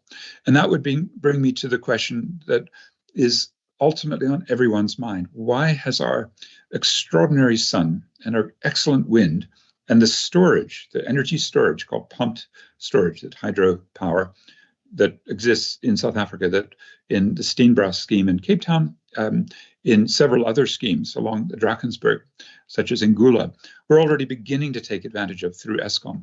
But most of the solar and most of the wind is definitely coming from countries that we're vulnerable to. While I don't know the specific case, Ms. Sabia, of the wind farm project that was shut down, I didn't get that, whether that was in South Africa. And the extraordinary hypocrisy of our Western partners, I would call them the climate imperialists, right? Especially Germany, which, as they were trying to de-link from Russia last year, you remember their chancellor, Olaf Scholz, their leader, came to South Africa to ask for more coal exports from South Africa. That's the sort of hypocrisy, including their power in Western Europe over our independent power producers. A huge proportion of our Eskom IPPs are European. And it really begs the question, can NERSA please get our municipalities to start their own social, municipally owned and worker self-managed, community-controlled renewables? And it's not hard. Even Andre de Ruyter was doing this in his pilot in Komati with the microgrids. We have to get the prices right to incentivize. But I would say NERSA really should be trying to reward municipalities that are forward-thinking and not sinking us into climate catastrophe, climate sanctions, and extraordinary levels of social unrest. So very happy to help as you reconsider pricing to bring in environmental and social, which currently aren't evident to me at all when I look at what NERSA is doing, including in this specific tariff. I know it's too late to change methodology for this particular round, but as you think about it, both for Eskom and for municipalities, please take seriously the climate catastrophe, much more than DMRE does. They're climate denialists. And even Treasury doesn't tax enough. And it really will be up to you, so that your future generations look at you and say, we're glad you fixed the energy crisis, the climate crisis, and the social unrest crises, which I think Dr. Trevor Ngwane can address next. So thank you very much. Thank you very much, Prof. We're looking forward to those engagements when we are now, when the work of reviewing of the methodology is in earnest in terms of consultations. And in terms of these improvements, we keep an open door policy from our side as NERSA. So thank you very much for your responses too. This then concludes your part of the presentation. We'll then proceed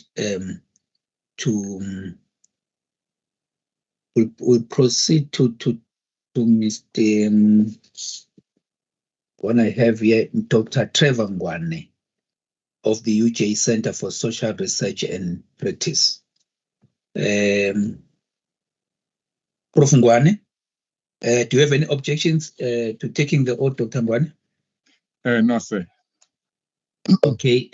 May you please just raise your right hand and affirm the following. Do you solemnly declare that the evidence you are going to give to this panel is the truth and the whole truth? I so affirm. Thank you very much, Doc. May we then proceed to you giving us your name, your institution, as well as your designation therein. Thank you very much for this opportunity. My name is Trevor Ngwane, Dr. Trevor Ngwane, the Director of the Center for Sociological Research and Practice at the University of Johannesburg. Thank you very much, Dr. Ngwane.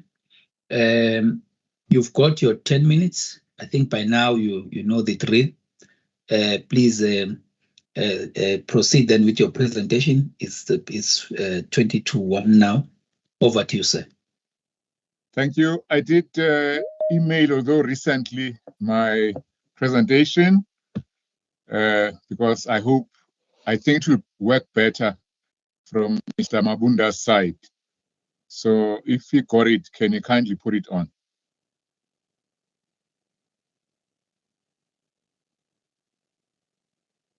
Mr. Mabunda? Chair, I'm working on it. Thank you. Okay. Okay, I will start anyway. Yeah, because I've just written where it's, so there is nothing dramatic there.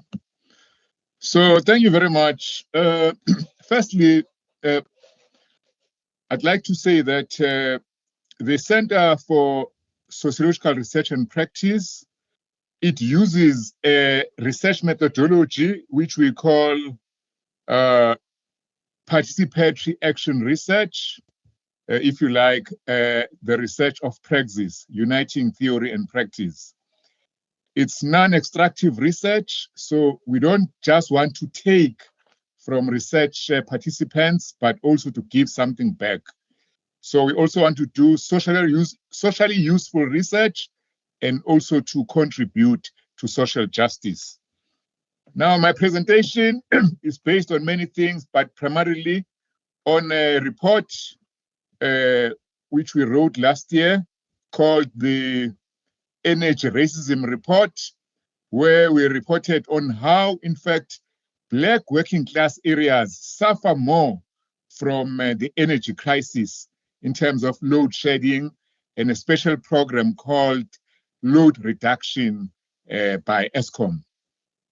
Also, recently, we're busy writing a report based on research in a place called the Midway Industrial Park in Soweto, doing that in partnership with the Midway Small Business Forum, where we're looking at the impact of load shedding, service interruptions on small business. So I don't know if my friend Mabunda is succeeding, not yet. Okay, I'll just continue then. No, he's succeeding. He's succeeding because he's showing, it will now slide 205. Yeah, and please, Doctor, let me know when you need me to move to the next slide. We are now at currently at slide 2. I'm not sure if it's the correct slide for you. Yes, it's the correct one. Thank you, Mr. Mabunda. Yeah. So the background is there are two energy-related developments in South Africa and the world. Firstly, there's an energy crisis, which we know very well here, but that energy crisis is also happening globally. What with Ukraine and the Russian invasion of that country and other energy supply logjams. Secondly, there's a climate crisis, which Professor Bond touched upon. So the world has agreed. So there's no debate now about this. There's an urgent need to transition from carbon heavy to carbon light production methods. So what I want to emphasize, because I noted that most of the previous presenters emphasize quantitative, approach. I know NERSA is really concerned with that. How much should we charge? How should we do the COS, etc., etc.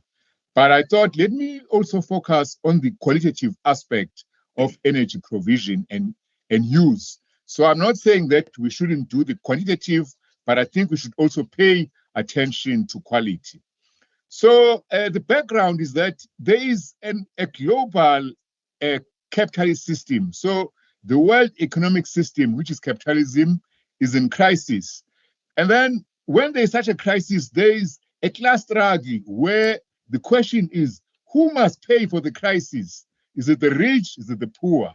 So habitually, we all know the ruling class will try to make the dominated or the poorer classes to pay for the crisis. For example, at work, when there is a profitability crisis, then you get workers getting to work short time or being retrenched.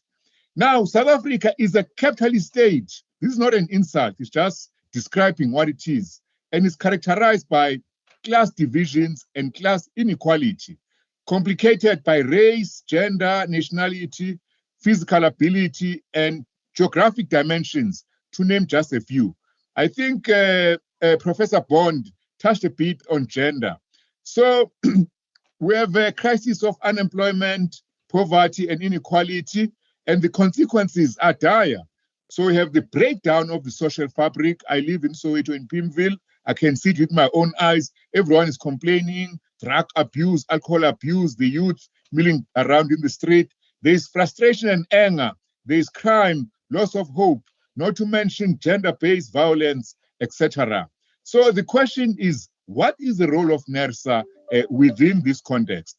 May I have the next slide, Mr. Mabunda? Thank you, sir.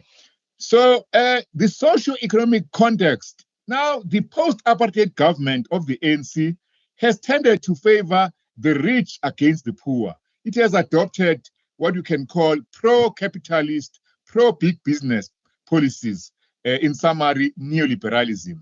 It abandoned the RDP, Reconstruction and Development Program, which, by the way, was its election manifesto in 1994, and adopted GEAR, which is a trickle-down pro-big business economic model. It allowed big business, which profited from the apartheid system, to list their shares abroad in the London Stock Exchange, in the New York Stock Exchange. And then it lowered company tax from about 50% to 25%, even less. And the way the government has responded to the energy crisis, it's what I can call pro-capitalist solutions: privatization, commercialization, and financialization. Financialization is where the banks start to play a major role in the provision of finance money, for example, for renewables. Part of this move to cost-reflective tariffs is that neoliberalism, market-based service production, reduction of subsidies, etc. So South Africa is a capitalist state characterized, or I think I've mentioned this. At the moment, there is the rate of inflation from the point of view of the poor, working class, lower middle class people. Last year, inflation was 7%, which put inflation about 13%. As we know, the poor spend a lot more on food proportionally, electricity and transport. And we found in our research that there's the additional cost of the crisis of load shedding, because people must find alternative means of providing energy. Basically, since the ANC took over, since we got our liberation, the rich have been getting richer, the poor are getting poorer in South Africa. Next slide, Mr. Mabunda. So the role of NERSA, therefore, NERSA has done its job to regulate rampant increase in electricity tariffs, given the monopoly of Eskom, and state structures on this service energy. So, but recently we've seen the National Treasury, we've seen the courts and other state structures actively undermining this. So we hear now a discourse, the non-payment culture, cash of entitlement, deviant municipalities. I'm not saying some of them are not doing some very bad things. We heard about Msunduzi from the business presenter. And then we've just heard today, we are running a business in this municipality. So that is the kind of thing actually, which is a challenge to NERSA's job on making sure that, everyone has got access to energy and balancing the profit-first neoliberal business-oriented model, which has been adopted by the government. Now, we think that NERSA should resist the attack on its mandate, its original mandate, because now they're trying to change it in the light of the class struggle, in the light of those who have more those who have vested interest, those who have got more power, more money, trying to offload the crisis and its burden on the poor, on the working class. So number one, these are just recommendations, we're not dictating, it's a suggestion. Take into account affordability, especially of electricity prices for the working class and the poor. Number two, we should resist, NERSA should resist the immediate and rushed implementation of the cost of supply regime. It must be implemented by 1 July, but not a lot of work has been done in preparation. Make representations against water and electricity being the main funding source of our local government. You get City of Johannesburg, they put on markups of 72%, 100%, etc. So I don't think this is the correct way of funding local government. We should consider equally quantitative and qualitative solutions to the energy crisis. And I heard the chairperson and some members of NERSA, of the panel, of the commission, asking such question: what else are you doing, local government, besides just increasing tariffs, to address your energy crisis? Number five, insist on the implementation of cross-subsidization of the poor by the rich. This is most important. Instead of the rich getting richer, those who are benefiting must share Ubuntu. Develop a methodology to compel the transition from fossils to renewables. So I think Professor Bond covered this point adequately, but it's most important that we leave behind when we die. I'm a grandfather. I don't want my grandchildren, to face some terrible living conditions because of climate change, climate disasters. And then lastly, we should, NERSA should try and expand what I'm grateful about today's opportunity, but I think that we should expand public participation at all levels, especially in response, to this new demand for a new methodology, the cost of supply regime. Thank you very much, Chairperson. Thank you. Thank you very much, Dr. Ngwane. We really appreciate your presentation. It really assists. I would then like my fellow panelists to ask any questions if they do have any.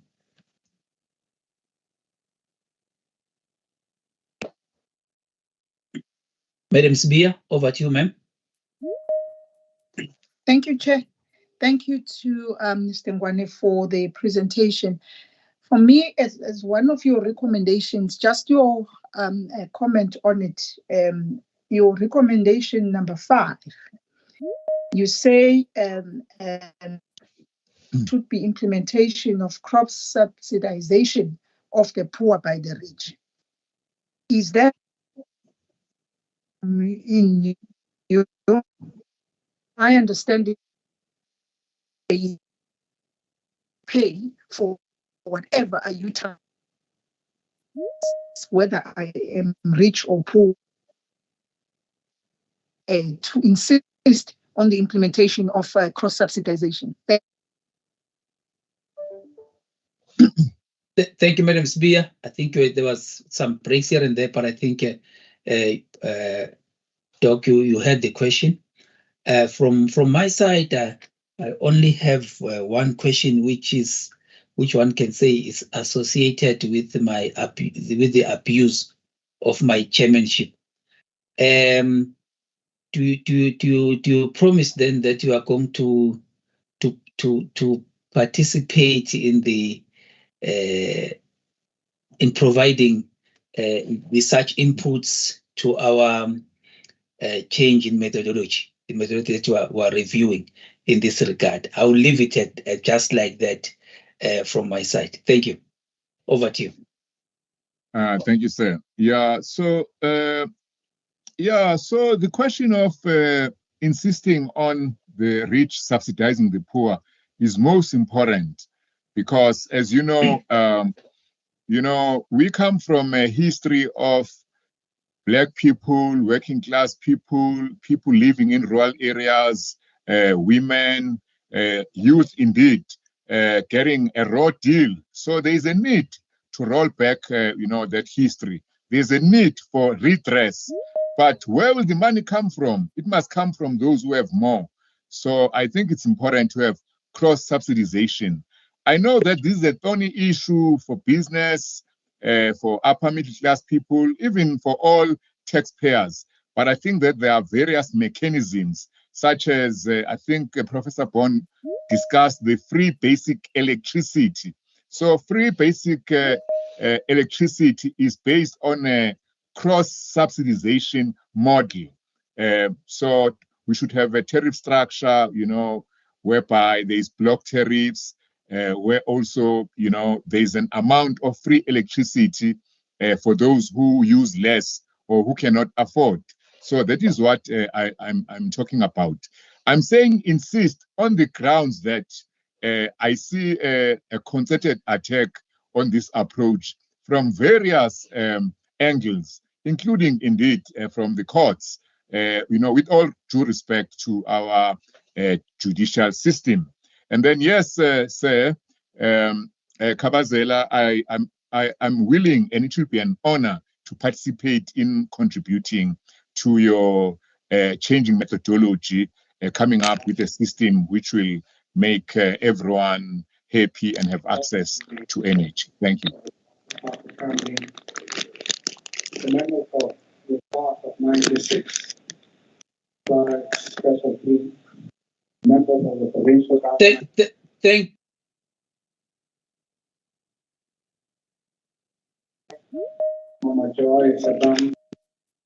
Thank you very much, Dr. Ngwane. Mr. Page or Pache, may you please just switch off your video, please, and please let's just mute ourselves to give those who are presenting an opportunity to present uninterrupted. Your TN Page, your video is still on, please. With that, Dr. Ngwane, once again, thank you very much. We're looking forward to the engagement regarding the review of the methodology. I would then move on to Madam Alison Skuman, who's the Bluff Retailers and Residents Association rep here. I'd just like to know from you, Madam Skuman, if you've got any objections in taking the oath. No, I don't. Okay, may you then please raise your right hand and affirm the following. Do you solemnly declare that the evidence you are going to give this panel is the truth and the whole truth? I do. Thank you very much. For the record, please state your name, organization, and your designation therein. Okay, my name is Alison Skuman. I am the Vice Chair of the Bluff Ratepayers and Residents Association. I'm also the Interim Vice Chair of the eThekwini United Ratepayers and Business and Civics Organization, and I'm also an attorney by profession.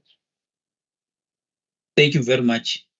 I would just like to know whether are you having any PowerPoint presentation to make? No, unfortunately, I didn't get a chance to make it fancy, but I am going to be reading off my notes. So if you don't mind when I look down. Okay, I think it will also help if with those notes you of a nature that you can be able to share with us by emailing it to I will. To Mabunda. I think it will help. An email to Malta now. Here we go. Yeah. Done. Thank you very much. With that, you've got your 10 minutes. If there's any delay, you'll see me raising my hand to indicate, please wrap up. Over to you then, ma'am.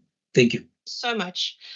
I want to start off, and I'm sorry, I'm going to read. So NERSA's strategic plan published on the 31st of January 2012 details its vision, mission, and statutory obligations to the citizens of South Africa.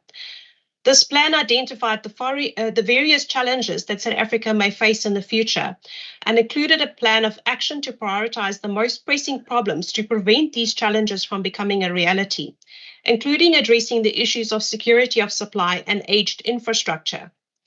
As protector of a vital part of South Africa's system, NERSA sits in a fiduciary position, a position which it must protect without fear or favor, especially from political interference.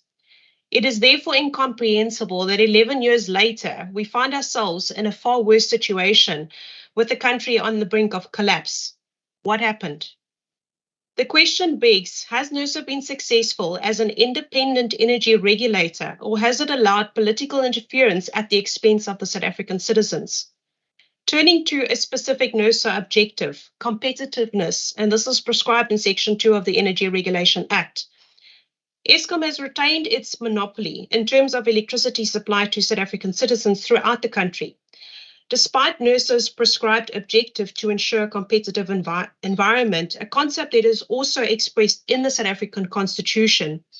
As the regulator, the question is why NERSA has not imposed upon government to develop the energy supply space by providing effective incentives to encourage independent power producers to rise up rapidly and produce suitable, cost-effective and clean alternatives. We are aware that recently provision was made for independent power producers to provide a limited amount of electricity, yet this provision remains restrictive, resulting in the motivation for rapid implementation and change being unfeasible. The Eskom monopoly and ongoing restrictive and exclusionary practices are not only unconstitutional, but also injurious to the South African people, both directly and indirectly. Examples of direct injury: citizens are forced to pay any tariffs imposed upon them by NERSA and/or municipality. Failure to pay results in no electricity. No electricity results in the citizens being unable to generate revenue. This is a vicious cycle created by the leaders of our country. SMMEs and own income contractors are significant contributors to the economy, and accordingly, they cannot afford to be without electricity. Yet with no alternative power producer, they are forced to pay whatever Eskom charges. The lack of freedom of choice is a constitutional contravention, one which NERSA should have addressed in terms of its prescribed objectives. It is no secret that Eskom is failing. The failure is not only attributable to the aged infrastructure, but largely due to the lack of competent administration and sufficient oversight, which has paved the way for significant corruption. Instead of addressing this problem as an independent regulator and fiduciary, NERSA enables Eskom by consistently approving increases in the tariff, the consumer having no objection but to pay in order to generate income. NERSA is therefore, in my view, complicit in the crime against South African citizens. It is no secret that both Eskom and the various municipalities are plagued with allegations of vast amounts of irregular and/or wasteful and fruitless expenditure. NERSA enables the situation to continue by consistently approving increases in the tariffs without protecting the public from this abuse of power. Again, the end consumer is forced to pay as it has no choice. How is NERSA fulfilling its mandate as protector? Turning to the indirect injury, specifically load shedding. We all experience the constant frustrations of load shedding. Load shedding is a prime example of the indirect costs burdening the end consumer. It is unfathomable that the consumer is not only asked to pay more for electricity, but the increase does not equate to performance. Instead, we receive less supply. According to a 2021 Stats SA survey, South African electricity generation declined by 7.4% between 2019 and 2021. The country produced less electricity in 2021 than it did in 2006. Electricity generation is down by 3.6% year-on-year for the period January 2022 to September 2022. In the commercial world, when a supplier does not provide the services in terms of the contract, the consumer usually terminates the contract and in some instances also claims damages from the supplier. Yet in Eskom's case, NERSA has deemed it acceptable that the supplier, Eskom, may receive increases despite non-performance. How is this acting in the best interest of South Africa? In addition to the loss of supply, resulting in the consumer's reduced capacity to generate income, the consumer's equipment is constantly damaged due to irregular power surges and inconsistent supply, costing the consumer dearly. Any insurance company will confirm this fact, as most insurance companies have now resorted to excluding claims related to electrical outages. As if the above is not enough, criminals have taken full advantage of the continued lack of electricity, using the cover of darkness to perpetrate heinous crimes against law-abiding citizens. Again, one can engage with any insurance company to verify and confirm this fact, as theft during power outages is now also excluded from many policies. Instead of resolving the ongoing energy supply issues, NERSA's answer is to allow tariff increases instead of fulfilling its mandate to promote alternative power producing or forcing the government to address the maladministration of Eskom. We are of the view that allowing any increases for either Eskom or any municipality just on the facts stated above is a clear breach of its fiduciary duty to the public. Dealing with another example of indirect injury, South Africa's economy. If the above is not enough motivation for NERSA to act responsibly, then perhaps the fact that increasing the tariffs is negatively affecting our economy and directly prevents economic growth and recovery from the recent disasters should convince NERSA surely. An increase in tariffs, especially above inflation tariffs, results in a high cost pool inflation situation, which is detrimental to the economy at a stage when the economy is still trying to recover from a worldwide disaster. Any emerging economy has only a small cushion to absorb shocks. The South African economy was ill prepared for COVID. It had no margin for any significant shocks. Some consumers were able to weather the storm, yet many were not successful, which is evident by the increased unemployment rate. Currently, South Africa has an unemployment rate of approximately 42%. That is half of our citizens. If SA had only to cushion the pandemic, but alas, this was not the case. Not only has KZN had to overcome the effects of the pandemic, but it was also dealt a heavy and devastating blow by the subsequent civil unrest that ensued. One would think this should have been the end, yet thereafter we experienced the devastating floods.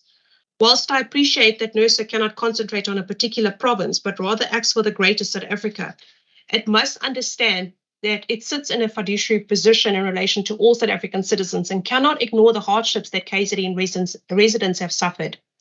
KZN is in a desperate situation which our leaders refuse to acknowledge. KZN small businesses and residents are not coping. These disasters have had a profound psychological impact on the residents of KZN.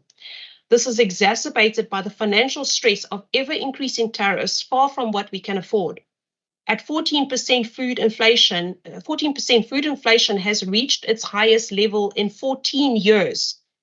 Whilst this is not a NERSA problem per se, it is important for NERSA to understand the context in which we raise these objections. Crime in KZN has escalated to a point where residents are fearful to leave their homes for fear of not making it back home. People are getting shot daily in all parts of the city. If residents cannot generate an income due to the high crime levels, it will result in increased unemployment levels, which in turn will lead to an increase in bad debt. It's a vicious cycle that one can eventually trace back to NERSA in failing in its prescribed objectives of ensuring that there is a sustainable, reliable, affordable energy supply that will allow social and economic development rather than a complete degradation of society. eThekwini municipality specifically. We strongly object to eThekwini municipality being allowed to manipulate the system. If NERSA had issued a guideline of 15.1%, which we hereby ask NERSA to revise based on the grounds stated above, we failed to understand why eThekwini municipality should be allowed to raise the guideline tariff by a further 3.39%. Whilst we do not want to experience a loss of supply or cause harm to eThekwini municipality, we are of the view that eThekwini municipality must first overhaul its administration before it passes any further financial burdens onto the ratepayers. NERSA must act as regulator and protector to force eThekwini municipality to revise its practices to find the funds within the available resources to avoid unnecessary financial losses. And let us not make the mistake of thinking there are no resources. In 2019, the Auditor General identified irregular expenditure to the tune of 2.34 billion rand. Every year since, the figure remains more or less consistent. Last year's financials reflected an amount of 1.5 billion lost. There is no effective consequent management ensuring the prevention of this conduct. Instead, the financial burden of this loss is passed on to the ratepayers by increasing tariffs. If we add the amounts lost to irregular or wasteful expenditure over a period of 5 years, it is a substantial amount of money that should have been spent on repairing the aged infrastructure and providing supply to those parts of the city that still awaits the provisioning of basic services. Addressing specifically the items raised by eThekwini in support of the increased tariffs. Decrease in revenue base. There may be a decrease in revenue base, but the problem is caused by the city's failure to address service delivery complaints. Why must the ratepayers compensate for poor management? Citizens are living in a sewage dump. There is no urgency in addressing the sewage problem, which is an environmental disaster of epic proportions, not to mention a severe infringement of constitutional rights. People are getting sick from the sewage-infused water system. Remember, clean water is a basic right. Not addressing the theft of electricity. 40 million rand to replace last year in an article on eThekwini's site. 40 million rand was spent to replace infrastructure.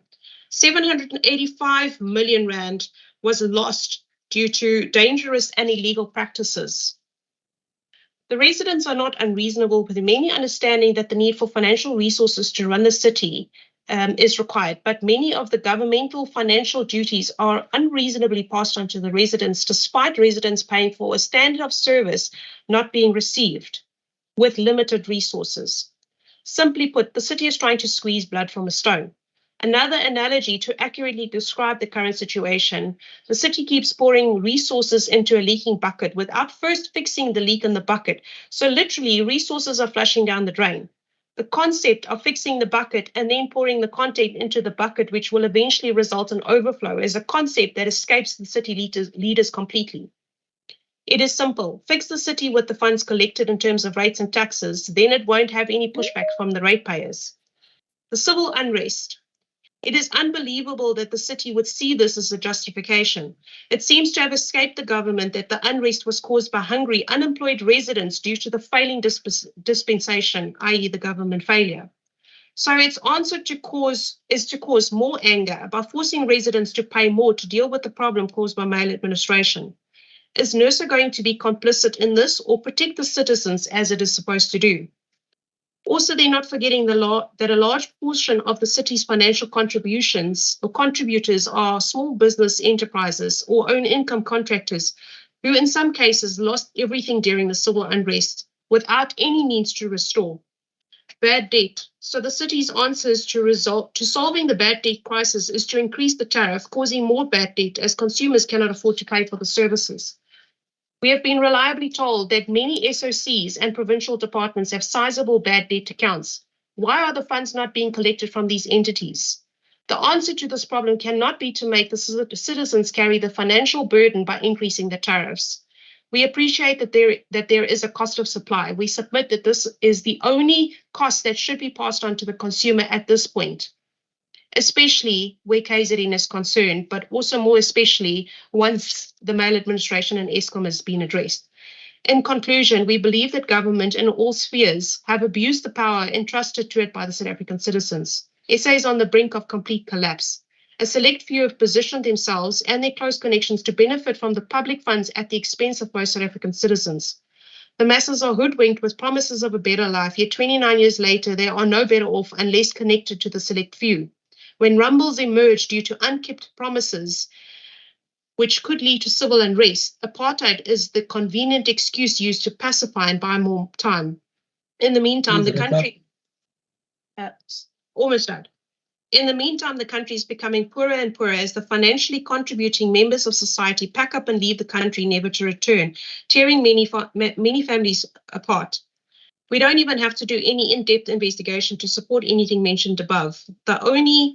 One only needs to peruse the statistical data relating to crime and unemployment, which provides sufficient evidence of the state of SA.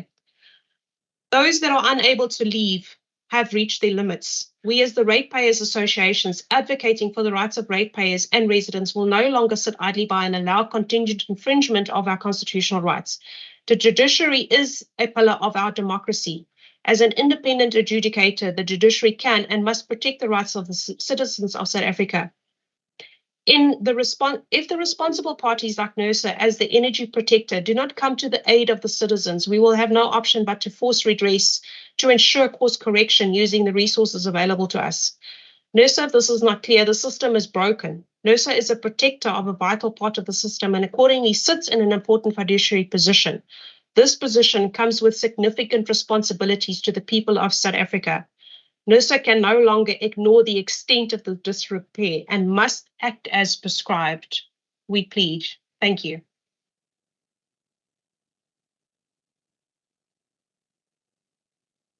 Thank you very much, Madam Skuman. Any questions, members of the panel?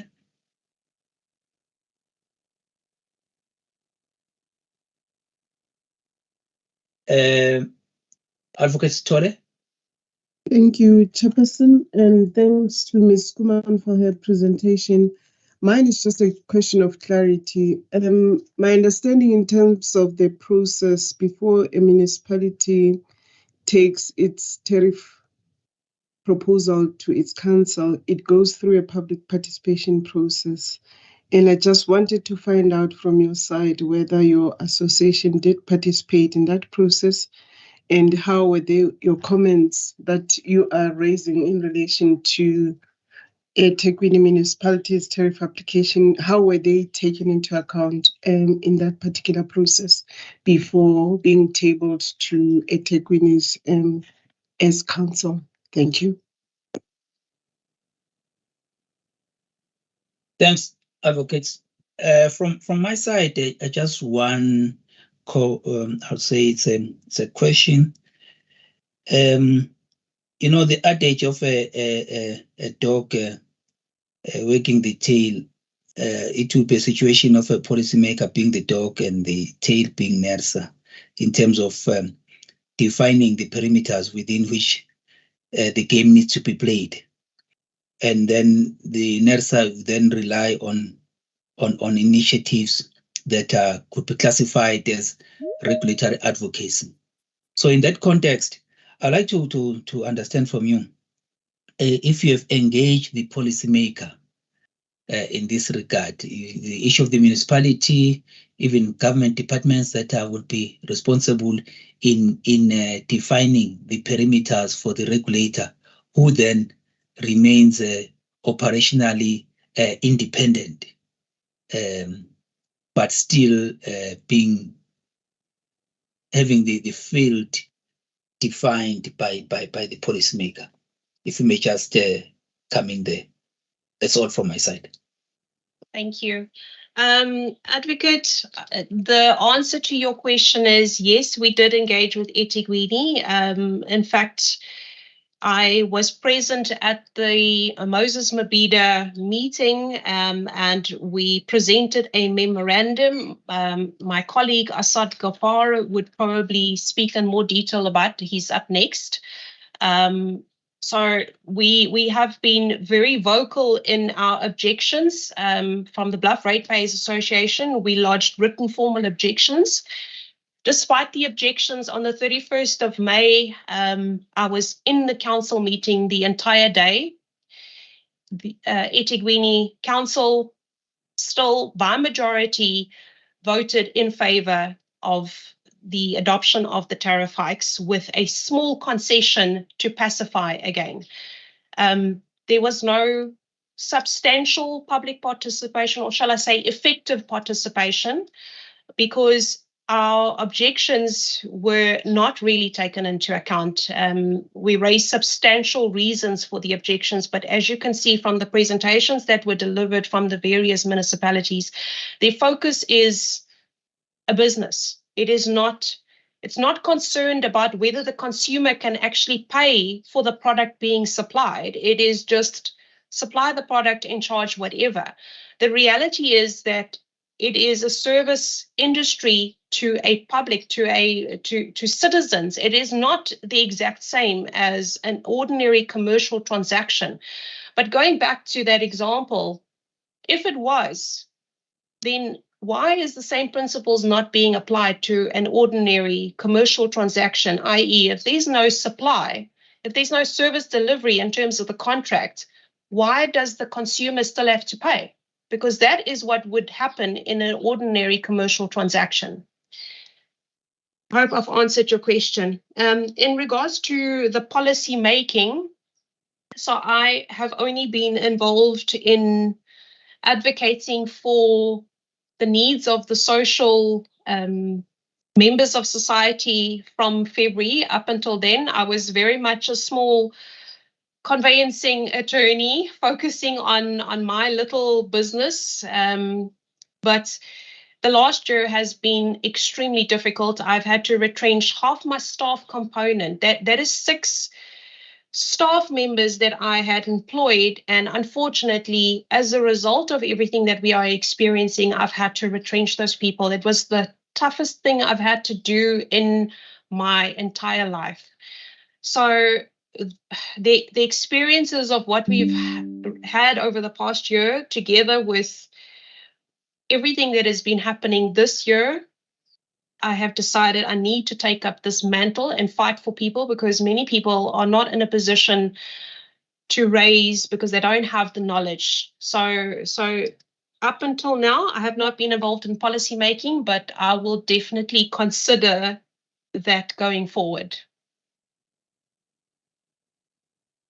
Thank you very much, Madam Skuman. We really appreciate your interest and you taking time off your busy schedule to present here. So, and we're saying don't give up. Let's keep participating. We've got a lot of this, and as I had indicated earlier on, that we've got a review of the methodology. Also looking forward to participation of people like yourselves. Thank you. Thank you very much. This then concludes your part of the presentation. We'll then proceed to Asad Kafa from Westville Ratepayers Association, as my elders would call it, West Eville.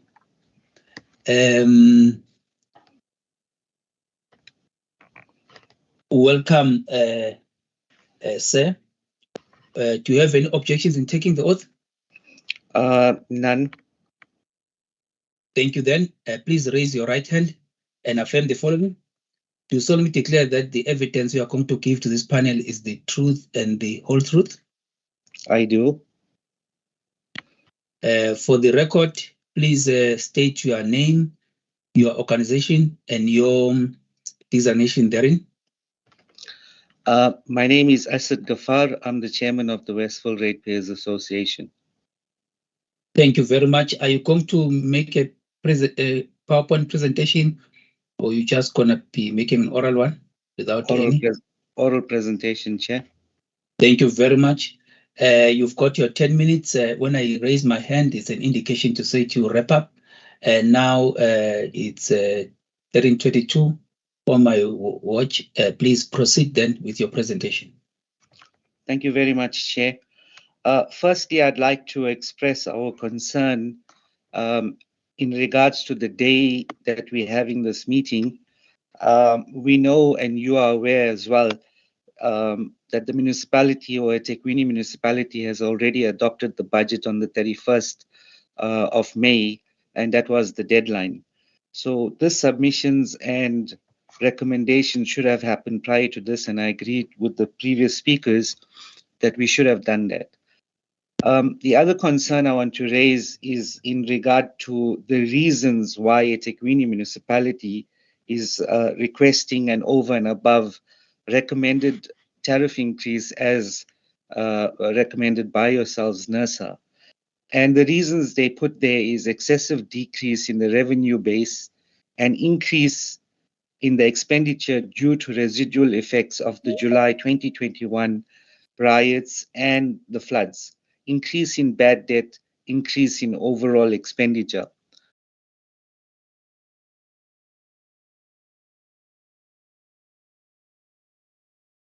Quite arrogant that the municipality would actually put that as their reasons, versus whereas other municipalities are saying that it's due to the tariff increase from Eskom, or to balance the budget, or decrease in the sales volume. The fact that they're admitting, and even in the presentation from eThekwini municipality, they themselves are telling NERSA that we don't know how to run our business. And I use the word business, colloquially and loosely. And Madam Sabia actually raised important questions to the speakers, and they couldn't sufficiently answer those questions as to why they want to impose this tariff increase. The questions that were asked, and I want to repeat, why can't you go and sort out your bad debt? And if you look at the books within eThekwini municipality, and it's already been presented, I mean, they presented this themselves. Bad debt has been increasing year on year. So what measures have been taken to reduce the bad debt? Secondly, there was a question raised about illegal connections. Now, surely the municipality should be taking corrective action on this. And then thirdly, they admittedly saying that there's a reduction in the tariff base. Now, why is there a reduction in the tariff base? Is it because more people are stealing electricity? Is it because people are moving off the grid? Is it because people are leaving the city? Have they looked at all of these issues before then saying, let's just, as Madam Sabia said, you want to punish the goose that's laying the golden egg? And that's exactly what it is. Now, all of these issues, and I know the question is going to come about, have we engaged with the city? Yes, we have. At what level have we engaged the city? We're engaging now at the level of the COO and the CFO. In fact, we're meeting with him next week, Thursday, to discuss all of these issues. So it makes no logical sense that we're imposing higher than recommended tariffs on the remaining base of what's left in the city, and we're expecting them to pay more. This is unaffordable. It's an unaffordable burden on the citizens, and I don't think NERSA should approve this.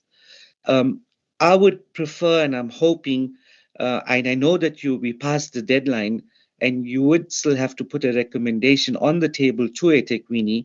I also know that they can ignore that recommendation and still go ahead with the standard tariff increase because they've already adopted it in the budget. But I would like to see NERSA's recommendation, which is recommending the city to reduce its tariff, because obviously we would then use it in court papers that we will file against the city. Mr. Governor, in his presentation, he spoke about putting systems in place by having a direct access to the department to report electricity theft. And that's a lie that he's spoken to NERSA. There's no systems like that in place. In fact, the residents have a problem trying to contact the municipality.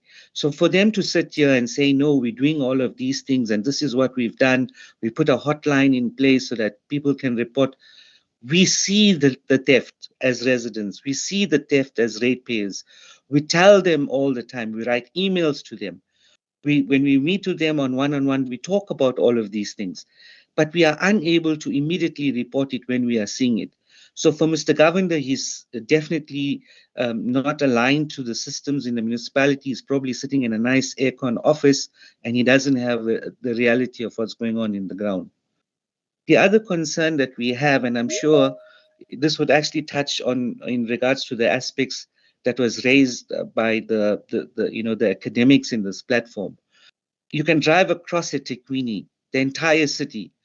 There are lights that are left on 24 hours a day, 7 days a week, 365 days a year.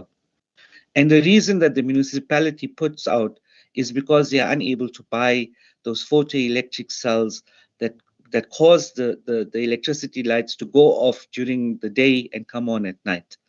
Now, you can go and work out the cost that it's costing residents and ratepayers because of an inefficiency of the city.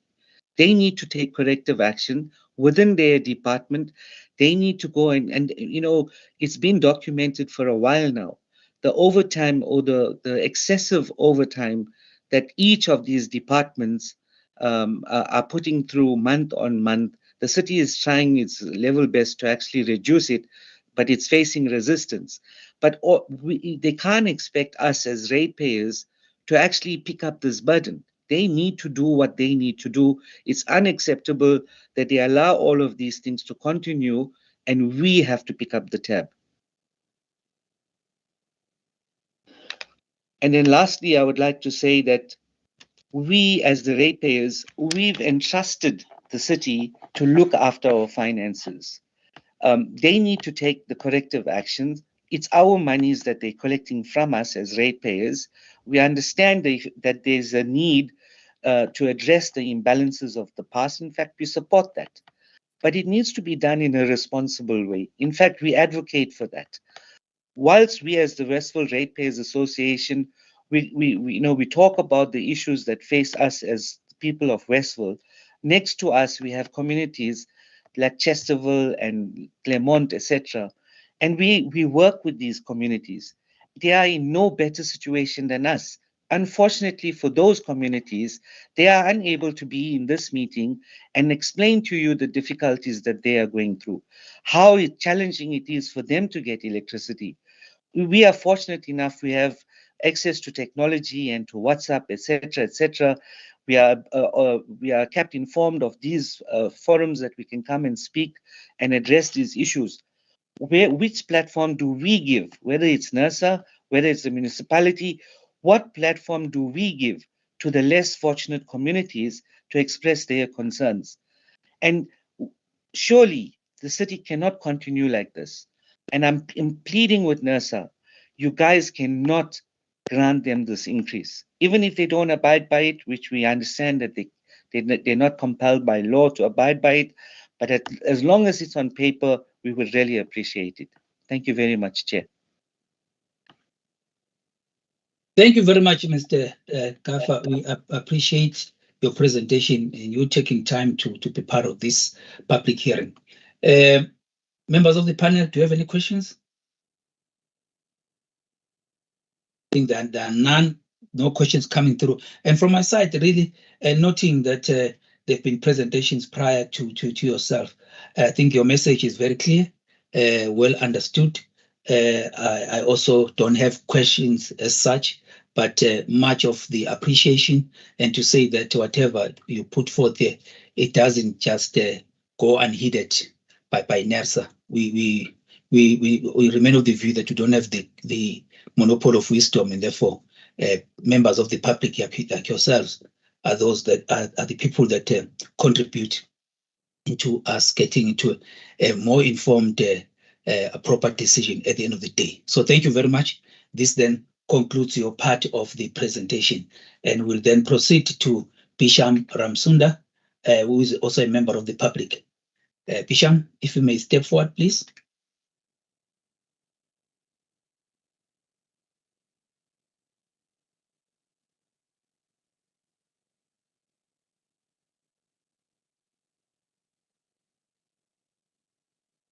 Thank you very much. I would just like to know from your side, Mr. Ramsunda, if you've got any objections in taking the oath. No, I don't. Thank you very much. May you please then raise your right hand and affirm the following. Do you solemnly declare that the information and evidence you are going to give to this panel is the truth and the whole truth? I solemnly swear, based on the information that I have gathered, that the information is true. Thank you. May you please then state your name, the organization, as well as your designation therein? I'm a private resident and I'm standing in on a personal capacity, but as a resident of the eThekwini municipality. So I believe that the concerns that I might be raising might be affecting a lot more, and those might be concerns of other residents as well. Thank you very much. You've got your 10 minutes, sir. Are you going to make a presentation, a PowerPoint presentation, or are you just going to be oral presentation? Please. I didn't prepare PowerPoints. I just made notes. Okay, if also those notes if you may share, I think it will also help just to have them as part of the body of knowledge from our side. Thank you. You may then proceed then and present for your allocated 10 minutes. Okay, the eThekwini budget it seems like it's already been taken into account with the increase. So even though we're trying to raise our objections here, it seems that it might not be considered, as was pointed out already. And then we've got a municipality that has 4.8 billion rand in irregular expenditure, 48.3 million rand in wasteful expenditure in the last financial year. There's talks about the municipality being placed under administration. The ANC had to step in to assist with the running of the municipality recently. The initial request was for 21.9% and it was reduced to 18.49%. But everyone seems to see this as a victory. But how can it be a victory when the request initially, well, the amount that was approved by NERSA for Eskom was 15.1. So this can't be a victory when we've got an amount that's above the approved amount by NERSA. Then we've got the municipalities increase is above the increase of a number of other municipalities. If you look at the overall budget increase, it equates to 59.09%, including water, sanitation, electricity, and the various other amounts that have been included into the budget for eThekwini. And this is the highest overall based on the calculations that I've made on the other municipalities within South Africa. We're speaking about a decrease in the revenue base. We need to question ourselves. Then the riots in July, that was not the fault of any resident. The municipality did not take steps to rectify the riots at that point in time. They saw it happening, but no steps were actually taken to ensure that nothing was done to harm businesses and to ensure that the municipalities was well taken care of in terms of revenue still coming in and all those other matters that a responsible municipality would have to take into account. The April floods also occurred. We understand that. Surely insurance needs to come in. Then we're finding that the government, national government, was stepping in with certain interventions, and the municipality itself on our side was not doing the things that they were supposed to do. There's a lot of grants and stuff that the municipality failed to take up. Then we're looking at what plans does eThekwini municipality have to reduce load shedding? I believe Cape Town and Johannesburg are having plans already in place based on media information that's coming through, but eThekwini doesn't seem to have any plans. Then we're looking at the Sizikala offices that are in eThekwini area. There are always queues there. We're not being given our statements timelessly. People are making arrangements for payments. That means they're already in distress with the current amounts, with the current tariffs that's currently in place. So if you've got an increase, how much more of an impact would that now have on the residents of the municipality? Then we look at the tax base itself is declining, and you're trying to punish those people that are contributing towards the upkeep of the municipality, ensuring that they are paying their bills and not doing illegal connections and those kinds of matters. What is the municipality doing regarding illegal connections? Because when you drive around, it's obvious where the illegal connections are. Is things being done to ensure that illegal connections are reduced? Another issue is if the municipality believes that they cannot ensure that electricity is provided to the customers of eThekwini, then maybe the municipality needs to tell Eskom, you know what, guys, let's hand over the electricity supply over to Eskom. So we would now be direct customers of Eskom.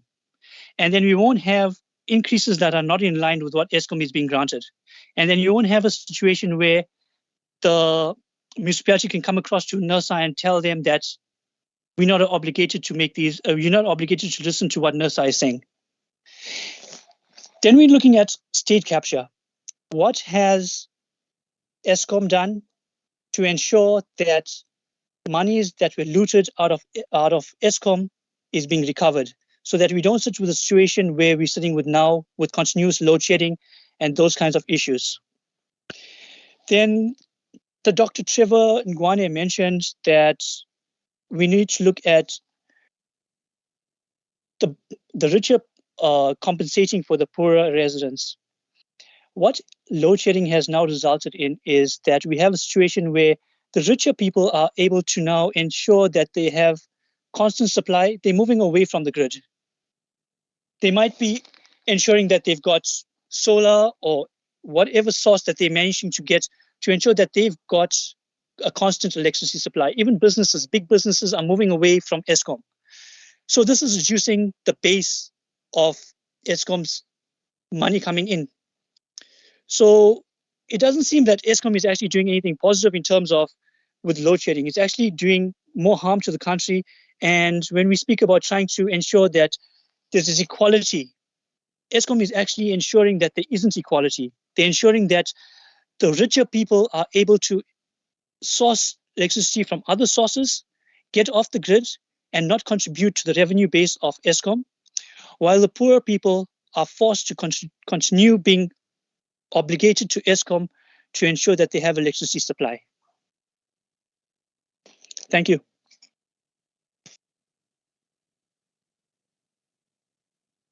Thank you very much, Mr. Ramsunda. Colleagues, fellow panelists, do you have any questions to the presenter? I take it that there are none because I don't see any show of hands. And from my side, I don't have any questions too. I think the matter that you are putting forward is very clear. Also, thanks for also responding to some of the earlier or reflecting, so to say, to some of the earlier statements made regarding the eThekwini municipality in particular. I would then like to then proceed to the next presenter, who's Mr. Logan Moodley, who's a member of the public. Logan, if you can step forward, please. Good afternoon, Chair. Can you hear me?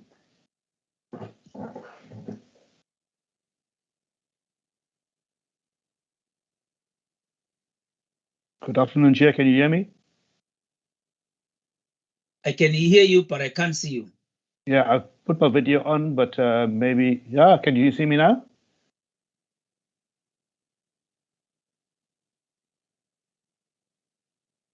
No. Okay, my camera is turned on my side, so I'm not so sure. Indicating camera off on the Let me screen. try. Let me try again. I'm going to put it off and put it on again. Okay. It's off now, and now it is on.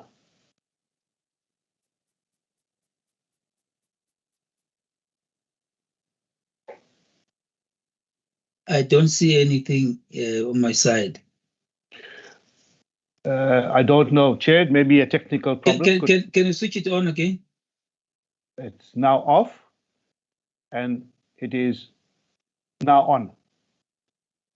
Chair, perhaps the laptop that is using it have a cap on the camera and the cap is closed. Does it have a cap to close the camera or it doesn't? Because if it have the cap, if you did not open that cap, even if you switch on your camera, nothing will show up. Okay, no, I don't have a cap, and I've used this before for many other conversations. Okay. Try last time. Okay. One more time. All right, it's off, and now it is on again. And I got my camera light on, switched it on as well, yeah. So, and that's flashing. So. Okay. In the interest of time, let's proceed. Yes, Chair, I don't have a presentation. I'm going to speak through my my input, but we can swear the oath and then we can proceed. Okay. Yes, it's the challenge. All right. Please raise your right hand and affirm the following: do you solemnly declare that the evidence you are going to give this panel is the truth and the whole truth? I do. Okay. For the record, please state your name, organization, and your designation therein.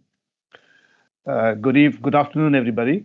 My name is Logan Moodley, and I am a resident of to many organizations, but I don't represent any one of those here.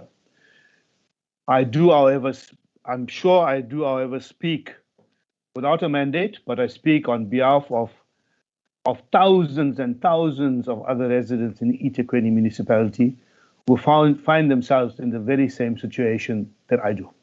Okay, so my you may then proceed with the presentation. I'm giving you the 10 minutes. Please, if I raise my hand, I'm just indicating to say, please wrap up. Proceed, sir. Thank you. Chair. Thank you, Chair.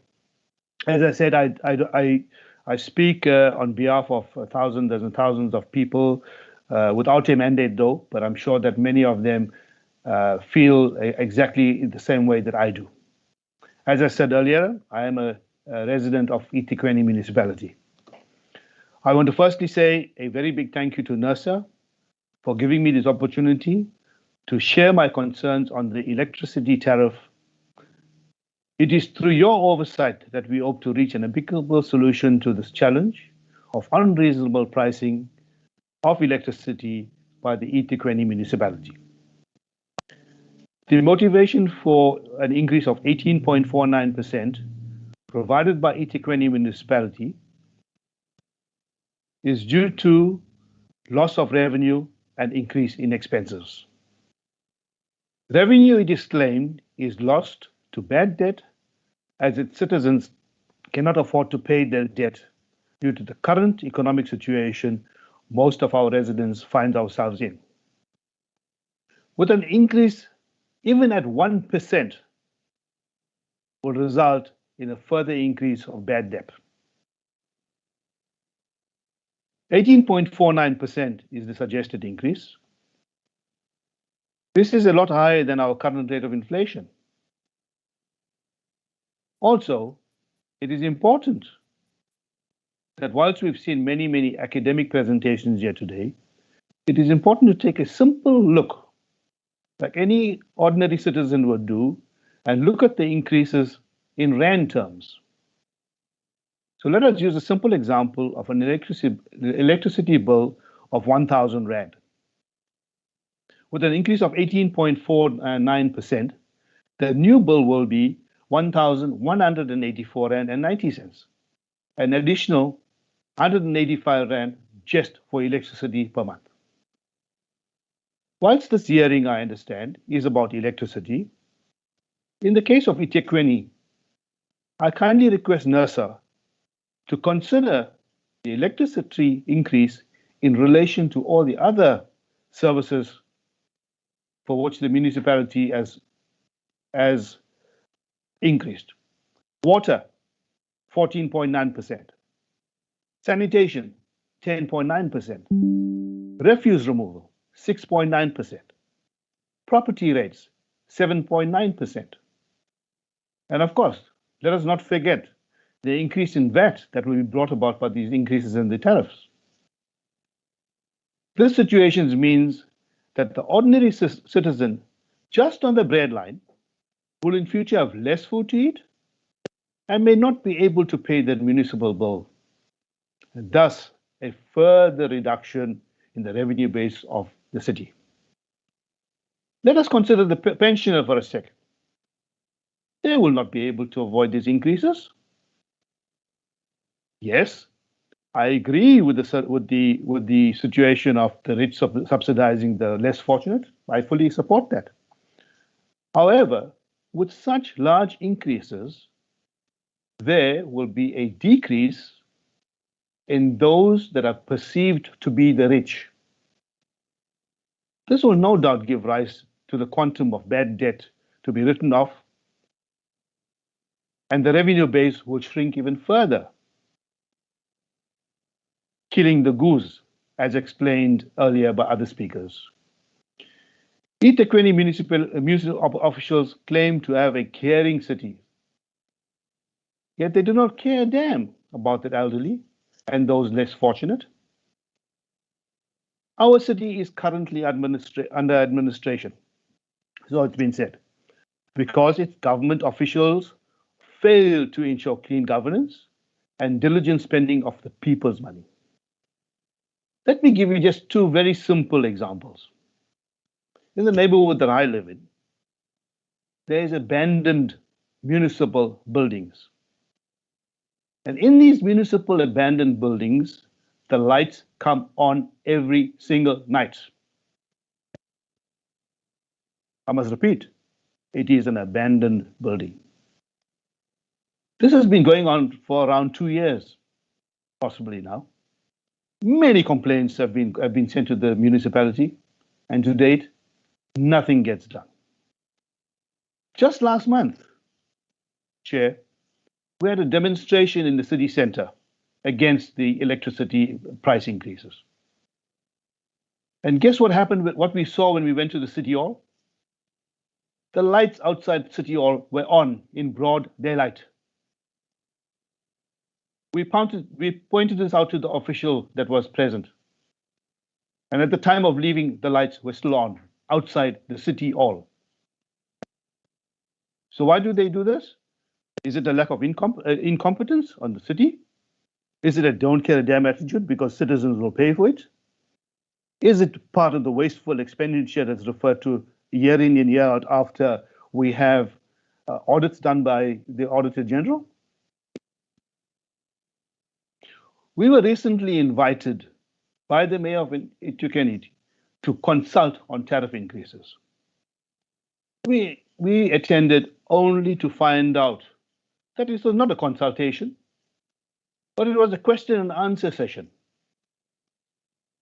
Many people, including myself, had no opportunity to present our concerns because the meeting ended abruptly.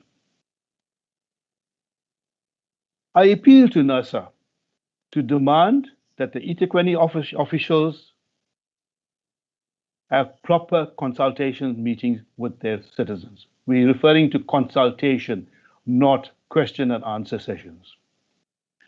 The eThekwini municipality for electricity has a 3-month billing system. In the first 2 months, they charge an estimated amount for electricity, which is always a lot higher than your actual usage. In the 3rd month, and I must emphasize, if you are lucky, I repeat, if you are lucky, the meter is red and the electricity charge over the 3 month is adjusted accordingly. If your meter is not red, you can expect just about anything in your meter bill. I was in a meeting recently, and an elderly resident who just went on pension mentioned in this meeting that her total municipal bill was 135,000 rand. And it was not the first time, it was the second time.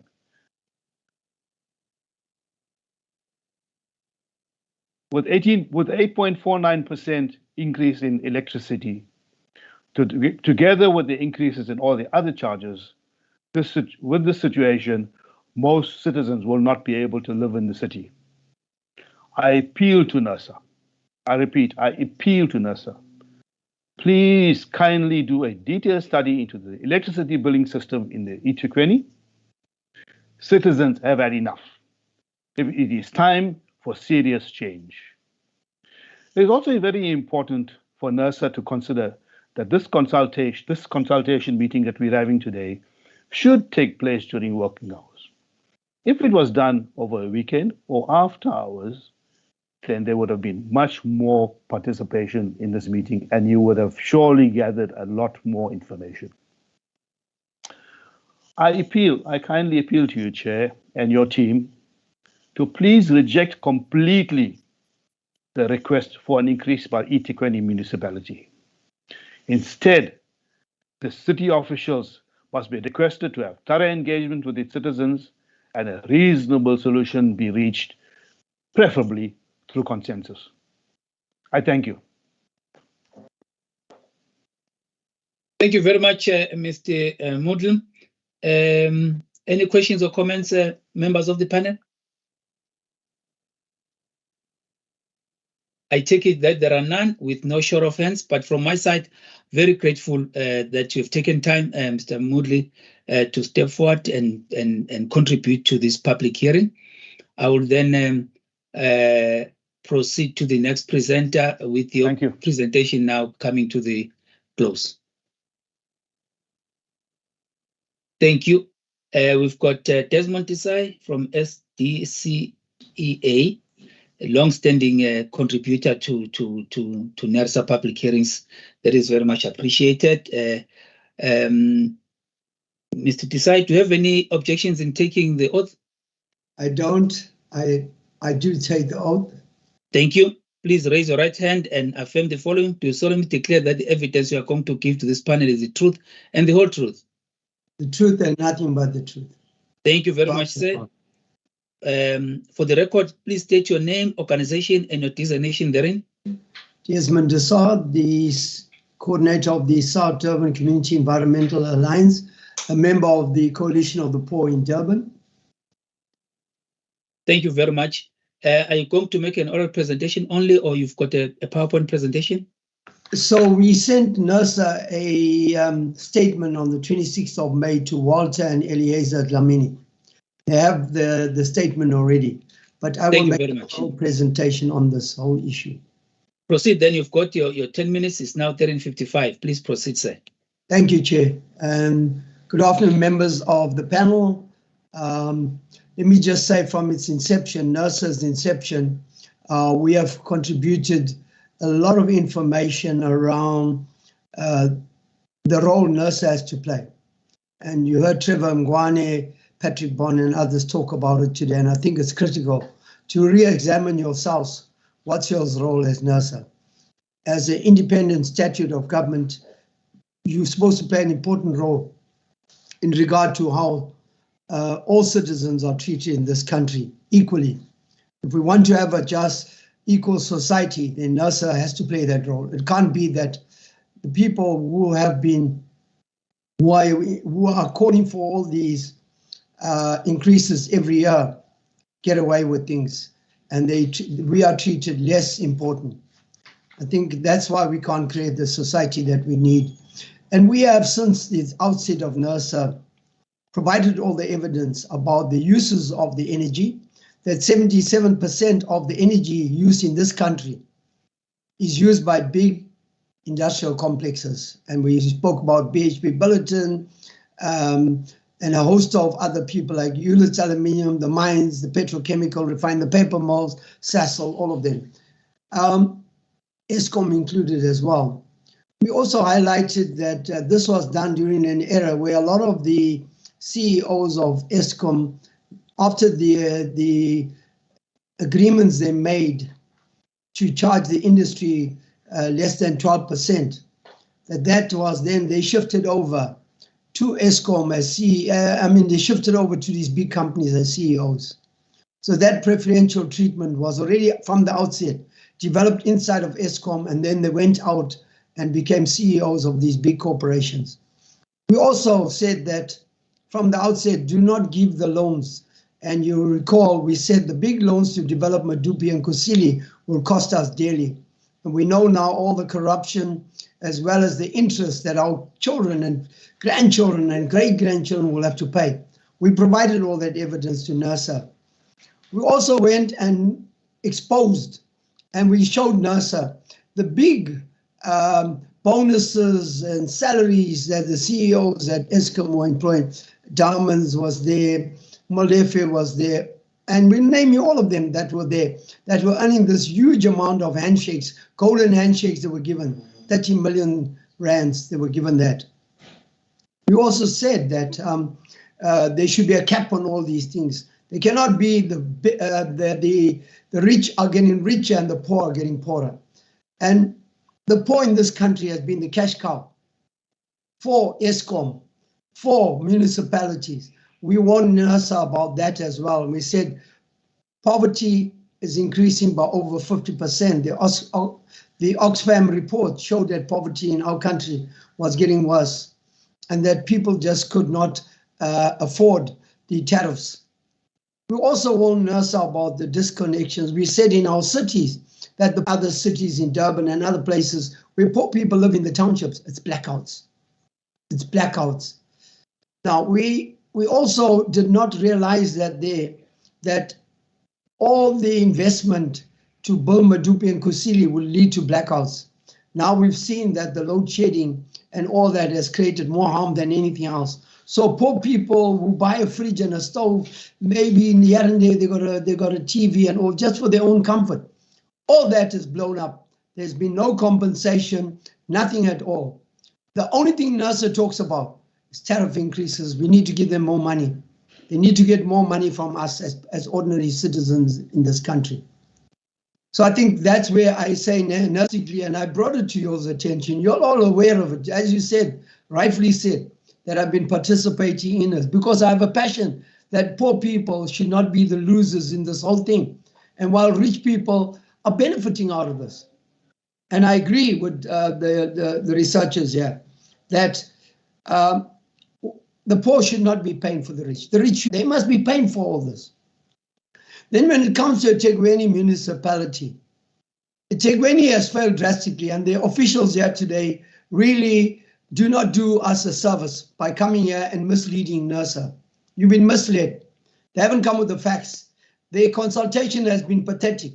Up until now, the letter I sent NERSA, Cyril Ramaphosa, Gwedi Mtashe, the Premier of the province, and the Mayor of Durban, not a response to the letter that talks about the tariffs, that everybody spoke about the tariff increases, and there's been no consultation.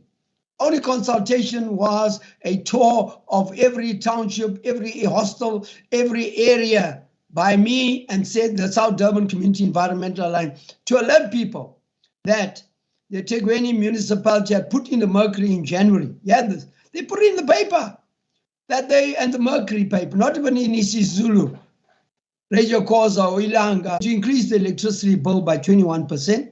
That water that Amgeni Water was charging 8%, they were going to increase by 14.9%. And the rest, like your sewage, your refuse removal. Where would we get 60% increase? Which country gives you a 60% increase? Which company, which government gives you 60% increase? Because that's what it amounts to. Where would people get the money from?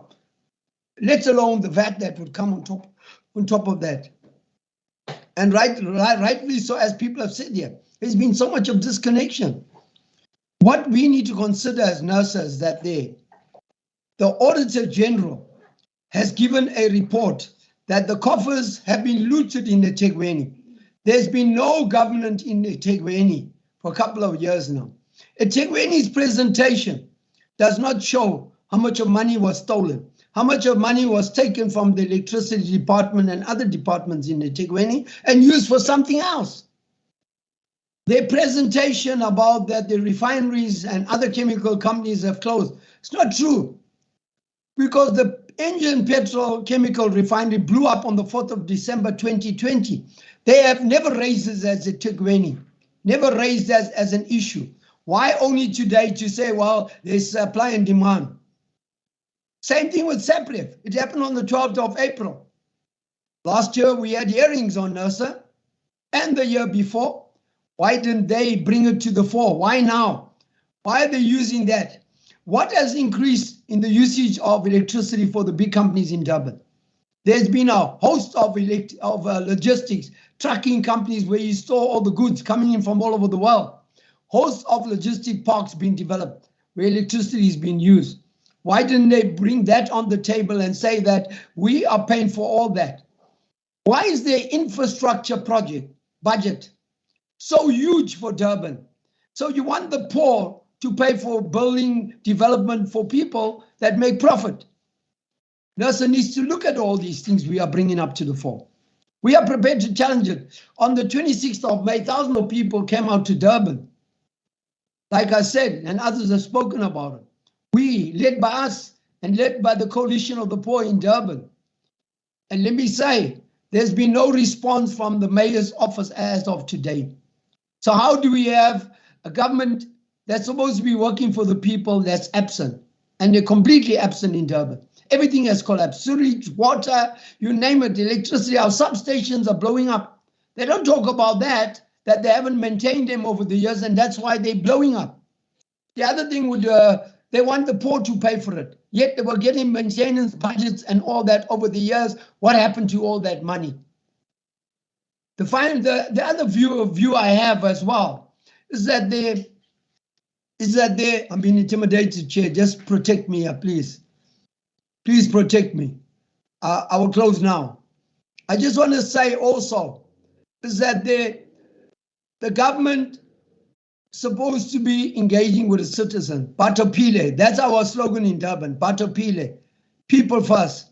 There's been no consultation with any of the people in Durban regarding these issues.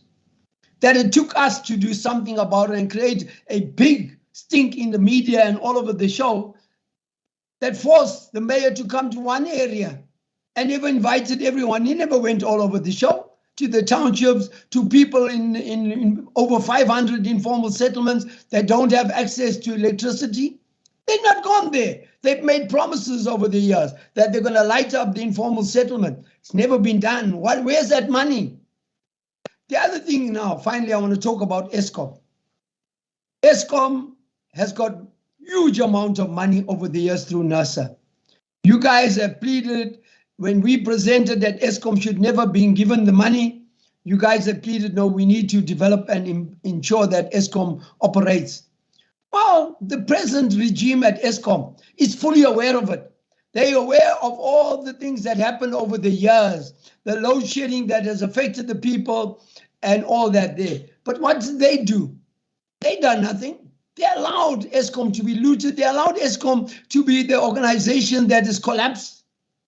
We feel it every single day. In the city, we get huge amounts of blackouts. In the rural areas, it happens 10 times a day, and even maybe even more.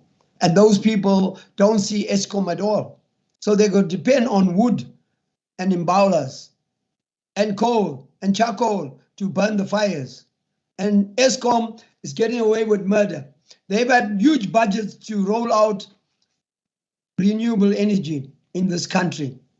Huge amount of budget since we had the COP17 in 2011. What have they done? Who is overseeing that?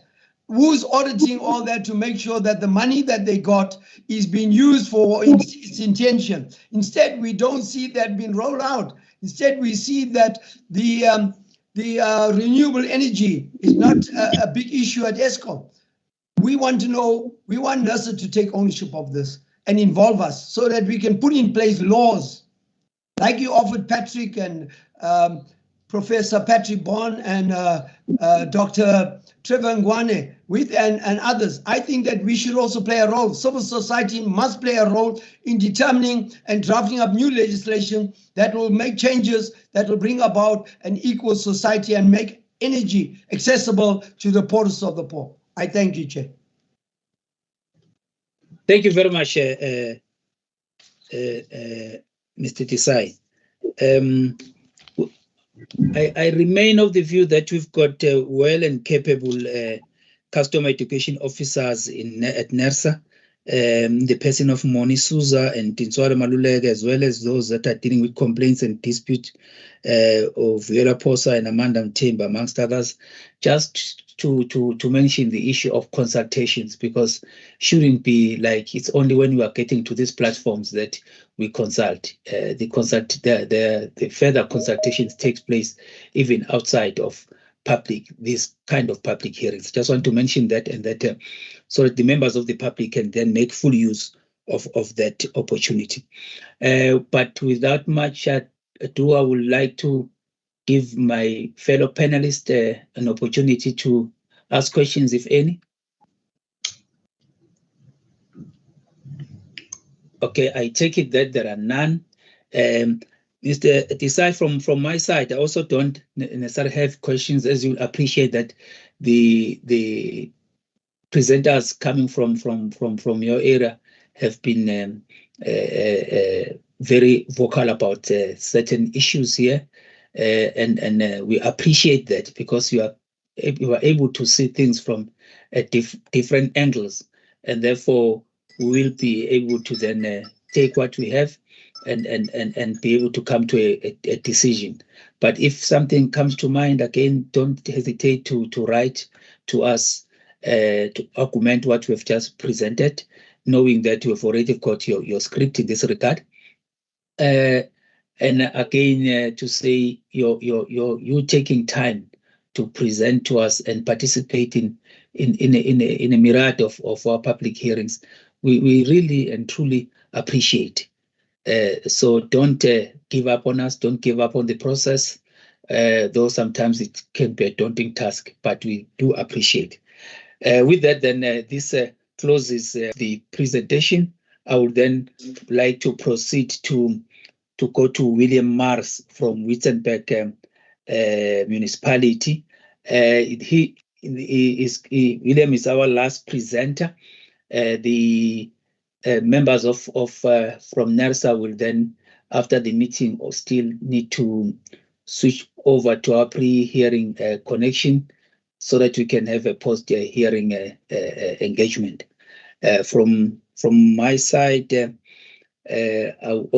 we are already here. Thanks a lot, William. I would like to take then this opportunity to welcome you and say, as our last presenter, do you have any objections in taking the oath? Thank you, Mr. Chair. No, it's not William Mars. He's one of my colleagues. I'm Kobus, the CFO of Witzenberg Municipality. Mr. Mars is in the budget office, the manager, and he's done most of the work on the budget and the tariffs, but I will be presenting today from a very wet and flooded Western Cape. Oh, okay. We hope you are all safe there. We've seen it in the news. So may you please then raise your right hand and affirm the following. Do solemnly declare that the evidence you are going to give this panel is the truth and the whole truth. So help me God. Thank you. For the record, please state your name, organization, and your designation therein. I'm Kobus Kritzinger from the Witzenberg Municipality, the Chief Financial Officer. Over to you then, Kobus. You've got your 10 minutes. Okay, thank you, Chair. We did send through our presentation. I don't know if I must share myself or whether you will share from your side. It might be easier if you can share it, your team from your side. Or must I do this? Wait a bit, Mr. Mabunda, can you share it? Thank you. It's done, Chair. May you please just put it in presentation mode so we can move with speed? Thank you. And I think we can just go to the third page. That we can start with the presentation. And the main reason for our presentation, Mr. Chair, is that if you look at the previous financial year, we've only had a 5% surplus on the electricity service. And so far for the current financial year, we expect that the surplus will be between 2.7 and 3% only, which is far below the NERSA benchmark of 15%.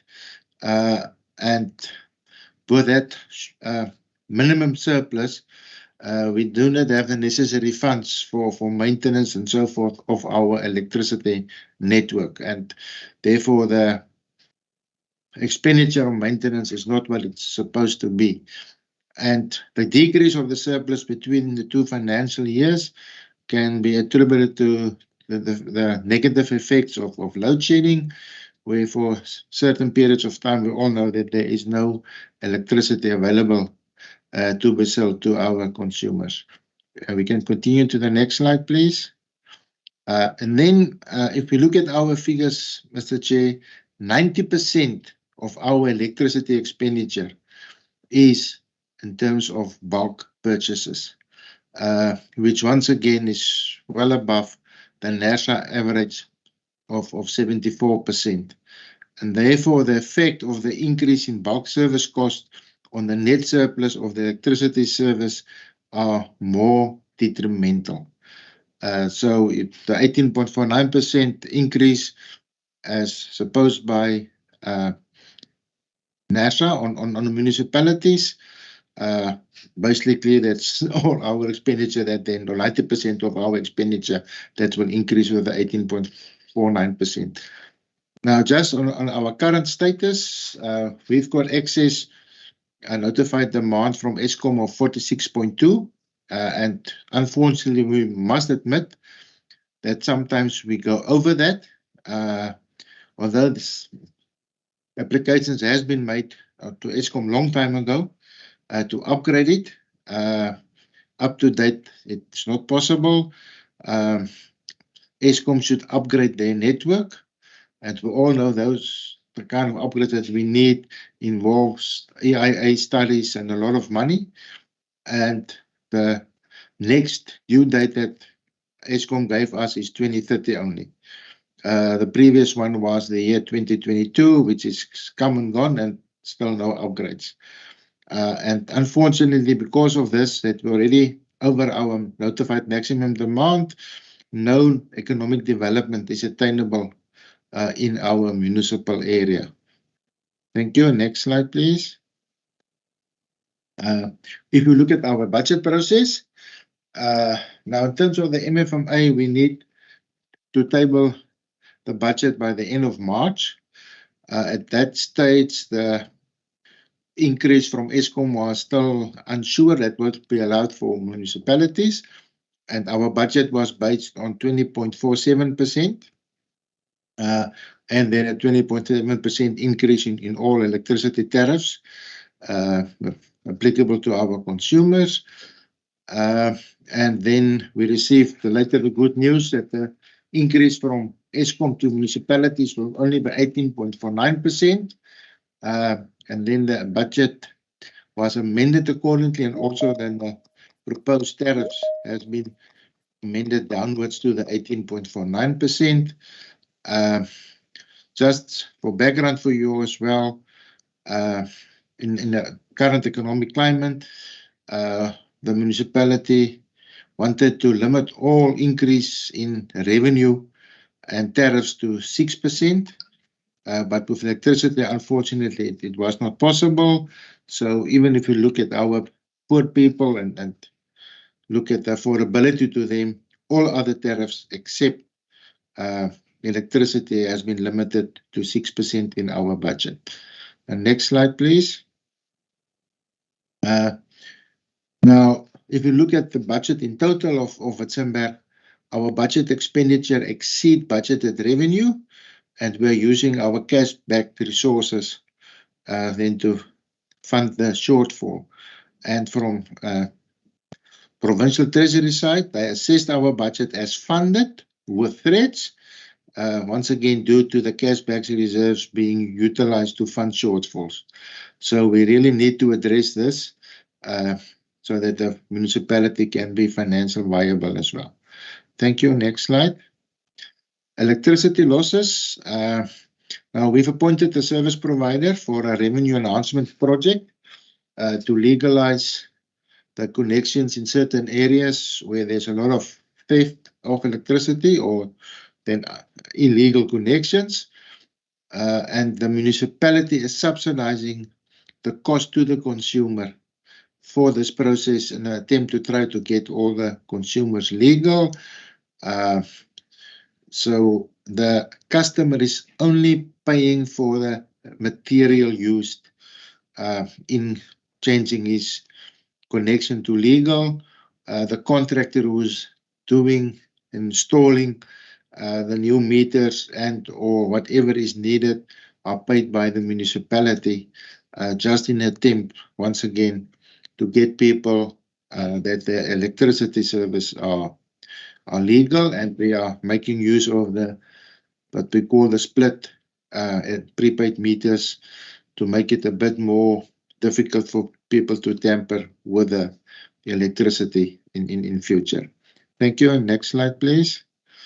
Okay, then on this slide, it's one of the questions that we received from NASA, and we will see that if approved, the 18.49% is approved. It's about a 10.7 million additional revenue for the municipality, and that is to ensure that the electricity service is not operated at a loss, as bulk purchase expenditure comprises 89.5% of our electricity expenditure. So yes, we just want to make sure that electricity is not a burden for the municipality, but a positive. Thank you, sir. Next slide. Okay, cost of supply. A cost of supply study has been completed recently, and it was approved by council. but not in time for this round of tariff applications. The council wanted us to have some workshops with the councillors on the study before they approved it. So it has been transparent in that way for council as well. So council has now approved the study. It has already been submitted for NERSA, but only for the tariffs to be implemented from 1 July 2024. So that information is also available to you already. Thank you. Next slide. That's our customer profile. You'll see the bulk of them are residential users, 300 commercial users, and then manufacturing is 220. But I must mention that the bulk of the electricity revenue is from this manufacturing or industrial consumers of us, and they are mostly the fruit packaging, fruit cold storage, and that all processing of fruit kind of businesses, which are very much limited to certain seasonal consumption. Thank you. Next one.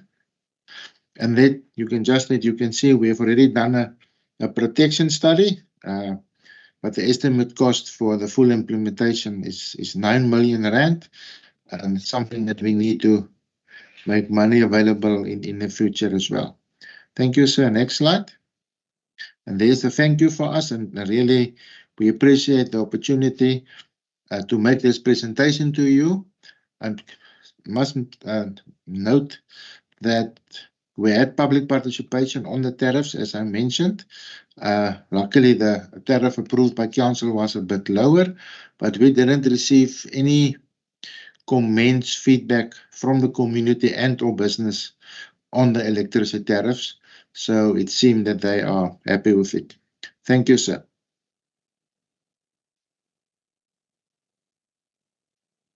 Thank you very much, Kobas. I would like then to give the fellow panelists an opportunity to ask questions. By show of hands, please.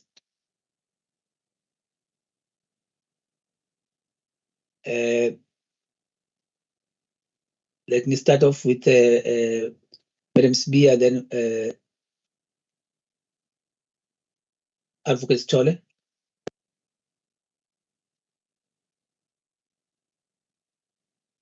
Okay, Advocate Stole, just proceed with the question.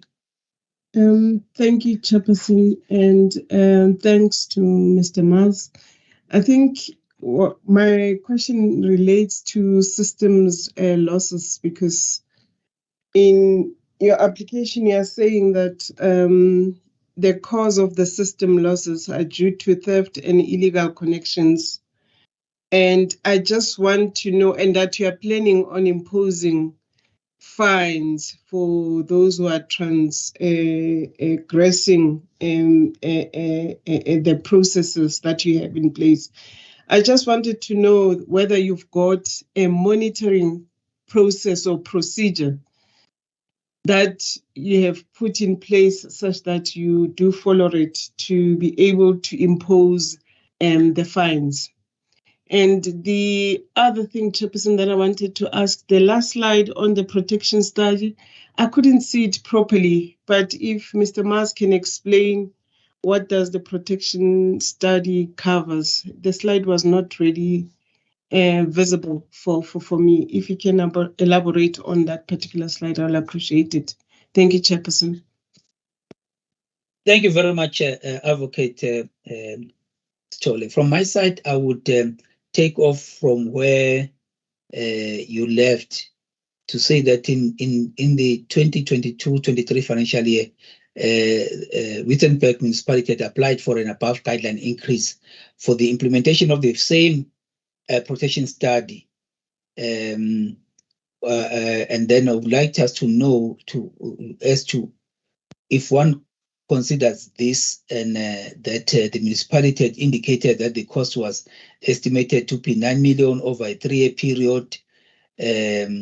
So now, if this protection study was required due to vandalism that took place in different substation, and then you needed to then replace equipment. And then having been granted that,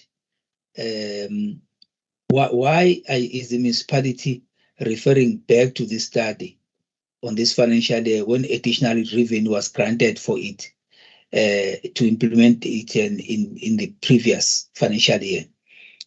Wouldn't this then result in double dipping for the municipality? Noting also that the increases, even if there's a continuation, it was based on a continuation. And one would argue that it was built on at a higher rate with the above guideline increase already. And then the second thing that I would like to highlight is that it's going to be important also to provide proof of the no objection received through public participation, because also you are saying that there are no comments that were received. Sometimes no comments are received because maybe the consultation process itself has got some flaws or is flawed in a manner that people were not able to participate, and then there is deemed to be a participation. I'd just like you to reflect on that one. That is all from my side. If you may please then respond, sir. Mr. Krizinger, apologies for referring to you as Mars based on the name we're given. We'll keep referring to you, Kobus Krizinger. Okay, thank you, sir. No, that's no problem. I mean, it's from our side that we didn't put through the correct names. Firstly, the losses due to theft, yes. But as we know, there's also always the technical losses as well that we need. There will always be in electricity, but we must admit that there's losses due to theft, and that's a reason for the revenue protection, what we are busy with. Now, for the first, can I say correction, the first legalization of the connection, we don't ask any penalties. Although the other tariffs of council make provision for if there is theft, that there can be a penalty imposed. For this process, first legalization, there is no penalties, but the contractor needs to go back from time to time to the houses already legalized. And if we then found that there is again tampering or theft of electricity, then the penalties will be imposed. So we try really to help people, but also to tell them theft of electricity is not a good thing and is not allowable in our municipality.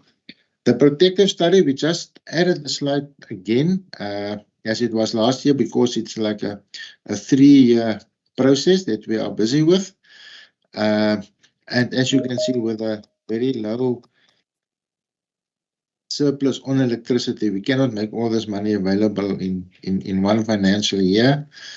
And yeah, some of our equipment, if I can call it that, is outdated.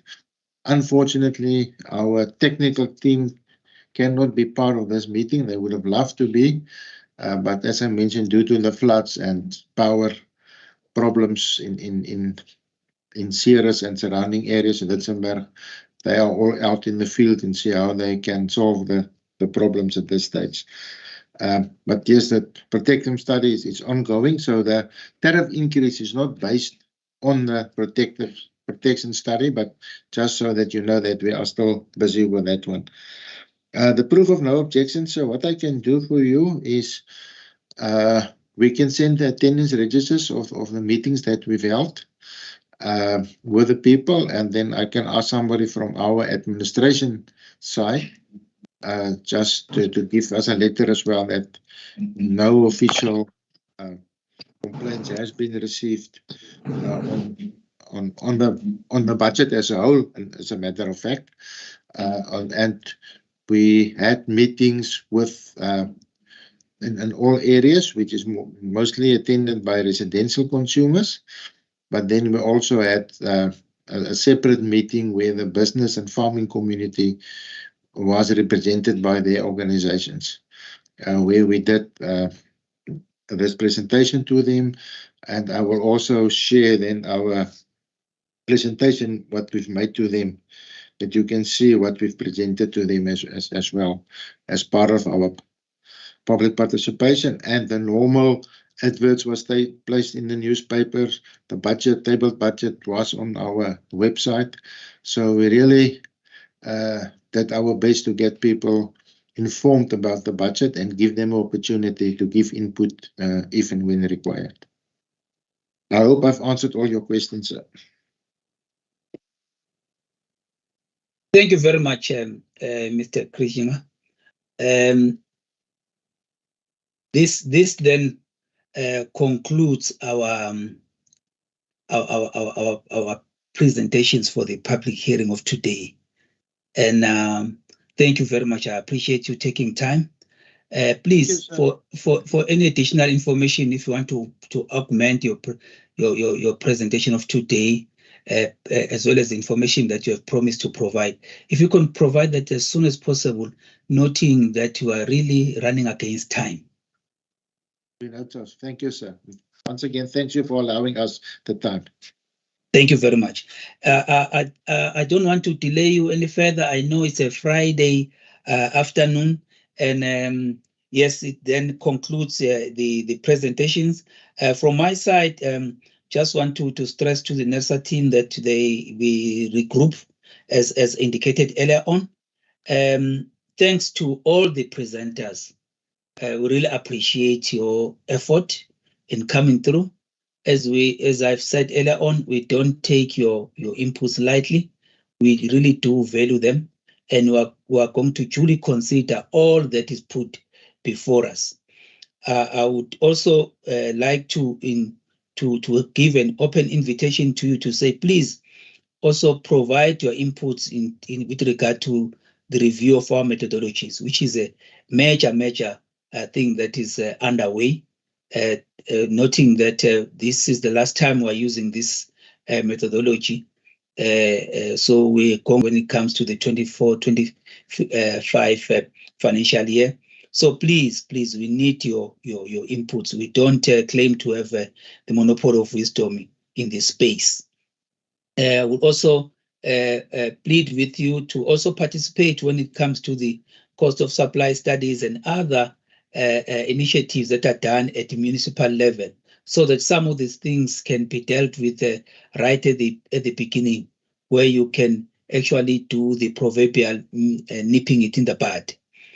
I would also then thank the NERSA team for all the effort that they put behind with speed. I know also that there is ongoing engagement at a technical level, where we as the members of the energy regulator are not involved, and we solely rely on their technical expertise in this regard. So from my side, I would also like to thank my fellow panelists that managed to be here today, Advocate Tole, Madam Svia. Really appreciate your invaluable contributions into these public hearings. So from my side, on behalf of the panel, as well as the whole NERSA team, thank you very much. The workshop or this public hearing stands adjourned. Have a blessed weekend till we meet next time. Thank you. Thank you, Chairperson. Thank you, everyone on the platform. Thank you. Thank you, everyone. Thank you, Chair. Thank you, everyone. Thank you, Madam Svia. Bye. Cheers. Bye. Bye-bye. Bye. Bye, everyone. Thank you.